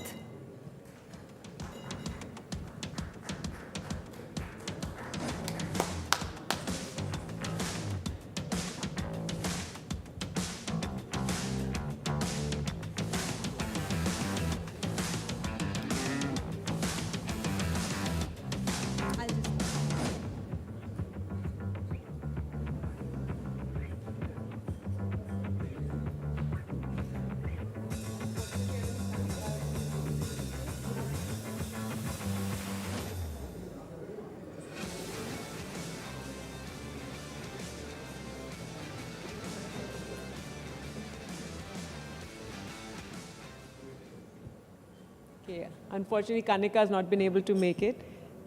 All right. We will now focus on the future of sustainable aviation fuel, SAF, and its pivotal role in decarbonizing air travel. With India now the world's third largest domestic aviation market, the urgency for cleaner, greener skies has never been greater. The discussion today brings together leading voices from across the industry to examine the policy frameworks, technological breakthroughs, and funding models driving SAF adoption. A deep dive into how innovation and collaboration can help India's aviation sector soar sustainably. Thank you so much both for joining us. We have with us Vijay Nirani, MD True Alt, and Ranjit Kulkarni, VP Honeywell Energy. Well, first and foremost, let's talk about, the economics and price sensitivity, given that, that it's 3 to 5 times more expensive SAF. So how do we get the industry to really adopt it? Thank you, Kanika. Thank you for having me here, Gargi. First of all, the price differential is what excited developers to go into this market. So 3 to 5 times the normal price, everybody sees an opportunity. At same time, the price differential also paid by people who travel. Okay, so it's a dichotomy of how do we manage both of it. But people are willing to pay and willing to travel in a greener way because we all understand it helps being green. So that's a price we all will be paying. It's just a matter of how much. Now, how are we doing to manage some of this price sensitivity? Price sensitivity comes from volatility, uncertainty. So where we are looking into is how do we make sure the sustainable aviation fuel is available in a predictable quantity, in a timely quantity, and a substantial quantity that gives sufficient volumes to the market. So those are the things. More and more volume becomes available. It's a demand supply, correct? As the demand or the supply becomes more, price parity comes down. So that is where we are looking into bringing in the cost parity of it. That also means we are looking into multiple different pathways to get to the sustainable aviation fuel.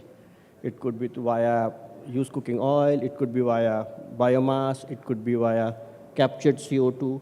So there will be multiple ways with each having a different price point, but each bringing a different level of economic and bio or environmental benefit to the earth or to the community where we live in. All right, Mr. Nirani, Troll Bioenergy is now a key player in India's bioenergy transition with one of the country's largest intended SAF facilities. So if you could tell us what are the gaps in the startups ecosystem, pre-treatment tech, enzymatic solutions that need funding to make SAF cost competitive? Thank you so much for that. I think SAF is a very exciting program, or it's a phenomenal opportunity for us in the biofuels umbrella. So what we have is the potential to power aircrafts flying continents, which is actually produced by farmers. And of course, there will be certain technology challenges for which people like Mr. Ranjit Kulkarni are working very hard, and I'm sure him and his team will find solutions in the very near term. And in fact, we have sort of having the capacity for ethanol going through the alcohol to jet route, have plans to set up one of the largest capacities in the country. So we have already licensed their technology, so we have an agreement to license their technology. The idea is, of course, there are some moving bits into the space to achieving the right fuel just yet, but it's not a very far off place.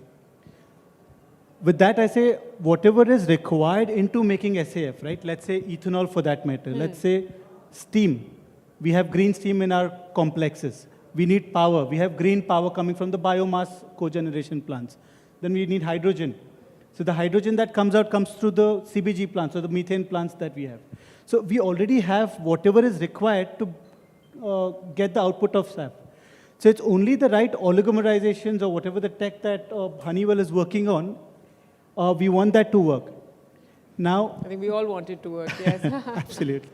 So the interesting bit is the costs that we speak, which could be probably a little too expensive when we begin on, is an opportunity to be even cheaper than the air turbine fuel that we have currently. So I would probably draw parallels to your wind or solar that was 20 years ago to today, when the price of unit was almost 15 rupees, 16 rupees, so today it's 2 rupees, 3 rupees. So that's the kind of opportunity we potentially carry in the biofuel space and again in the sustainable aviation fuel space. So when we speak of technology really, converting ethanol to, let's say in the case of alcohol to jet, so which we intend to set up, the technology really to convert ethanol to ethylene has been there, and people have been using that since many ages already. Technology to make green hydrogen is already there. Technology to, of course, put steam and power has been there since for centuries now. So it's only bringing together all of that and making a compound out of it, which Mr. Kulkarni and his team are set to achieve, and companies like us and country like ours is set to benefit from. All right, so Mr. Kulkarni, that brings me to the question with Honeywell's ethanol to jet fuel process, cutting aviation greenhouse gas emissions by 80%. So how do you optimize this for India's diverse feedstocks, sugarcane, molasses versus agri-waste to maintain cost parity? Thank you, Gargi. Again, first thing I'm again proud to say is this ethanol to jet technology has been developed by us in India, and it's gone global. Okay, wonderful. So that's a fantastic achievement for us. Wow, that's quite an achievement. I think that deserves a round of applause, yes. The second, we believe in two fundamentals. Waste is a misplaced resource, which means every molecule we harness, make sure we use it wisely. And just because I can do something doesn't mean I should do it. I have to be responsible. Let me elaborate what I mean by that. So when we look at waste, today the chemistry, if you look at any of biomass, it has three or four key elements: carbon, hydrogen, and oxygen. Now there's enough chemistry knowledge available in the world and everywhere where I can take this carbon, hydrogen, and oxygen molecule and make any molecule I want in the world. Let's talk about biomass. It's how we utilize that carbon, hydrogen, reject oxygen, reject other contaminants, and make the molecule I want, whether it is green plastic, whether it is green fuels, or green chemicals. How do I make it in less and lesser number of steps? If you look at agri-residue, biomass, ethanol, they all have different characteristics. Understanding these characteristics is very key in how we take it to the next step of SAF or biochemicals. That is where innovation comes into the picture. That is where we now try to do it. If I can do it instead of 4 steps, can I do it in 3 steps? Can I do it in 2 steps? Every step I reduces the carbon intensity, reduces the heat, reduces the energy, and thereby reduces the carbon footprint of that product. This is the philosophy we drive. While doing this process, I may not be able to convert every molecule into my desired SAF molecule. We may get some side product. One, I would first try to minimize side product, or if we make side product, how do we drive more value out of that? It should always be priced higher than what comes as a feedstock. So that's a second way we try to leverage it, not only reduce the capital expense, but also improve the value of it. And third, what we say is use less heat and what we call drive more towards it. So because doing more with less is always a key in driving profitability. So these are 3 to 4 aspects of it. So we have not stuck to one technology to drive SAF. Things where used cooking oil, waste fat, waste greases are available, we have a different pathway. Where biofeedstock is available, depending upon the biofeedstock, we have a different solution. If you have waste CO2 and green hydrogen, we have a methanol pathway. If you have municipal solid waste, we have a different pathway. So we have tried to understand how each molecule can be taken into a SAF molecule in the least path of resistance. And that has been how we have developed multiple options to cater to different geographies, not just in India, but around the world. All right, well, I'd love it if you could develop a technology for all the crop burning that takes place in Punjab and the Parali. As we all know, we all suffer the pollution. So if you could make that lucrative for farmers, that would be wonderful. Mr. Nirani, to you now, how can airlines be encouraged to commit to long-term SAF procurement contracts, given, as we discussed, the cost premium? And should India mandate blending targets similar to what's happening in the European Union? So I think the mandate is already announced, but the roadmap to achieving the mandate is what we are looking to hear from the policymakers. So there's a mandate to already start blending 1% by 27, 2% by 2028, and up to 5% by 2030. And again, CORSIA, the body that regulates emissions, has already given global emission mandates as well. So be it the US or the European Union, they chose different pathways to achieving those mandates. And are these mandates realistic? They are, of course, it can be. There's nothing very, like how Mr. Kapoor just said earlier, right? Yes. There's nothing that's impossible. They're difficult, but they can definitely be achieved. So what I would say is, because the ethanol program became a big success for 2 reasons. One, there was incentives to the manufacturers, and again, there was a penalty if you don't consume or blend ethanol in petrol. There was a 2 rupee penalty that was levied, right? In the European Union, they straightforward have carbon taxing. If you're not going to reduce your carbon emissions, there are taxes that are levied. And you know, multiple companies have either shut down or sold out because of the carbon tax implications. Or be it in America, US has used to, prior to the big man that's holding office now, has had incentives that were being given out to the sustainable aviation fuel. But India, we still have to figure out our roadmap to achieving this. So one thing is, India is a very cost-sensitive economy. Yes. We are a very fast-growing economy. So, and again, as compared to per capita flying with the developed countries, we still are much, much lower than anybody else. So in the morning, we're giving a figure. So India only has about 160, 165 operational airports. For a population of as large as 1.5 billion, as compared to in America, which has over thousands of airports. For a population, 1/5 ours. Right? So the potential for our country to grow in the aviation space is tremendous. Now, in order for us to actually implement, we either need carrots or we need cane, or probably we'll need both. So if either carrots, cane, and we have the push from the policymakers and for the consumer, we will end up achieving the mandates. Of course, probably, to get to 2027 levels, we probably have missed the bus. If not 27, at least 28. That's why I asked whether it's realistic, yes. So I would still believe, so let's say between companies like ours, right? So we need to have bold movers, or rather first movers, to one, take the risks in order to enjoy the rewards, as Mr. Kulkarni was just mentioning when we were sitting down. So if we want to enjoy the rewards, higher rewards, we need to also be able to take the risks on board. Now, government is giving subsidies. There are capital subsidies available. There intend to be carbon credits that is coming up. There are a lot of global capital which is sort of allocated to SAF. We just need to tap on the right doors for us to make sure this project is up and running. Now, I'm just talking about the opportunity, right? So why it could be a reality, why we definitely probably could achieve, is one, if we have the right tech and if we can actually try and encumber the potential risks into the setting up of this project, there are dedicated capitals, there are dedicated companies that have already taken mandate to blend fuel. Let's say India is not a very expensive, or rather, it's a very cost-sensitive market, right? They're not going to take fuel for blending. What government of India has given the mandate that 1% blending by 27 is for all the international flights flying in and out of India. So all the flights, right from your Emirates to your Lufthansas of the world to your United Airlines, any of the aircrafts coming into India would need this fuel. So this is a global play. So I wouldn't call this a cost-sensitive play for the domestic consumer, but it's a global play for them to offset their mandates in the countries that they originate from. So I think it is a little challenging, but of course, who doesn't like a challenge? Yes, and the carbon trading market is also heating up right now, so it's important that, we be on top of that. Mr. Kulkarni, let's talk about, food security vis-a-vis, biofuels. And so beyond ethanol, what non-food biomass sources, like rice straw, municipal waste, I know you spoke a little bit about that, but if you can elaborate further, that Honeywell is prioritizing to avoid any sort of conflict in terms of, food security. Yeah, thank you again. I think for us, touching food chain is no, correct? Okay. And nobody would touch that because we understand you are playing with fire here, okay? So we have always been conscious when developing our technologies. Interestingly, the first application that came was actually on palm oil.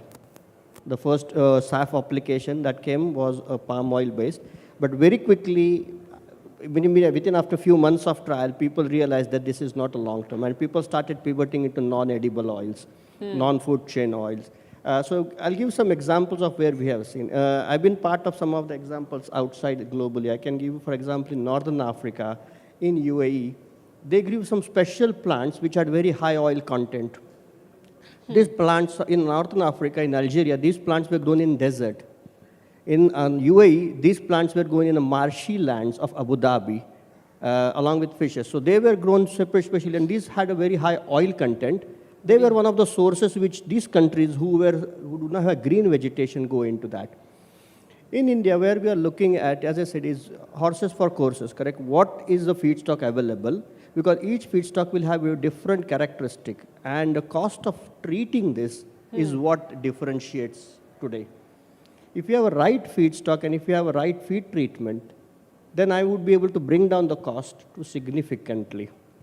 That's where we're looking into it. Second, what would be the fastest or best way? Because ultimately what we do is we take feedstock, we make into either ethanol or we make it into some kind of bio oil.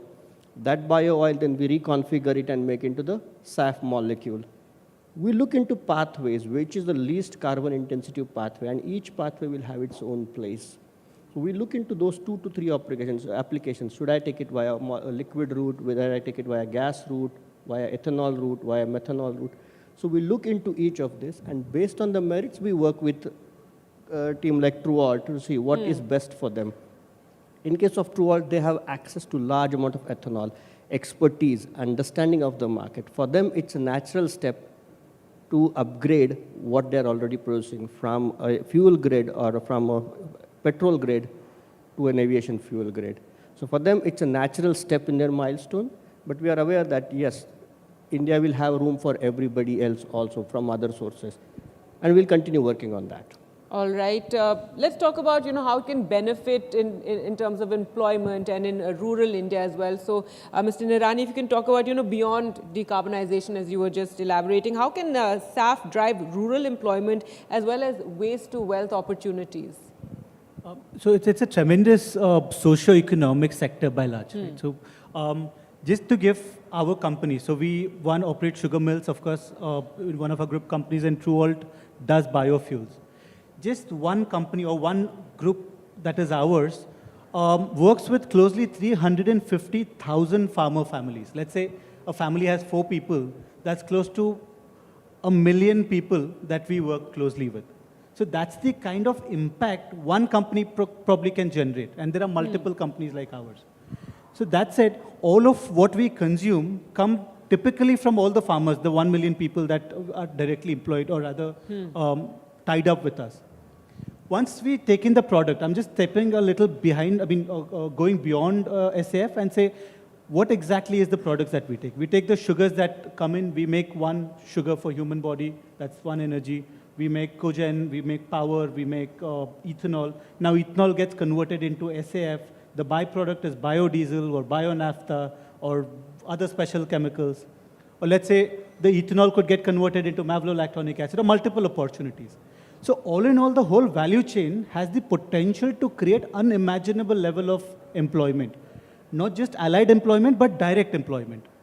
So let's say a typical case of a SAF plant, let's say 10 crore per annum sort of a capacity that we sort of intend to set up, would potentially employ close to 800 to 900 people directly. And these are very skilled employment.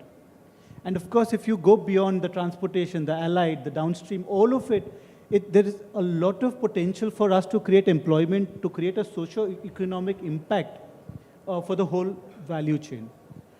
To top what excites me especially on top of it is every product that we consume is replacing this crude that is imported. So if a 1% blending goes into aviation fuel, that 1% of crude is, the import is reduced, and that quantum of capital, let's say in our case, we get X becomes the price. That X price, whatever the raw material price, is going to a farmer, and that farmer is creating our Indian economy.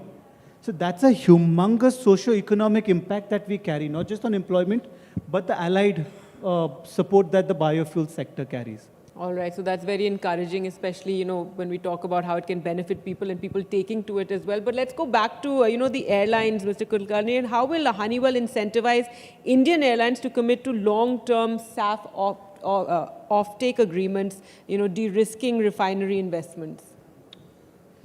Interestingly, this whole SAF initiative started from airline industry. Airline industry started to look on how do they decarbonize. Of course, they looked at their ground operations and efficient fleet maintenance, but their biggest carbon footprint was coming from the fuel. Yes. And that's what drove the aviation industry into looking into this. The way we worked with aviation industry was first to give them a belief that SAF is a drop-in fuel. And that was the first ask, is don't come up with something very radical, which we cannot digest. It's an industry that takes a lot of time to mature technologies.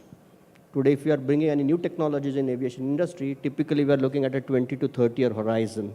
Let's say batteries in aeroplanes. Okay. So it takes time. So we had to first prove that whatever fuel we produce is it's a drop-in fuel. It does not disturb your cost structure. If you look in India, we have two major airlines today. And the amount of airlines we have seen come up and go down, I mean, yes. I think I may run out of my fingers, okay? It's number of things we do, correct? So we are very aware that it is a very cost-sensitive industry, not just here, but across the globe. We have seen a lot of airlines struggling. Where we are trying to work with them too is understand the risk and mitigate those risks. One of the risks for airline industry is I'm investing in a product. First, do I have assurance that I will get continuous volumes as I make those commitments? Second, there is a thing that the prices are going to go down. Why do I hedge myself for too high prices going down the future? So to second question that will probably, where we are seeing encouragement from the aviation industries, they are actually taking stakes in some of these SAF projects and thereby de-risking themselves that today I am getting high price, but as the price goes down, I have a stake at the table and I'm not mercy of the SAF provider to provide the price. So that's what we have seen. Third, what we have seen again is more and more availability of SAF. For them, that assures that the prices will go down and their investment will be safe. And ultimately, the prices are going to be passed on to the consumer, to the airline passengers. They want to make sure that everything meets their financial model and does not have a big impact. So we work with them on all the three fronts, on the technology de-risking front of it. All right. And finally, Mr. Nirani, if you could talk about some urgent steps that you feel need taken so that this could happen a lot faster, the transition. So I think if you were to catch, if not for the 2027 target, at least the 2028 target for SAF blending, not just for India, for the globe, we really need to have a fast-track policy, or rather a roadmap. And I believe there are working committees between the ministries, that's what we hear. And I'm sure they will come out with something that is very economic and something doable for all of us, all the stakeholders in this space, so that the vision of India becoming an energy exporter from being currently an energy importer, at least in the sustainable aviation fuel, is potentially a reality in a very, very near future. So I think what the government or the policymakers are already doing, we just need them to come out with the right push a little more quicker. And then we get to use that and turn them into projects. All right. Well, on that very optimistic note, I'd like to end it here. Thank you so much both for joining us and talking about this very important, issue to make our skies bluer, so to speak. A round of applause, please, for our guests, from Mr. Kulkarni and Nirani.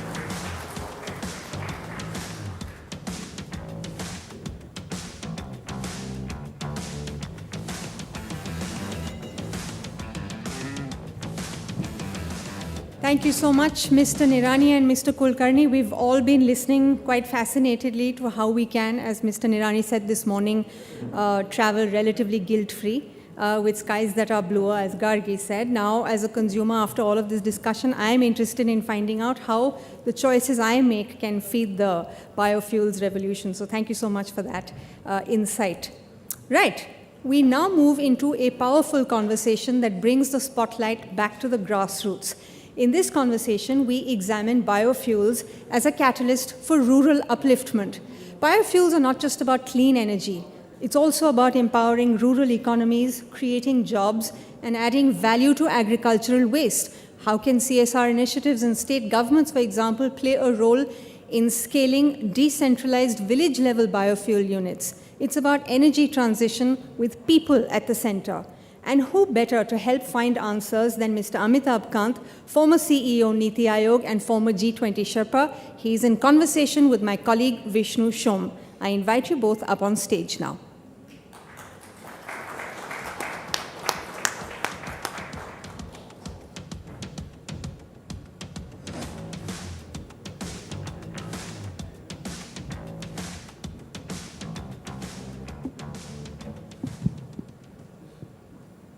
Good afternoon, everyone. And thank you for making this day absolutely fantastic. Before I start on this session, I just wanted to tell you that Amitabh Kant and I have done about 15 interviews in the past. Actually, closer to 20. There has not been one interview which has been bad or one which hasn't gone its way. So we don't intend to change that. And the reason it is always our privilege to have Mr. Kant over here at NDTV for our big events is because it is my sincere belief that there are no finer thinkers across the country. His depth of understanding, his views stretching between the economy, planning, geopolitics is quite frankly second to none. So it's a great privilege for us to have him here today for this wonderful conclave. So thank you very much. And there you have it. You know, before you even started speaking, a warm round of applause over there. What we're looking at doing in this particular session is to examine biofuels as a catalyst for rural upliftment. There are so many topics here which we can look at: empowering farmer-producer organizations, generating rural employment through biofuel projects, linking agri-residue management to farmer income security, and the roles of corporate social responsibility initiatives and state governments in scaling decentralized village-level biofuel units. Can India replicate successful models where biofuel production has boosted local economies while supporting greener mobility? These are just a couple of themes. Sir, every year, after the month of November or so, we face a situation where none of us in Delhi can breathe. And that has to do somewhat with agricultural stubble burning across Punjab, Haryana, parts of Uttar Pradesh, parts of Madhya Pradesh. If we had the industrial basis to be able to convert that agricultural stubble into fuel, how would it not improve the quality of lives of millions of our citizens? So Vishnu, biofuels has two dimensions to it. And the first one is that India imports about 180 billion worth of fossil fuel. We are the third largest importer of energy across the world. And therefore, our economy gets very badly skewed because of being an importer of energy. We need to diversify. Secondly, there's a big challenge of rural livelihoods. And biofuels gives us the huge possibility of both cutting down very sharply on energy imports, which are used for transportation, using biofuels to converge with petrol, which Brazil does, for instance. Brazil, if you go, all cars are designed up to 90% of biofuels. All the car manufacturers, I was quite amazed when I went to Brazil for G20. Every car manufacturer actually redesigned his car for Brazil to enable 90% of ethanol mixing with petrol. Secondly, not only will you be able to reduce very sharply, but you will be able to create a vast number of rural jobs in India. The challenge for India is that, Brazil has a lot of water, so it is able to do sugarcane, it is able to convert sugarcane into ethanol, and water is not a challenge. In India's case, water is a challenge.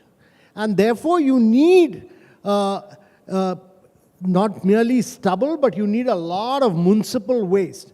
India's, one of the key challenges for India is to keep its municipalities, its rural areas neat, clean, tidy. And to be able to use a lot of your municipal waste, a lot of your oil fuel waste, all being converted into biofuels is a very, very huge opportunity for India. Segregation of waste is key to enabling all of this to happen. That's on theory. In our country, we don't have the culture of segregating waste. This is something countries around the world do very successfully, and that enables them to recycle in many cases. We are over here talking about using, waste to generate fuel. how does this initiative of segregating, waste, how is that absolutely critical towards what you're talking about? There's no question of any culture. I've seen Indore, I've seen Surat, all these cities, Mysore, all these cities transform within 2 to 3 years. You go to Indore, you go to Surat, you go to Mysore, you feel a great sense of pride among the citizens of those cities. Citizens do waste segregation at household level. It's only in places like Delhi, Mumbai, Bangalore, where citizens are irresponsible. And I think the government needs to come down heavily, the municipalities need to come down heavily, and actually levy massive fines on citizens who do not do this. You create a sense of pride amongst the people. It's the failure of municipal governance, it's the failure of citizenry, and the municipal governance must come down really, really heavily on citizens. Each one of us must do segregation at household level to enable municipality to pool, collect, and then process that waste at household level. And that will enable you to actually ensure that you do not have large dumping sites and you do not collect garbage mountains anymore in these cities. It's very, very important that we act. Don't blame the government all the time. I think we ourselves are to be blamed in a very big way, to a great extent. But it's absolutely critical. If some cities in India could do this, if certain rural areas can do this, if certain villages can do this, then I think each one of Indian cities can do it. But sir, it's often the most basic things which never get done. For example, in the case of Punjab, whenever there is agricultural stubble which is collected by farmers, they set it on fire because they don't have any other real option. The options which are given to them financially don't make sense. And B, there is no sustained logistical presence to take away that agricultural stubble to plants which don't exist in the numbers that they need to. Yeah. Who's responsible for that? Yeah. So, two different questions. One is that what the farmers do in Punjab is because they do not find it economically viable. They've got to get into the next crop very quickly. Yeah. They find it easier to burn stubble.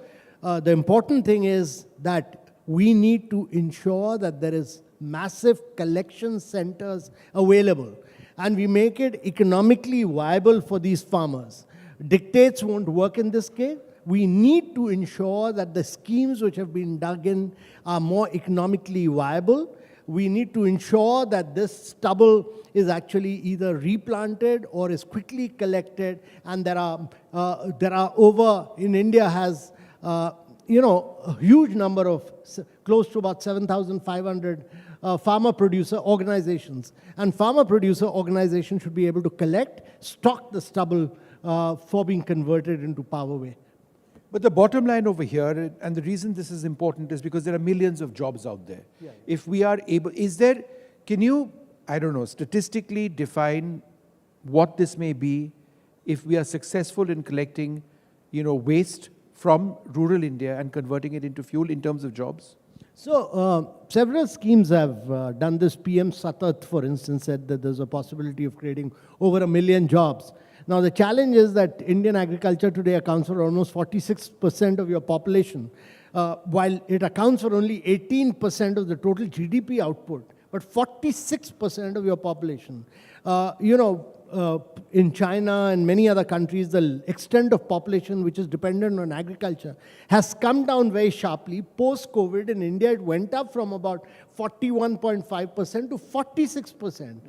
That means the dependency of people on agriculture has gone up. Now, people in agriculture it's all informal jobs. People in agriculture are not going to get rich without several things happening.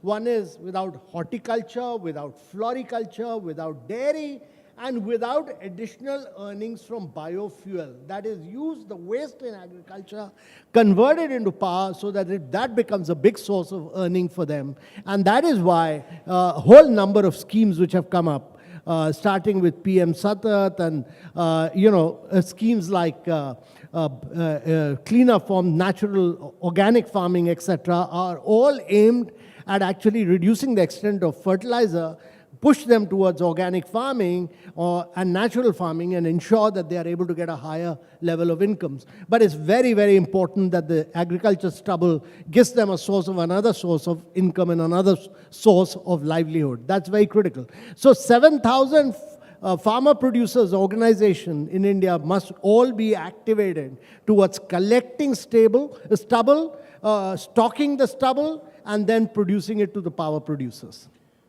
The reason we're discussing this is because decarbonizing our energy sector is not just a talking point, it has to be done. We have our climate change goals, and it just makes sense ultimately for the health of 1 billion plus Indians.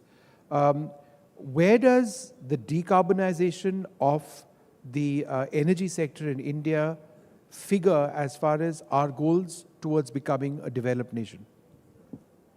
So Vishnu, on India's target of about producing 500 gigawatt of renewable energy by 2030, we are well on track. We're the only country which has done 230 gigawatt. We achieved what we had committed to at COP21 9 years ahead of schedule. Now that has been possible because policy, technology, and finance all work together. And policy worked in the manner that it's the private sector which made it possible.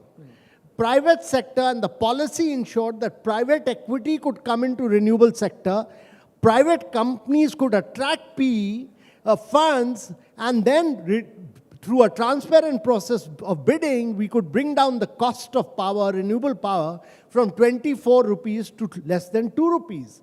So if you want stubble burning to work, and if you want agricultural farmers to earn more, you've got to get the policy right, you've got to get the technology right, and you've got to ensure that private sector funds flow into this. I'm making this point because one of the targets of the country was that we'll have 5,000 CBDs, compressed biogas plants at rural levels, 5,000 of them. We've just been able to do about 130. That means the policy did not ensure that adequate amount of funding flew into the private entrepreneurs. And we did not succeed. We need to ensure that private sector money flows into the CBD sector, compressed biogas sector, to enable us to succeed in that area. So policy flaws of that nature need to be corrected. You need collection of stubble, you need better pricing for the power being produced, and there has to be adequate incentive for both our farmers to collect and for the farmer producer organization then to provide that to the farmers. Why are we not talking about green hydrogen with the same vigor that we are talking about compressed biogas? Is it because of pricing issues, technology issues, safety issues, or ultimately, do you see green hydrogen to be a realistic alternative for across India? Oh, India's push for green hydrogen in a very big way. We are talking with a lot of energy. India has a green hydrogen mission. But we must understand that green hydrogen is produced by cracking electricity, renewable energy cracked by electrolyzers to produce, using water, and then you produce green hydrogen. Now, the challenge for green hydrogen is that the price of green hydrogen is about $4.50 per kilogram. It becomes viable when we are able to bring down the price of green hydrogen from $4.50 to $1 per kilogram. The only country which has the possibility of producing green hydrogen in a very large scale is India, simply because the climatic conditions are there and simply because we have renewable energy and we'll have a lot of, what we call as pumped power station, that is hydropower stations, pumped gas stations, which can then store and do renewables. So India's challenge is now many companies have started producing electrolyzers. India has the possibility of being the cheapest producer of green hydrogen, the cheapest exporter of green hydrogen in its liquid form, ammonia, and being the biggest manufacturer of electrolyzer. But I expect the prices to come down very sharply by 2030 to enable India to become a champion. But the way for the world to defossilize and move towards clean energy is renewable and green hydrogen. I'm just trying to understand, we often talk about who's going to finance anybody's transition to green technology. It's colossally expensive, there are new technologies. But does that argument necessarily apply to India? In many cases, we have the technology. It's a question of implementation and making it attractive. So when we talk about a transition to cleaner energy and who pays for it, does that really apply to India? No. We must understand that actually almost 90% of the carbon space has already been occupied by the developed world. And 1% of the companies, 1% of the fossil fuel companies in the world account for 49% of the greenhouse gas emission. And, they are being politically backed because they are funders of elections across the world. And therefore, it's very important that the data, that the amount of fossil fuel that they bring out must be put out. That data must be put out, and much like stock exchanges today are able to put out, very clearly whether stock markets are going up or going down, the extent of greenhouse gas emission that they are producing should be put out in public domain so that the people of the world are then able to punish fossil fuel companies. Is very, very important, because I'm repeating this point. 1% of the companies in the world today produce 49% of the greenhouse gas emission in the world. They need to be penalized, and that's very, very critical to my mind. It's not the developing world, but it's the developed world which does that. But it's very important that for a country like India to become a champion of green energy, we must know that net zero will be net positive for us. And therefore, we should consciously push for more and more green energy. We are climatically blessed. Nobody else is more climatically blessed than India, and therefore we must become the biggest champion of green energy. We should not lose momentum simply because Donald Trump says, drill baby, drill, because last time he did this, he came to power, China became the champion of green energy.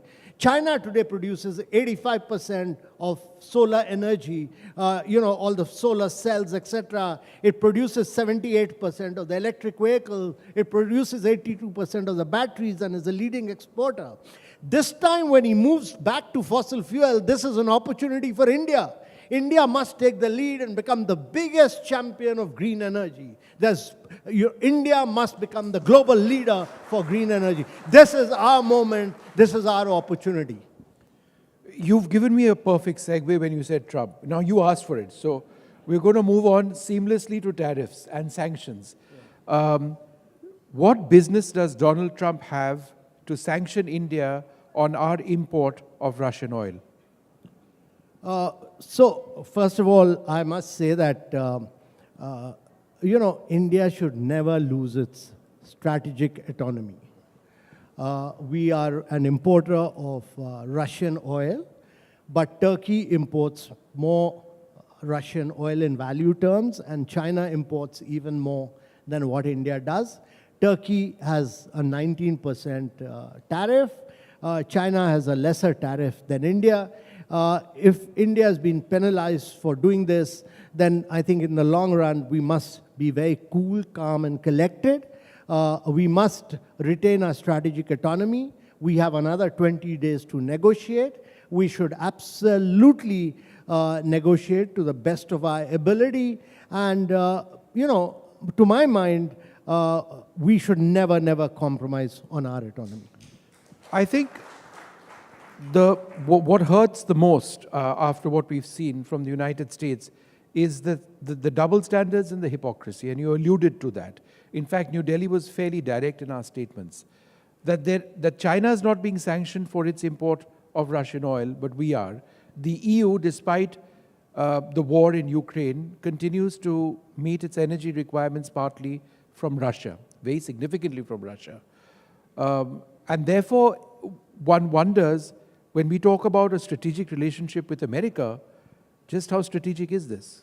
So, two things. We are in the midst of a flux, a global flux. We should wait for 2 years? No, we are in the midst of a global flux, a major global flux. India is being tested.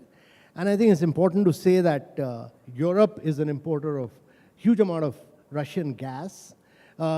United States itself is an importer of critical minerals from Russia. There are two alternatives to this.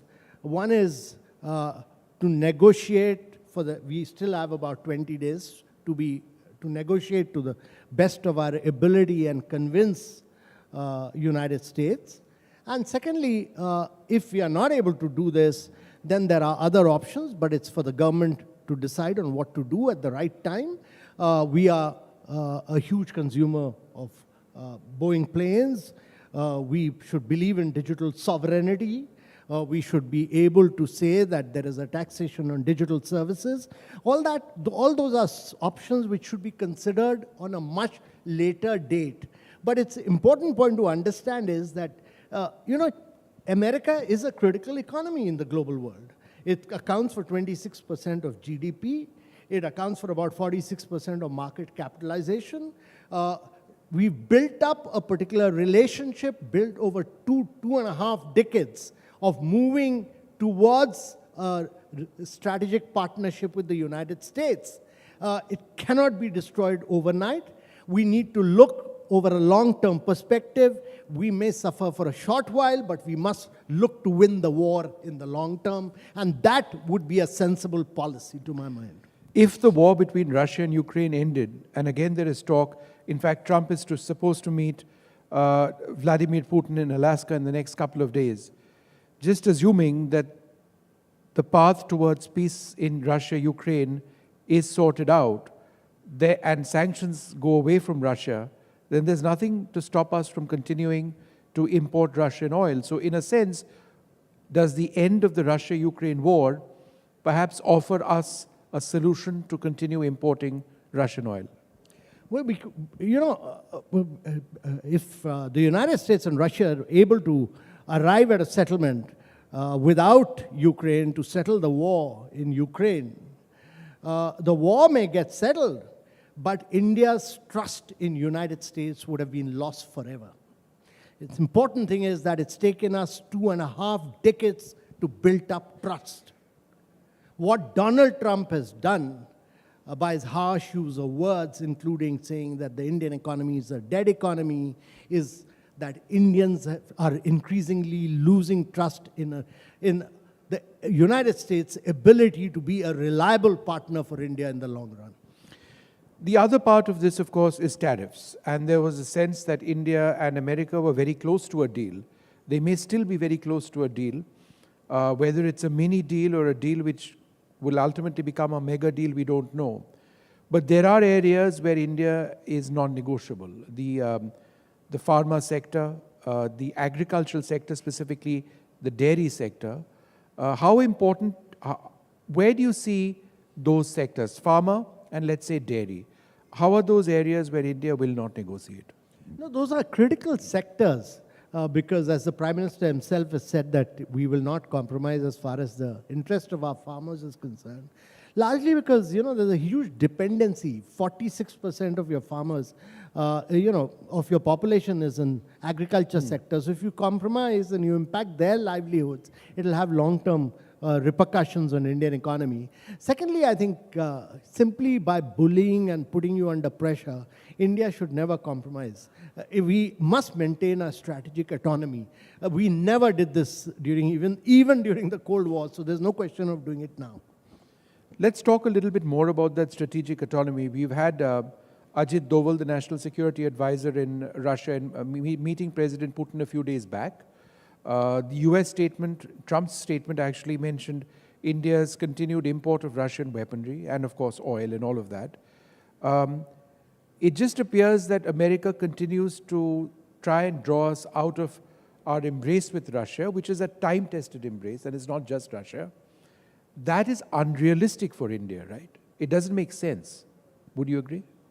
Well, India should try and be friends with everyone. That is what it has attempted to do. It has attempted to be friends with Russia, which it has had a long historical relationship for a long while. It has also attempted to be a close strategic partner with the United States. It has also been a member of the Quad. All this was aiming so that we could build up good relationship. So my view in the long run is that a country like India with 1.4 billion population, a country which is 4 trillion in size and is aiming to be a $35 trillion economy by 2047, which is aiming to grow at 8 to 9%, needs to be in partnership with every single major player. We need to diversify our exports. We need to become a partner with all critical. From a manufacturing perspective, let me tell you, we also need to be friends with China in the long run, because you need inputs, you need components so that you become a manufacturing nation. So all this is critical from an Indian perspective. From our national perspective, in our national interest, it's important that we are able to partner all critical players across the world. America is an important market. Russia is critical for defense. We've had a historical relationship. You can't alienate it. China is important from a perspective of manufacturing. And the government of India has attempted to build up relationship with all of them.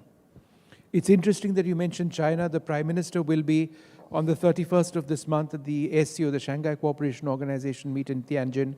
It's their first meeting since the Galwan crisis. How optimistic are you of the relationship being stabilized for economic reasons, some of which you referred to? So, Vishnu, I think it's important to look at the global GDP. And if you look at the global GDP, the United States is about 26% of the global GDP. China is close to about 18 to 19% of the global GDP. Europe used to be about 30%. It's come down to about 17%.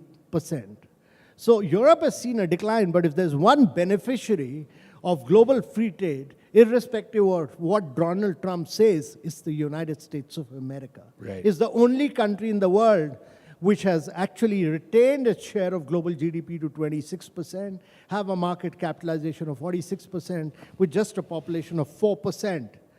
Now, if the challenge is that the United States has moved to a post-industrial society. It's a highly innovative society. The manufacturing, it outsourced to China, and it was consciously done by the United States. All its top companies, if you look at the top 20 manufacturing companies of the United States, more than 90 to 95% of their manufacturing was outsourced by them to China. And you should read this classic book, Apple in China, to understand how actually Apple helped China build up its manufacturing base, which was then capitalized upon by Dell, Cisco, many other American companies. But then you were a part of a global trade order where United States was trying to integrate China into the world trade order. Whether China played to that rule or did not play to that rules is a very different question, because China in many cases subsidized its companies to penetrate global markets. It said, we'll look at 10 sectors, we'll become a champion of exporting 90% in those sectors, and we'll back them up by the state governments, and that's what they did. So they did not play by the rules of the game. But today, if you look at it, if we need to work with United States because they're a big global market. We need to work with China because they're a major manufacturing partner. We need to get inputs, we need to get components, we need to work with some of these companies to become a global manufacturer for the future. And a final question, since we are talking about trade, we've had this landmark free trade agreement with the United Kingdom. Everything from Kolhapuri chappals to the movement of skilled professionals seems to have been covered. How do free trade agreements, when negotiated properly, offer a win-win solution for India? And talk a little bit about the UK-India partnership. So, first of all, the World Trade Order has come to an end. The World Trade Organization in today's world, and the distinction between advanced countries, developing countries, and the less developed countries has been demolished by Donald Trump. He says that instead of the World Trade Order, I will negotiate. I'll negotiate with 60 countries, with each of the leaders at a personal level with all of them. And I'll try and tell the American public that I've won the battle against each one of them. Now, every other country has yielded. The only countries which have not yielded so far are China, India, and probably Brazil, which has also been penalized with a 50% duty. Now, to my mind, it's important that India does, its trade is important because every time India has grown at 9 to 10%. It's grown on the back of exports. Exports are critical. But India needs to diversify its exports in a very big way. We need to give a push to exports. We need to become far more globally competitive. And that would mean that we should use this opportunity provided by Donald Trump to bring in radical reforms in our own economy. There's a lot of homework to be done by us in terms of labor reforms, in terms of reducing the cost of energy, so on, so that making GST far more efficient, reducing personal taxes, many other things, including ensuring, bringing down the statutory liquidity ratio so that your interest rates can come down, so that you are able to then ensure that your producers are able to export and penetrate global markets. That's critical for India. Now, if America is going to put 50% duties, we need to look and diversify our exports in a very, very big way, and that's important in the long run. But let me also say that America is an important market. It is a critical market, and we should try and work towards a win-win solution. All right, so 20-odd days left. Amitabh Kant, always wonderful to speak to you. This was a conversation which began with energy. We were talking about India's rural sector. We were talking about biofuels and the need for transition. We then moved to energy in a different context. But it's that thought and those talks, those conversations on energy which seems to have defined our chat with Amitabh Kant today. Energy lies at the center of international commerce, of international trade, of international geopolitics. And India finds ourselves, we find ourselves in an incredibly challenging moment right now. Where will this all lead? Perhaps Amitabh Kant and I should have another conversation in 20 days. But till then, thank you very much. And thank you, sir, very much for speaking to us today. Thank you.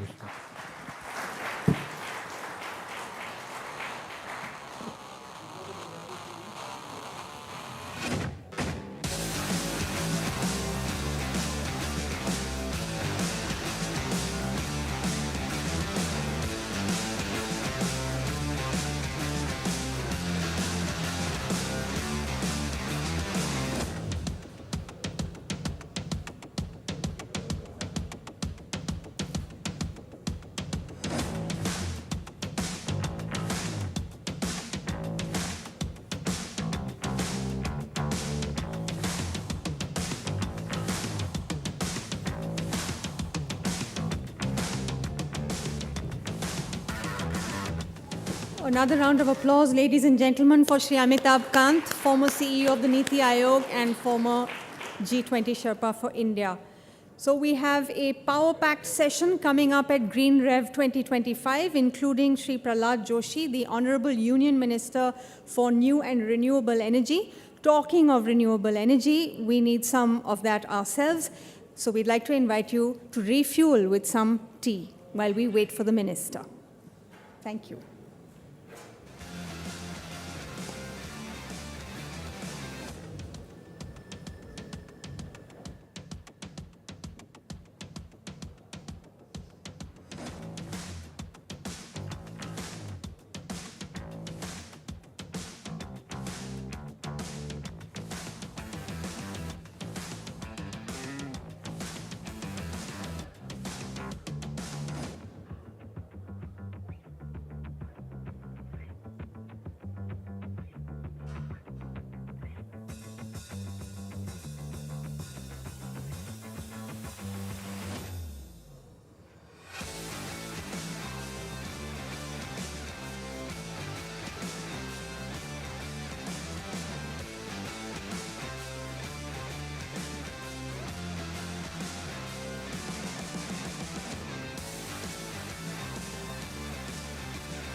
Hi, I'm sitting. Hello.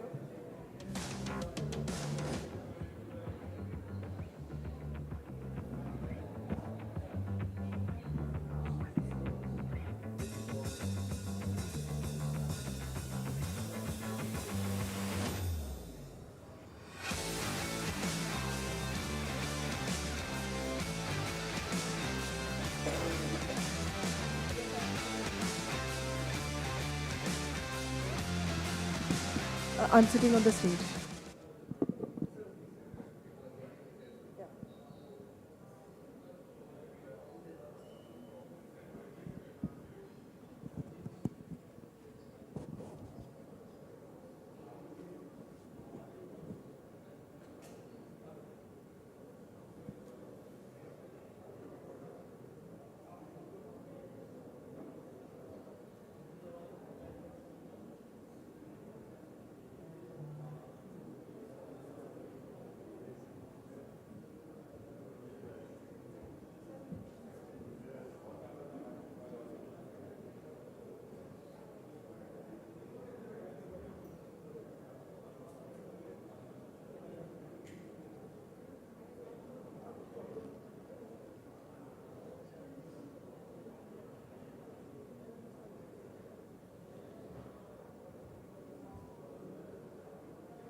Ladies and gentlemen, as we head into the evening session of GreenRev 2025, could I please request you all to take your seats?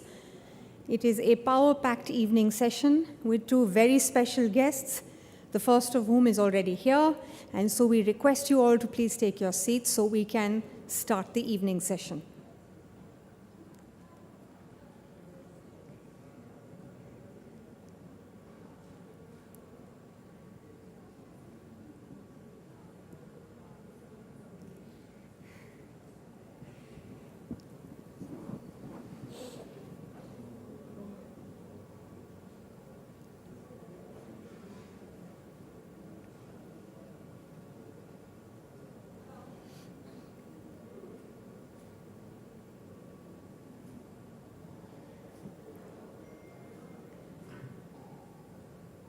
For those of our esteemed guests who may be outside the hall, could I please request you to come inside?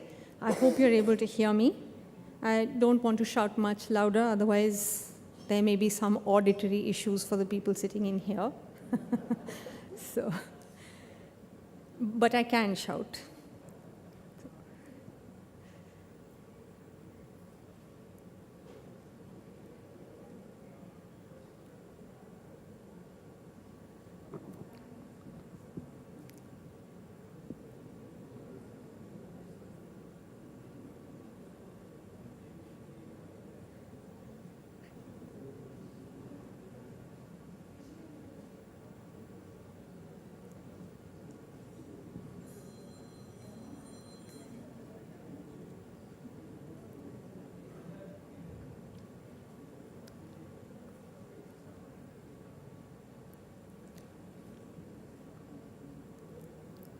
Just to let you all know, our next session is with Shri Sanjeev Chopra, who's the Secretary, Department of Food and Public Distribution, Ministry of Consumer Affairs, Food and Public Distribution. As you can see, Vasudha Venugopal, my colleague, is very eager to start the conversation with him, so she's already up here on stage, and we're just waiting for Shri Chopra to join us, which will hopefully be in a very short while.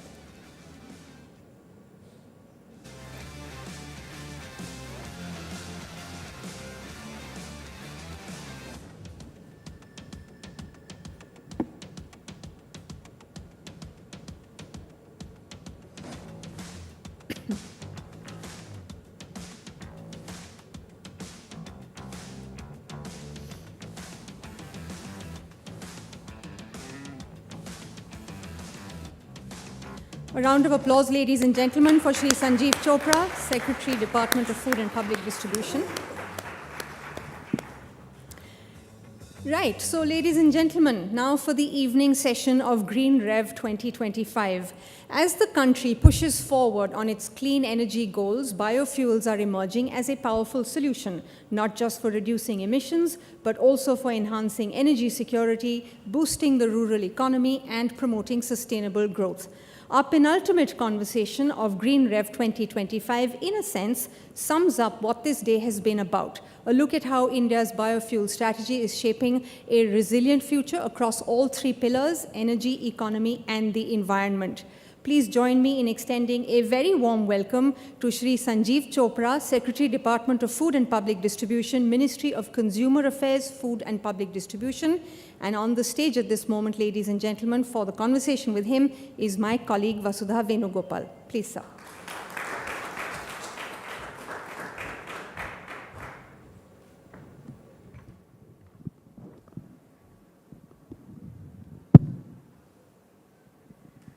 Good evening, ladies and gentlemen. We are talking about securing environment, energy, and of course, economy. And with me is Sanjeev Chopra, Secretary of Food and Public Distribution. Thank you so much, sir, for joining us here. I'm going to ask you something that makes sense to me. The ethanol blending, 20%. How did you get farmers ready for something like this? Everybody talks about the readiness of industry and also distilleries. And that seems like a lot of work. But considering that there have been successes, early achievements, take us through what all did the ministry do with regard to this? So thank you very much for having me on this program.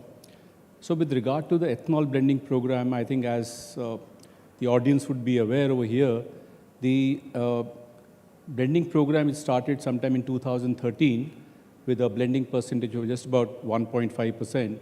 And in a span of about 10 to 12 years, we've reached 20%, about 5 years ahead of schedule. So it's a tremendous achievement, which all of us can be proud about. To navigate that particular policy ecosystem, there were a couple of tweaks which were done, and I would say the harbinger of the entire success which we have achieved in the ethanol blending program, we would need to credit the biofuel policy of 2018.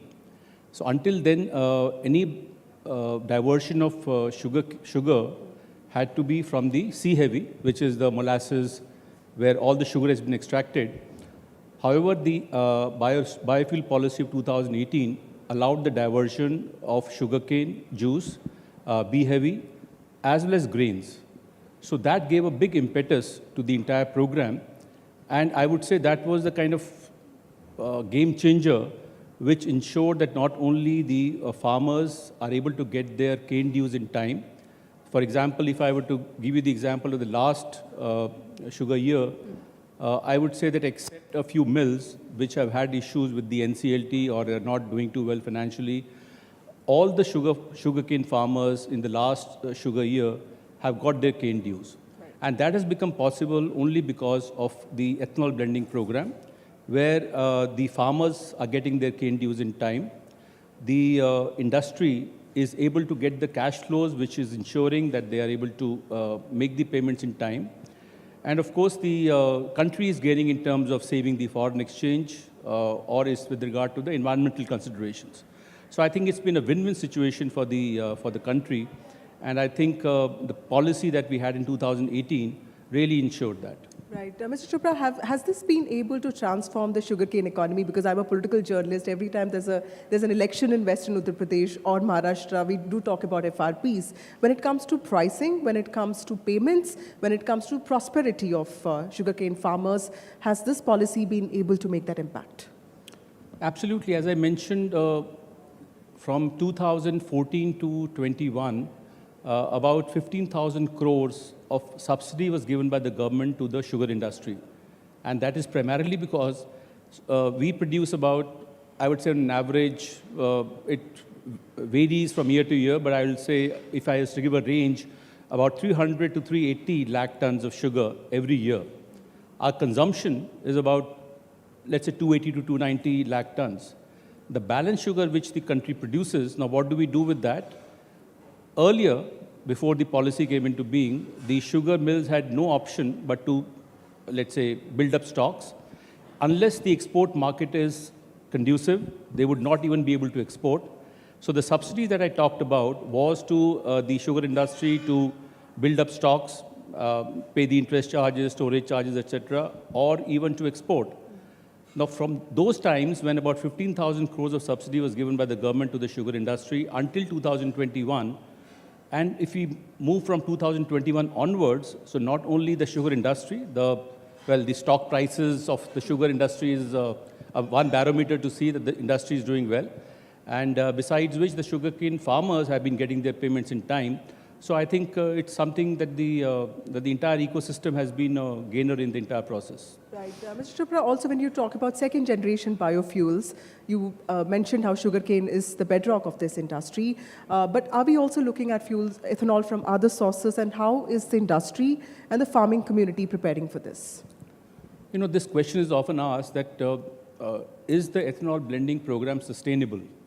You know, because sugarcane has its limitations. Maybe in case we say on an average about 40 lakh tons, 30 to 40 lakh tons of sugar can be used every year, can be diverted for the purpose of ethanol. Now, where does the balance feedstock come from? So you mentioned about 2G, to which I'll come a little later. Before that, let me mention that the plan the government has to ensure that the ethanol blending program becomes self-sustainable. So there are other feedstock which the government is thinking about. So I would say the first one would be the broken rice. So while we have a surplus of stocks with us, with the Food Corporation of India, of the rice stocks, and they have been given in the past years for the purpose of making ethanol, but maybe it is something that we need to revisit. So what we are doing now, beginning this year, the milling of rice that takes place, the fair average quality which is delivered by the rice millers to the government, that mentions 25% broken rice as permissible, up to 25% broken. Now, what we are trying to do this year for the first time is that we are going to reduce the broken percentage to 10%. That means we get 15% extra brokens. We are doing a pilot in 5 states this year, namely Punjab, Haryana, Chhattisgarh, Odisha, and Andhra Pradesh. So 50 lakh tons means about 7.5 lakh tons of additional brokens would become available. And it's a great advantage to all the stakeholders, because not only would I not need to store and transport this extra brokens which is generated, I don't need to fortify that. You're aware that we are doing this rice fortification. I don't need to fortify that. I don't need to store that. So it's a saving for the entire system. And moreover, I'm going to auction that from the mill point itself. So in case this entire initiative succeeds in the ensuing Kharif marketing season beginning October, we are trying to ramp it up next year. And in case we see in the past few years, we've been procuring about 550 to 575 lakh tons of rice every year.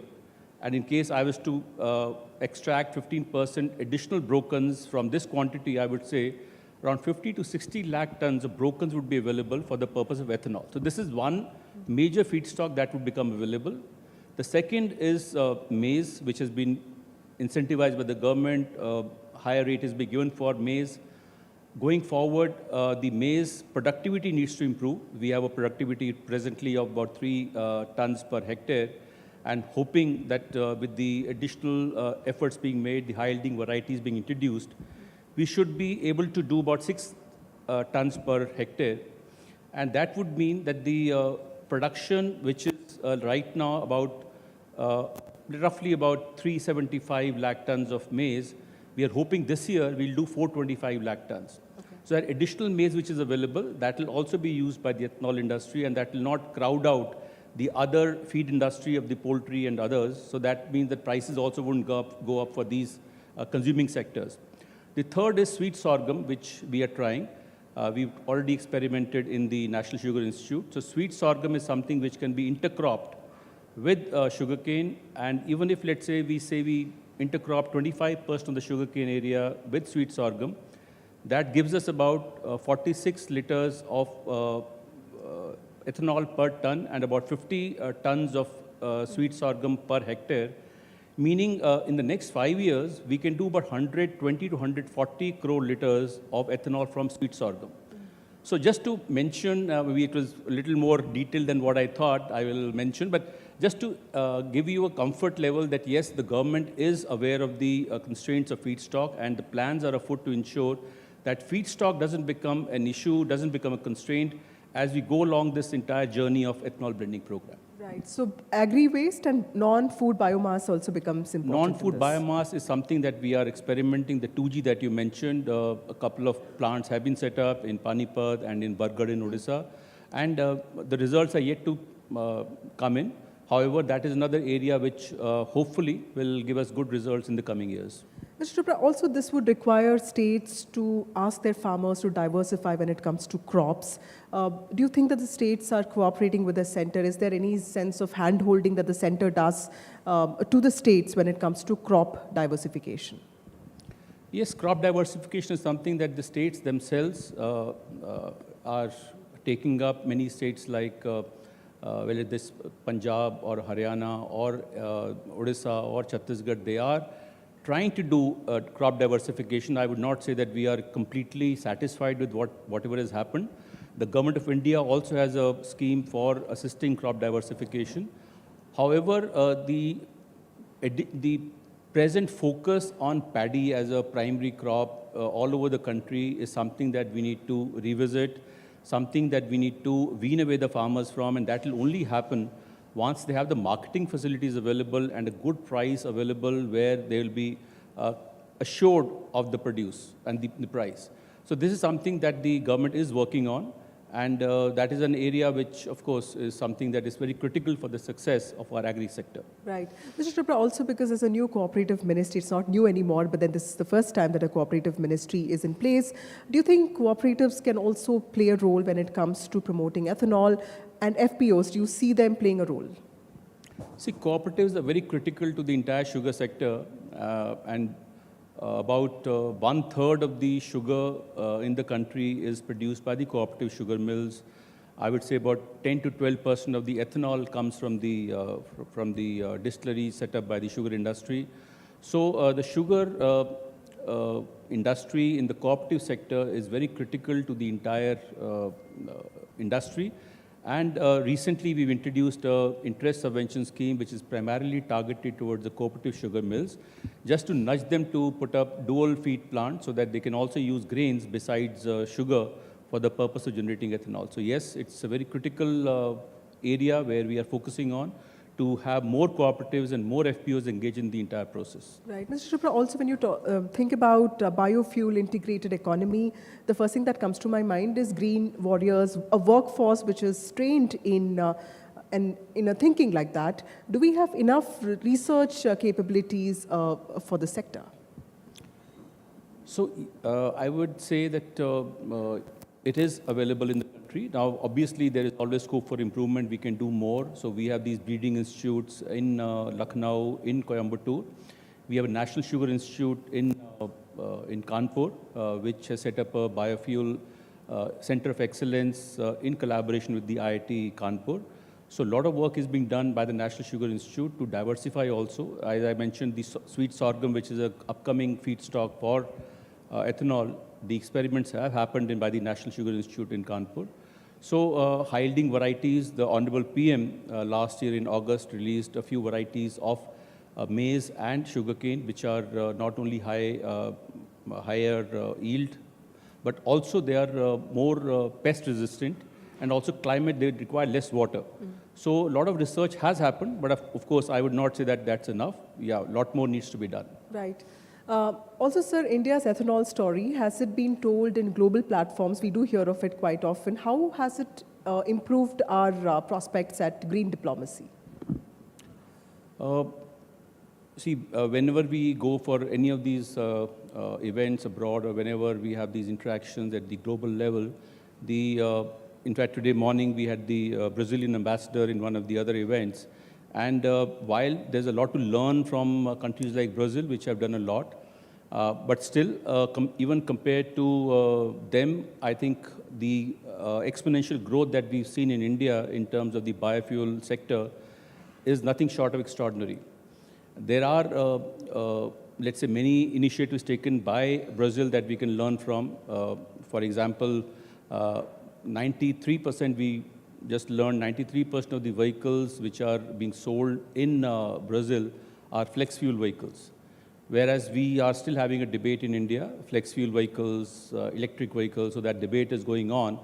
However, keeping in view the recent geopolitical upheavals, where the supply of maybe battery-grade lithium, cobalt, nickel, the semiconductor chips. So all those issues, I think we are aware of, and how these supply chains have been disrupted. So keeping all that in view, I would say that my personal view is that we should have a balance, and we should not really put one above the others. Both the electric vehicles and the flex fuel vehicles are equally important in our journey for a climate resilient mobility sector. And why would you say that India's model is unique when it comes to being climate resilient? India's model is unique because we have actually we are having a multi-feedstock ethanol program. It is not reliant on just a particular sector. For example, in US, most of the ethanol is from corn. Here we have different feedstock. We have different molasses. We have the grains like maize, rice, sweet sorghum we are talking about, 2G ethanol. So in that respect, I would say the model that we followed in India is a little different from the other countries. Right. And sir, one of my final questions to you, do you look at India as being the world's largest large-scale biofuel integrated economy in the coming years? Would you put a timeline to something like that? I wouldn't put a timeline to it, but then yes, integrated biofuel economy, yes, because these sugar mills are getting converted to biorefineries. And sugarcane actually is such a wonderful crop. And as I always say, that sugar industry itself is the torchbearer of the circular economy. I think everything in the sugarcane crop is being used, whether it is for the purpose of sugar or it is for the purpose of, let's say, biofuel, or now bioplastics, green hydrogen, potash derived from molasses. So I think it's a wonder crop, and I think the potential for the sugar mills to become biorefineries and integrated biofuel complex, I think it's very much within our reach. Right. Mr. Chopra, you spoke about Brazil, but what are the other best practices from global nations that you can talk about? Well, in terms of the global best practices, and you talked specifically of Brazil. So in Brazil, actually, as I said, 93% of the vehicles are flex fuel vehicles, and they have actually given a level playing field to the flex fuel vehicles and the electric vehicles in terms of the tax structure. And if one was to go to any fuel station in Brazil, you would find that there are pumps which are dispensing E100, and also the base fuel there is now E30. It is dispensing E30 as well as E100, and it is the choice of the consumer as to what is the blend that he would like to put in the vehicle. And there is a price differential. So we have, until now, we don't have any price differential, and there are these E100 pumps that we've set up in the country, but there is no price differential as of now. So again, this is a debate which is going on, whether a price differential is required or not. So these are a couple of things which have happened in Brazil, which have actually given an impetus to the growth of flex fuel vehicles. Right. Do you see a time in India where E85 or E100 could become a reality when it comes to personal vehicles? Absolutely, absolutely, because already we have some E100 pumps available. Now, the issue is that the flex fuel industry, the auto sector is requesting for certain dispensation for giving a fillip to the E100 pumps. So that is something government is considering, and once those issues are sorted out, I think that it should not be too difficult in the next couple of years for the E100 to become a... So Mr. Chopra there laying out his vision. Any questions from the audience members? My questions are done, so anyone who wants to ask a question.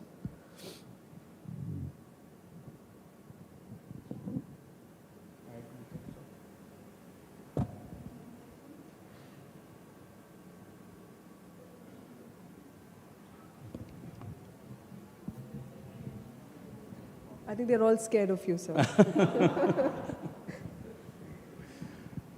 I wish that was true. Yes, sir. Yeah, that's it. Anyone? Okay, somebody is. Good evening, sir. First of all, sir, congratulations for, I would say, all of us as what we have achieved as a country on the C20 program. I just have one question on this, that as you rightly mentioned, that government has given some incentives on corn. And we have seen that how the farmer is now switching from most of other crops where we are actually deficit, like oil seeds and pulses, to even corn. So do we have something in mind that, okay, maybe we need to now slow down on corn because we are losing on other crops, or we are happy that, okay, we are able to at least give farmer a crop which is marketable pretty easily with and increasing the farmer's income? So thank you for this question. I think it's a very, very valid concern, which also we are seized of. Whenever we are thinking of of increasing the biofuel or the ethanol blending percentage, one needs to be conscious of the impact on water security and food security of the country. So the idea that which is the most water efficient crop, I think we have seen per liter of ethanol, we've seen how it stacks up. And vis-a-vis rice, definitely maize is more water efficient. And because of the fact that it is a little more water efficient than rice, government did give a special incentive for the ethanol from maize, roughly around 72 rupees at present per liter. However, going forward, I think we have to be conscious of ensuring that the crops like oil seeds and pulses, which we are not fully self-sufficient, and we are importing edible oils, we are importing pulses. So any increase in the area under maize cannot be at the cost of these crops. So as I mentioned earlier, the increase in the production of maize has to come not as much from the increase in the area, but more from the increase in the productivity. We are roughly less than half of the per hectare yield, global yield of maize. We are less than 3 tons per hectare, whereas global average yield is more than 6 tons per hectare. So the productivity has to increase. And also, I would say that the way the sugar industry or the potato industry has nurtured the farmers in their catchment in terms of extension, in terms of the supply high-yielding variety seeds, similar dispensation has to be there for maize, because right now the difficulty which is faced is that 70% of the maize cultivated in the country is actually coming in the Kharif season. And it gets harvested in September, October, when the moisture levels are high, about 25%, 26% vis-a-vis 14%, which is the fair average quality. So to get the dryers in place to ensure that the drying happens timely, the agronomic practices are in place to ensure that aflatoxin, which is a concern of the feed industry, the poultry sector particularly, where we are generating DDGS as a byproduct of ethanol, and they have a concern with regard to the quality of DDGS. So those concerns are addressed. So I think the industry, the ethanol industry, has to play a very vital role in nurturing the farmers who are cultivating maize in their catchment area. So I think, just to answer your question in one line, that we need to increase the yield of maize, not as much the area. Right. Also, sir, you spoke about one challenge, but when it comes to ethanol revolution and talking about taking it to the next level, what are the other challenges that you foresee? And is there something that the industry or the farming sector can do with regard to this? So the challenges basically the industry faces is with regard to the certainty in the feedstock. So there have been issues in the recent past, and there's been some bit of a, let's say, uncertainty at times in terms of the feedstock. So I think that is something which the industry would be, I think that is our endeavor also, to give them a more stable policy regime whereby they don't have these issues from time to time with regard to the availability of feedstock. Right, and with all these geopolitical challenges, with all this talk on tariffs, do you think there's something that can impact this sector? I'm sorry? With all this geopolitical challenges, especially the talk on tariffs, do you think there's something that farmers have to worry about when it comes to ethanol revolution? So, well, you are witness to what's happening, and you are also witness to the stand that the government of India has taken.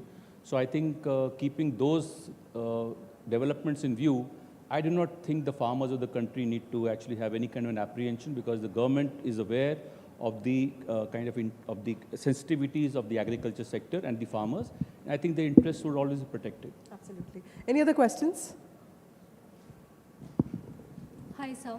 I have one question related to sustainable aviation fuel. Now that we have been talking about biofuel for green energy transition, and when we talk about sustainable aviation fuel, again, ethanol is being considered as an active feedstock. So my question here is that, two questions actually. First, where are we in terms of roadmap? We have international mandates of meeting 1% by 2027 and 2% by following years. But as far as ethanol is concerned, will we have sufficient stock for sustainable aviation fuel, given that we are blending ethanol with petrol for green energy transition? And second being, where are we in terms of our roadmap for sustainable aviation fuel? Thank you. So in terms of the availability of the production capacity, I think that's not a constraint, because the requirement for 20% blending is about 1,700 crore liter production capacity. We already have a production capacity of about 1,825 crore liters, and 250 crore liters additional capacity is in the pipeline. As I mentioned, the cooperative sector has been given another interest subvention scheme to create more capacity. So in terms of capacity, we are not having any issue. The feedstock availability needs to be ensured. That is something being worked out. With regard to the SAF, so the standards are still being worked out. They are still not in place. The government is working on those standards. Once those standards are in place, I'm hopeful that by the 2030, that 5% blending that we are talking about should be possible. Mugdha, yeah. So in the entire value chain of ethanol, do you see any place where private investment is lacking, and do you see opportunities for more private investment even now? In the ethanol sector, well, I'm not able to offhand think of any areas where the private investment has been lacking or has not been forthcoming, because pretty much the units that have come up, in fact, as I mentioned, that the capacity has been created, the private sector has been very proactive in terms of creating capacity. Now the issue or the thing that we need to address is with regard to the availability of feedstock. So I think it's a problem of, let's say, the feedstock availability than the capacity. So in terms of the private sector intervention, I think, at least I don't see personally any issue as of now, or any area where probably it's lacking. Right. Thank you, Mr. Chopra. Sanjeev Chopra, Secretary of Food and Public Distribution, the man at the center of India's energy transition, and biofuels also being at the center of it. Thank you so much for joining us.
Thank you so much. That was Sri Sanjeev Chopra, Secretary, Department of Food and Public Distribution, Ministry of Consumer Affairs, Food and Public Distribution. in conversation with NDTV's Vasudha Venugopal. The one thing that one notices right through the day is that Brazil has come up in conversation right through practically every session. So we really hope that in similar events in Brazil in the years to come, India will be cited as an example just as frequently. Ladies and gentlemen, we will be joined any minute now by the Honorable Union Minister of New and Renewable Energy, Shri Prahlad Joshi. So I would request you all to please remain seated because the Minister has left Parliament and will be here any minute now.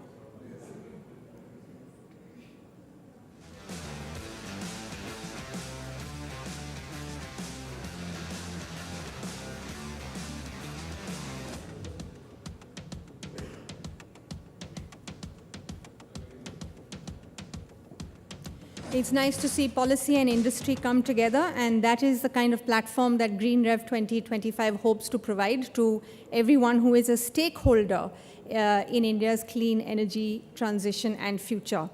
Once again, ladies and gentlemen, if you have stepped out of the room, I would like to request you to please come back and stay seated because Shri Prahlad Joshi, the Honorable Union Minister of New and Renewable Energy, is going to be with us any minute now.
check one.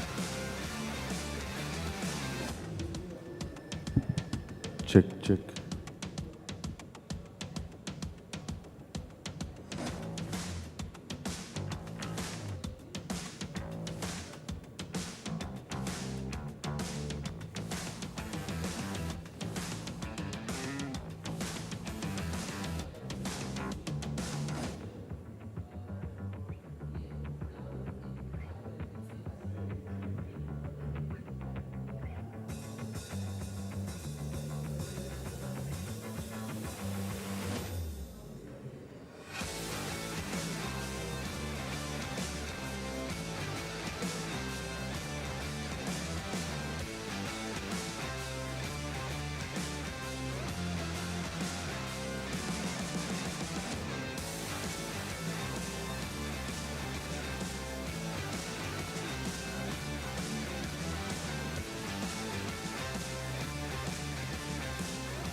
A big round of applause, ladies and gentlemen, for Shri Prahlad Joshi, the Honorable Union Minister of New and Renewable Energy, here now at GreenRev 2025.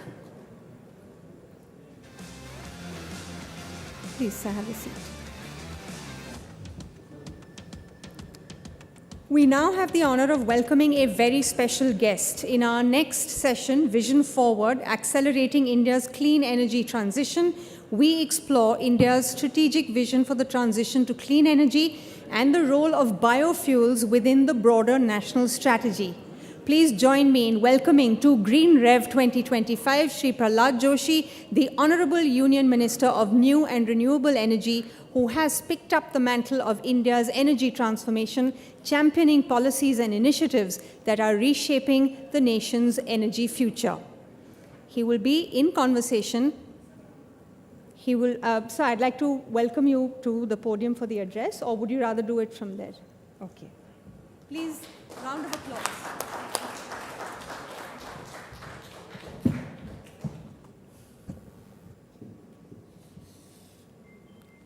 आप सभी को नमस्कार। Parliament के session चल रहा है और बाकी भी कुछ डेवलपमेंट आप देख ही रहे हैं, और जो एनडीटी का जो प्रतिनिधि उधर रेगुलर जो करस्पॉन्डेंट्स इधर उपस्थित है जो पार्लियामेंट कवर करते हैं, उन लोगों को तो शायद इसमें इंटरेस्ट भी ज़्यादा नहीं रहे अभी, क्योंकि पॉलिटिकल डेवलपमेंट कर्नाटक में और इधर उधर अलग तरीके से हो रहा है, सो इसीलिए, और सुबह से सेशन भी बहुत हो गया है। So I do not want to take much of your time. Shri Vijay Murugesh Nirani, founder and MD of Trualt Bioenergy, and Shri Murugesh Nirani ji, who is the former minister and entrepreneur and one of the largest producer of sugar and ethanol in the country, and all other dignitaries who are present here. I commend the Trualt Bioenergy and NDTV for their initiative in organizing the GreenRev 2025. They have prepared timely and meaningful platform. It is a pleasure to be with you today on the occasion of World Biofuels Day. Even with the important question related to the parliament tomorrow. I have 2-3 questions. Of course, चलेगा नहीं चलेगा तो तैयारी तो करके रहना है. तो इसीलिए मैं उसमें ब्रीफिंग में भी बैठे थे और कुछ चर्चा चल रहा था, मीटिंग वगैरह चल रहा था. लेकिन हमारा जो यंग फ्रेंड है विजय भाई के कारण मैं इधर पहुंचा हूं और उसके साथ ही साथ ये जो इम्पोर्टेंस है बायोफ्यूल का, बायो एनर्जी का, तो keeping that in mind I have come over here. Today India stands among the global leaders. India is the only country which has achieved 50% of its installed capacity by non-fossil fuel. तो among the G20 countries जो 2% घटाना है, तो उसमें सिर्फ भारत ही कुछ कर रहे हैं और बहुत तेज़ी से किया है. तो एनर्जी का रिक्वायरमेंट भी ज़्यादा हो रहा है, लेकिन एनर्जी के रिक्वायरमेंट सिर्फ हम फॉसिल फ्यूल से उसका आपूर्ति करने का निर्णय न करते हुए ahead of almost 5 years we have achieved this. It is because of all your support. And our ambition is clear now, 500 gigawatt. तो 2030 तक हमारा 500 gigawatt का टारगेट है. That we want to achieve it. And I am also very happy to share you also. Within this year almost we have 22 gigawatt we have already achieved. 22 gigawatt in April, May, June. That itself speaks that we may reach not less than, at least not less than 40-45 this year. तो इसका ये अर्थ है भारत सरकार बहुत इसमें गंभीर है and accordingly तो वी आर मूविंग अहेड. तो these are all the inspiration to entrepreneurs also, क्योंकि पॉलिसी चेंजेस नहीं है. 10 साल से हमारा फोकस एकदम परफेक्ट है एंड ऐसे तो हमारा जो पॉलिसी है वो ऐसा तो तो इसको डेवलप करने के लिए, मैन्युफैक्चरिंग करने के लिए we are more pro industry also because India wants to achieve this. कई पॉलिसी पैरालिसिस, ये क्या होगा, 5 वर्ष से क्या होगा, 2 वर्ष में क्या होगा, ऐसे तो हम बायोफ्यूल में वगैरह जो हमारा टोटल सपोर्ट था, सेंट्रल फाइनेंशियल असिस्टेंस, वो ज़्यादा किया है. बाद में उसके बारे में मैं बताता हूँ. These are all the things they provide cleaner path for the energy Atmanirbharata while being deeply rooted in India's rural agricultural landscape. देखो जो भी हमने इस कारण से किया है, whatever has been done in last 10 years, 1.4%, 1.5% was the blending, ethanol blending. Today it has become 20%. And because of that and stable policy, तो एक तो हमारा ब्लेंडिंग भी ज़्यादा हुआ है. ब्लेंडिंग के साथ ही साथ तो फार्मर्स का जो पेमेंट है वो भी लगभग 23-24 का, it is now almost 99% clear हो गया फार्मर्स पेमेंट. और उसके साथ हमारा जो इम्पोर्ट बिल वो भी कम हुआ है. Because this is all because of the हमारा जो पॉलिसी है, और वो पॉलिसी के स्टेबिलिटी के कारण at any point of time there is no question of policy paralysis which was the common practice before 2014. Oh, and that has created in a way a rural economic revolution.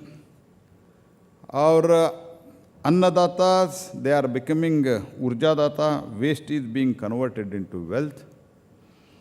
In fact, we have extended this very idea through PM Kusum scheme also, where the farmers are now producing not just crops, their fields, but also electricity. तो अभी जो इसमें हुआ है महाराष्ट्र में 16 gigawatt in PM Kusum alone, they have called for the tender. And PM Kusum is helping us to add solar capacity of almost nearly 35 gigawatt with a total central financial assistance of almost 34 or 35,000 crores. तो इतने बड़ी मात्रा में central financial assistance देके हम आगे बढ़ रहे हैं. It is empowering our farmers to become the partners in India's clean energy and India's Atmanirbhar energy. So last 10 years, crop production भी increase हुआ है from 246 to 354 ton हुआ है, metric ton हुआ है. It is remarkable growth over 40 of around nearly 43%, and which means more agri residues are available for the clean energy. मैं crop का इसीलिए जिक्र कर रहा हूँ because you will get more residues for this biofuel and clean energy. Annual biomass production in the country is about 750 MMT, with 228 MMT identified as surplus. Means there is a lot of scope even now. This surplus biomass can potentially generate 42 gigawatt of power. Under National Bioenergy Program, we have undertaken major reforms. One of the key components is support for the promotion of manufacturing briquettes, pellets, and biomass-based cogeneration in industry. Initially, central financial assistance, which I was earlier referring, 9 lakh per metric ton per hour of capacity, capped at 45 lakh per project. But after I became minister, with the blessings and the instruction of the Prime Minister, last year we have significantly revised these assistance. For non-torrefied pellets, developers can now get 21 lakh per MTPH up to maximum of 1.05 crore per project. For the torrefied pellets, the support is 42 lakh per MTPH and capped at 2.1 crore. This revised CFA will boost the pellet manufacturing, complementing the Samartha mission, which aims 5% biomass co-firing in thermal power plants. Phase 2 of the scheme, with a higher financial outlay and expanded scope, is in the pipeline to support the future growth. तो अभी भी हम इसके बारे में काम चल रहा है. We are also supporting the compressed biogas developers through the waste to energy component of National Bioenergy Program. Those who have purchase agreements with the government oil companies under the SATAT, that is Sustainable Alternative Towards the Affordable Transportation, and have secured the loan for at least half of their project cost can now receive up to 50% of approved financial assistance in advance during the construction. तो क्या क्या बदलाव आया है, अब I think you need to promote it. NDTV को भी मैं कहना चाहता हूँ, इतनी बड़ी मात्रा में हम बदलाव लाने का कोशिश कर रहे हैं. That intention is that we want to go ahead, we want to do further, क्योंकि हमारा पावर रिक्वायरमेंट जो है 2032 तक डबल होने का संभावना है. संभावना नहीं, it is almost certain that by 2032 the requirement of overall power will be doubled.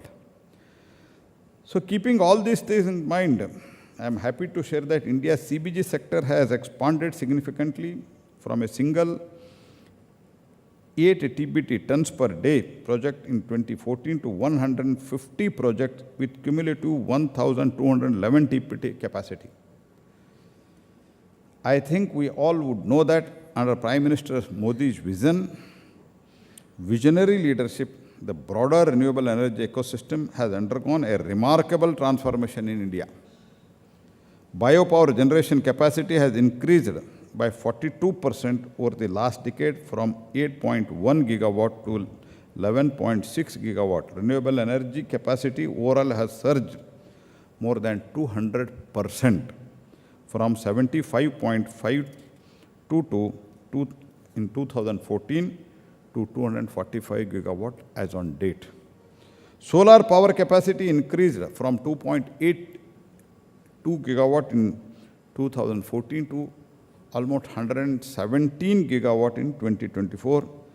अभी तो और ज़्यादा हो गया है, मैं 2024 का आपको बता रहा हूँ, marking growth of around 4,000%. Wind energy capacity rose from 21 gigawatt. तो उसमें थोड़ा कठिनाई है, वो कठिनाई को भी दूर करके और तो थोड़ा कुछ डिफेंस के साथ हमारा बातचीत चल रहा है. तो जो भी है समस्या हम हल करने के लिए मैं स्वयं माननीय राजनाथ सिंह जी के साथ मीटिंग किया हूँ. से उसमें भी हम और तेज़ी से काम करने का निर्णय करके आगे बढ़ रहा है. तो in spite of that, from 21 gigawatt in 2014, today it is almost 52 gigawatt. Solar module manufacturing न के बराबर था. Today it is 91 gigawatt and very shortly will be 100 gigawatt. Very shortly. तो 100 gigawatt module manufacturing in India, तो ये कोई भी इसके जब तब हम बोलते थे 2014 में जब हम सुनते थे, एंड 2019 में जब मैं कोयला मंत्री बन गया तब इसका चर्चा, क्योंकि कोयला इज़ ऑलमोस्ट लाइक आधा थर्मल पावर का जो विषय है हमारा पास आता है. भाई तुम्हारा भाषण सुनना है, मैं भाषण करना है यार, बंद करो यार.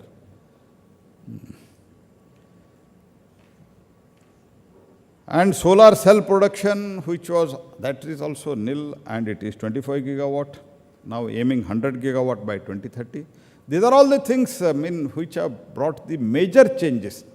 So by that only, it is with a focused attempt, focused effort, under the guidance and the leadership of Prime Minister Shri Modi, we have achieved this. And today's program rightly highlights the fusion of the green revolution with reviving mobility, perfectly captures the kind of the integrated, forward-looking thinking that is essential for shaping India's energy Atmanirbhar future. In line with this some months back, we launched the first ever trials of hydrogen-powered heavy-duty trucks. Moreover, 5 pilot projects have been sanctioned to deploy 37 hydrogen-fueled vehicles and 9 refueling stations with financial outlay of rupees 208 crores.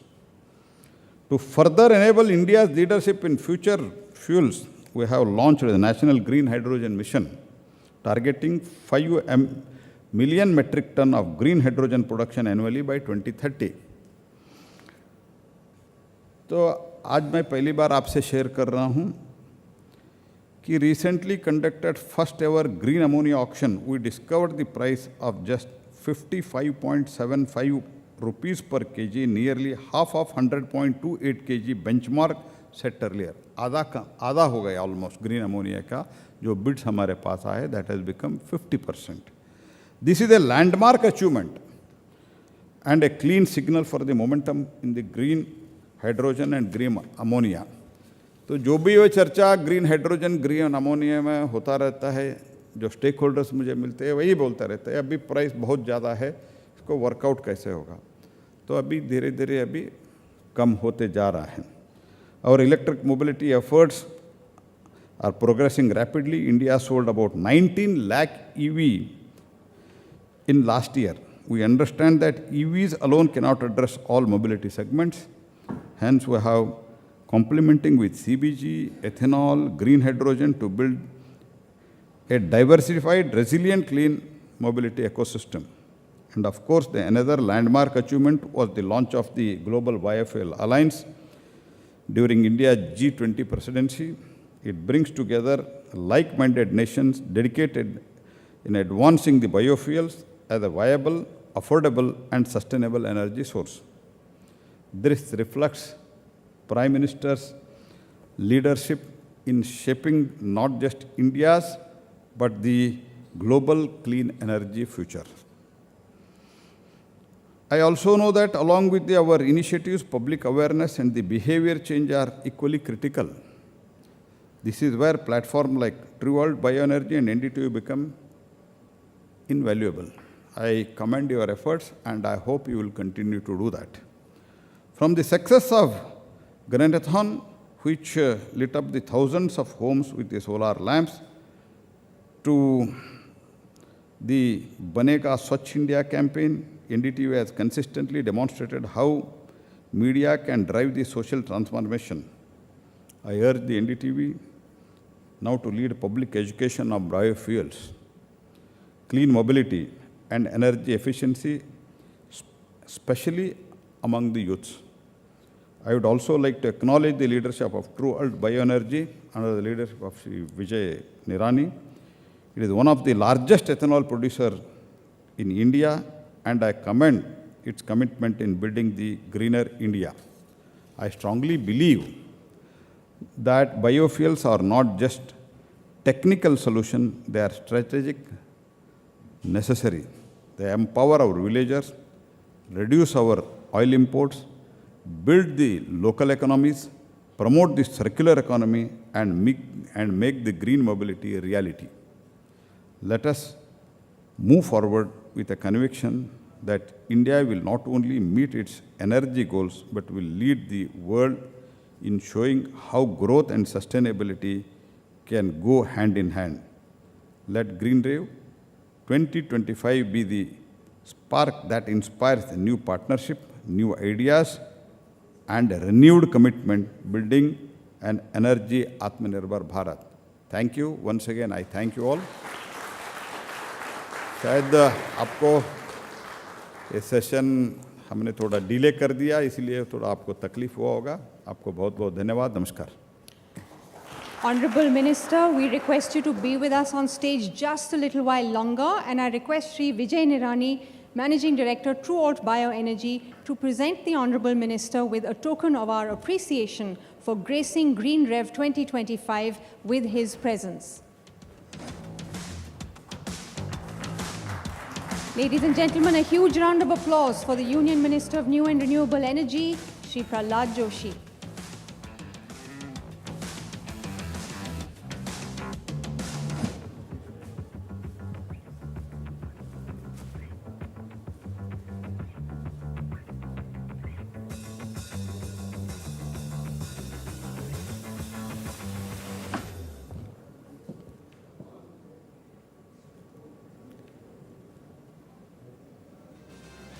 Ladies and gentlemen, with that, we come to the close of GreenRev 2025. Our sincere gratitude to all our dignitaries, speakers, panelists, visionaries who brought depth, direction, and inspiration to every session. Your insights have truly helped us chart the future of India's green energy movement. To all our attendees, both in person and online, your engagement and commitment to sustainability are what fuel this revolution. GreenRev 2025 is presented by True World Bioenergy, supported by Indian Sugar and Bioenergy Manufacturers Association, associate partners Honeywell UOP and Raj Process Equipment and Systems. As we wrap up, we'd like to remind you all that the green revolution doesn't end today, it starts here with all of us. Thank you and see you at GreenRev 2026.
Nagpur शहर के निर्माता प्रथम रघुजीराजे भोसले की तलवार London से लाई जाने वाली है। स्लॉथबे इस कंपनी ने ये जो तलवार है इसे ऑक्शन में निकाला था। तकरीबन 50 लाख रुपए कीमत रखी गई थी। मैं अब जिस जगह पर हूं, मेरी मौजूदगी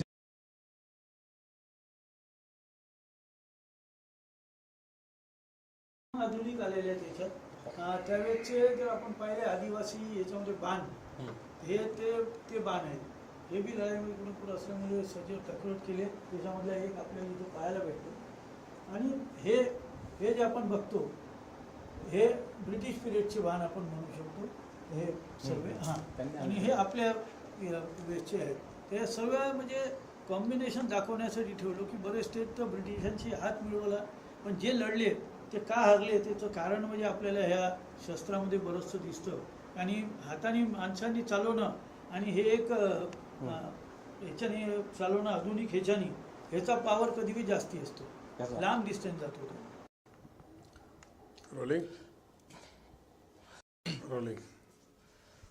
नागपुर शहर के निर्माता प्रथम रघुजीराजे भोसले की तलवार लंदन से लाई जाने वाली है। स्लॉथबे इस कंपनी ने ये जो तलवार है इसे ऑक्शन में निकाला था। तकरीबन 50 लाख रुपए कीमत रखी गई थी। मैं अब जिस जगह पर हूं, मेरी मौजूदगी जहां पर है, ये वही शस्त्रागार है। नागपुर भोसले का ये शस्त्रागार है और नागपुर के जो मराठा किंगडम के लोग थे, मराठा डायनेस्टी के लोग थे, उनका यह शस्त्रागार है।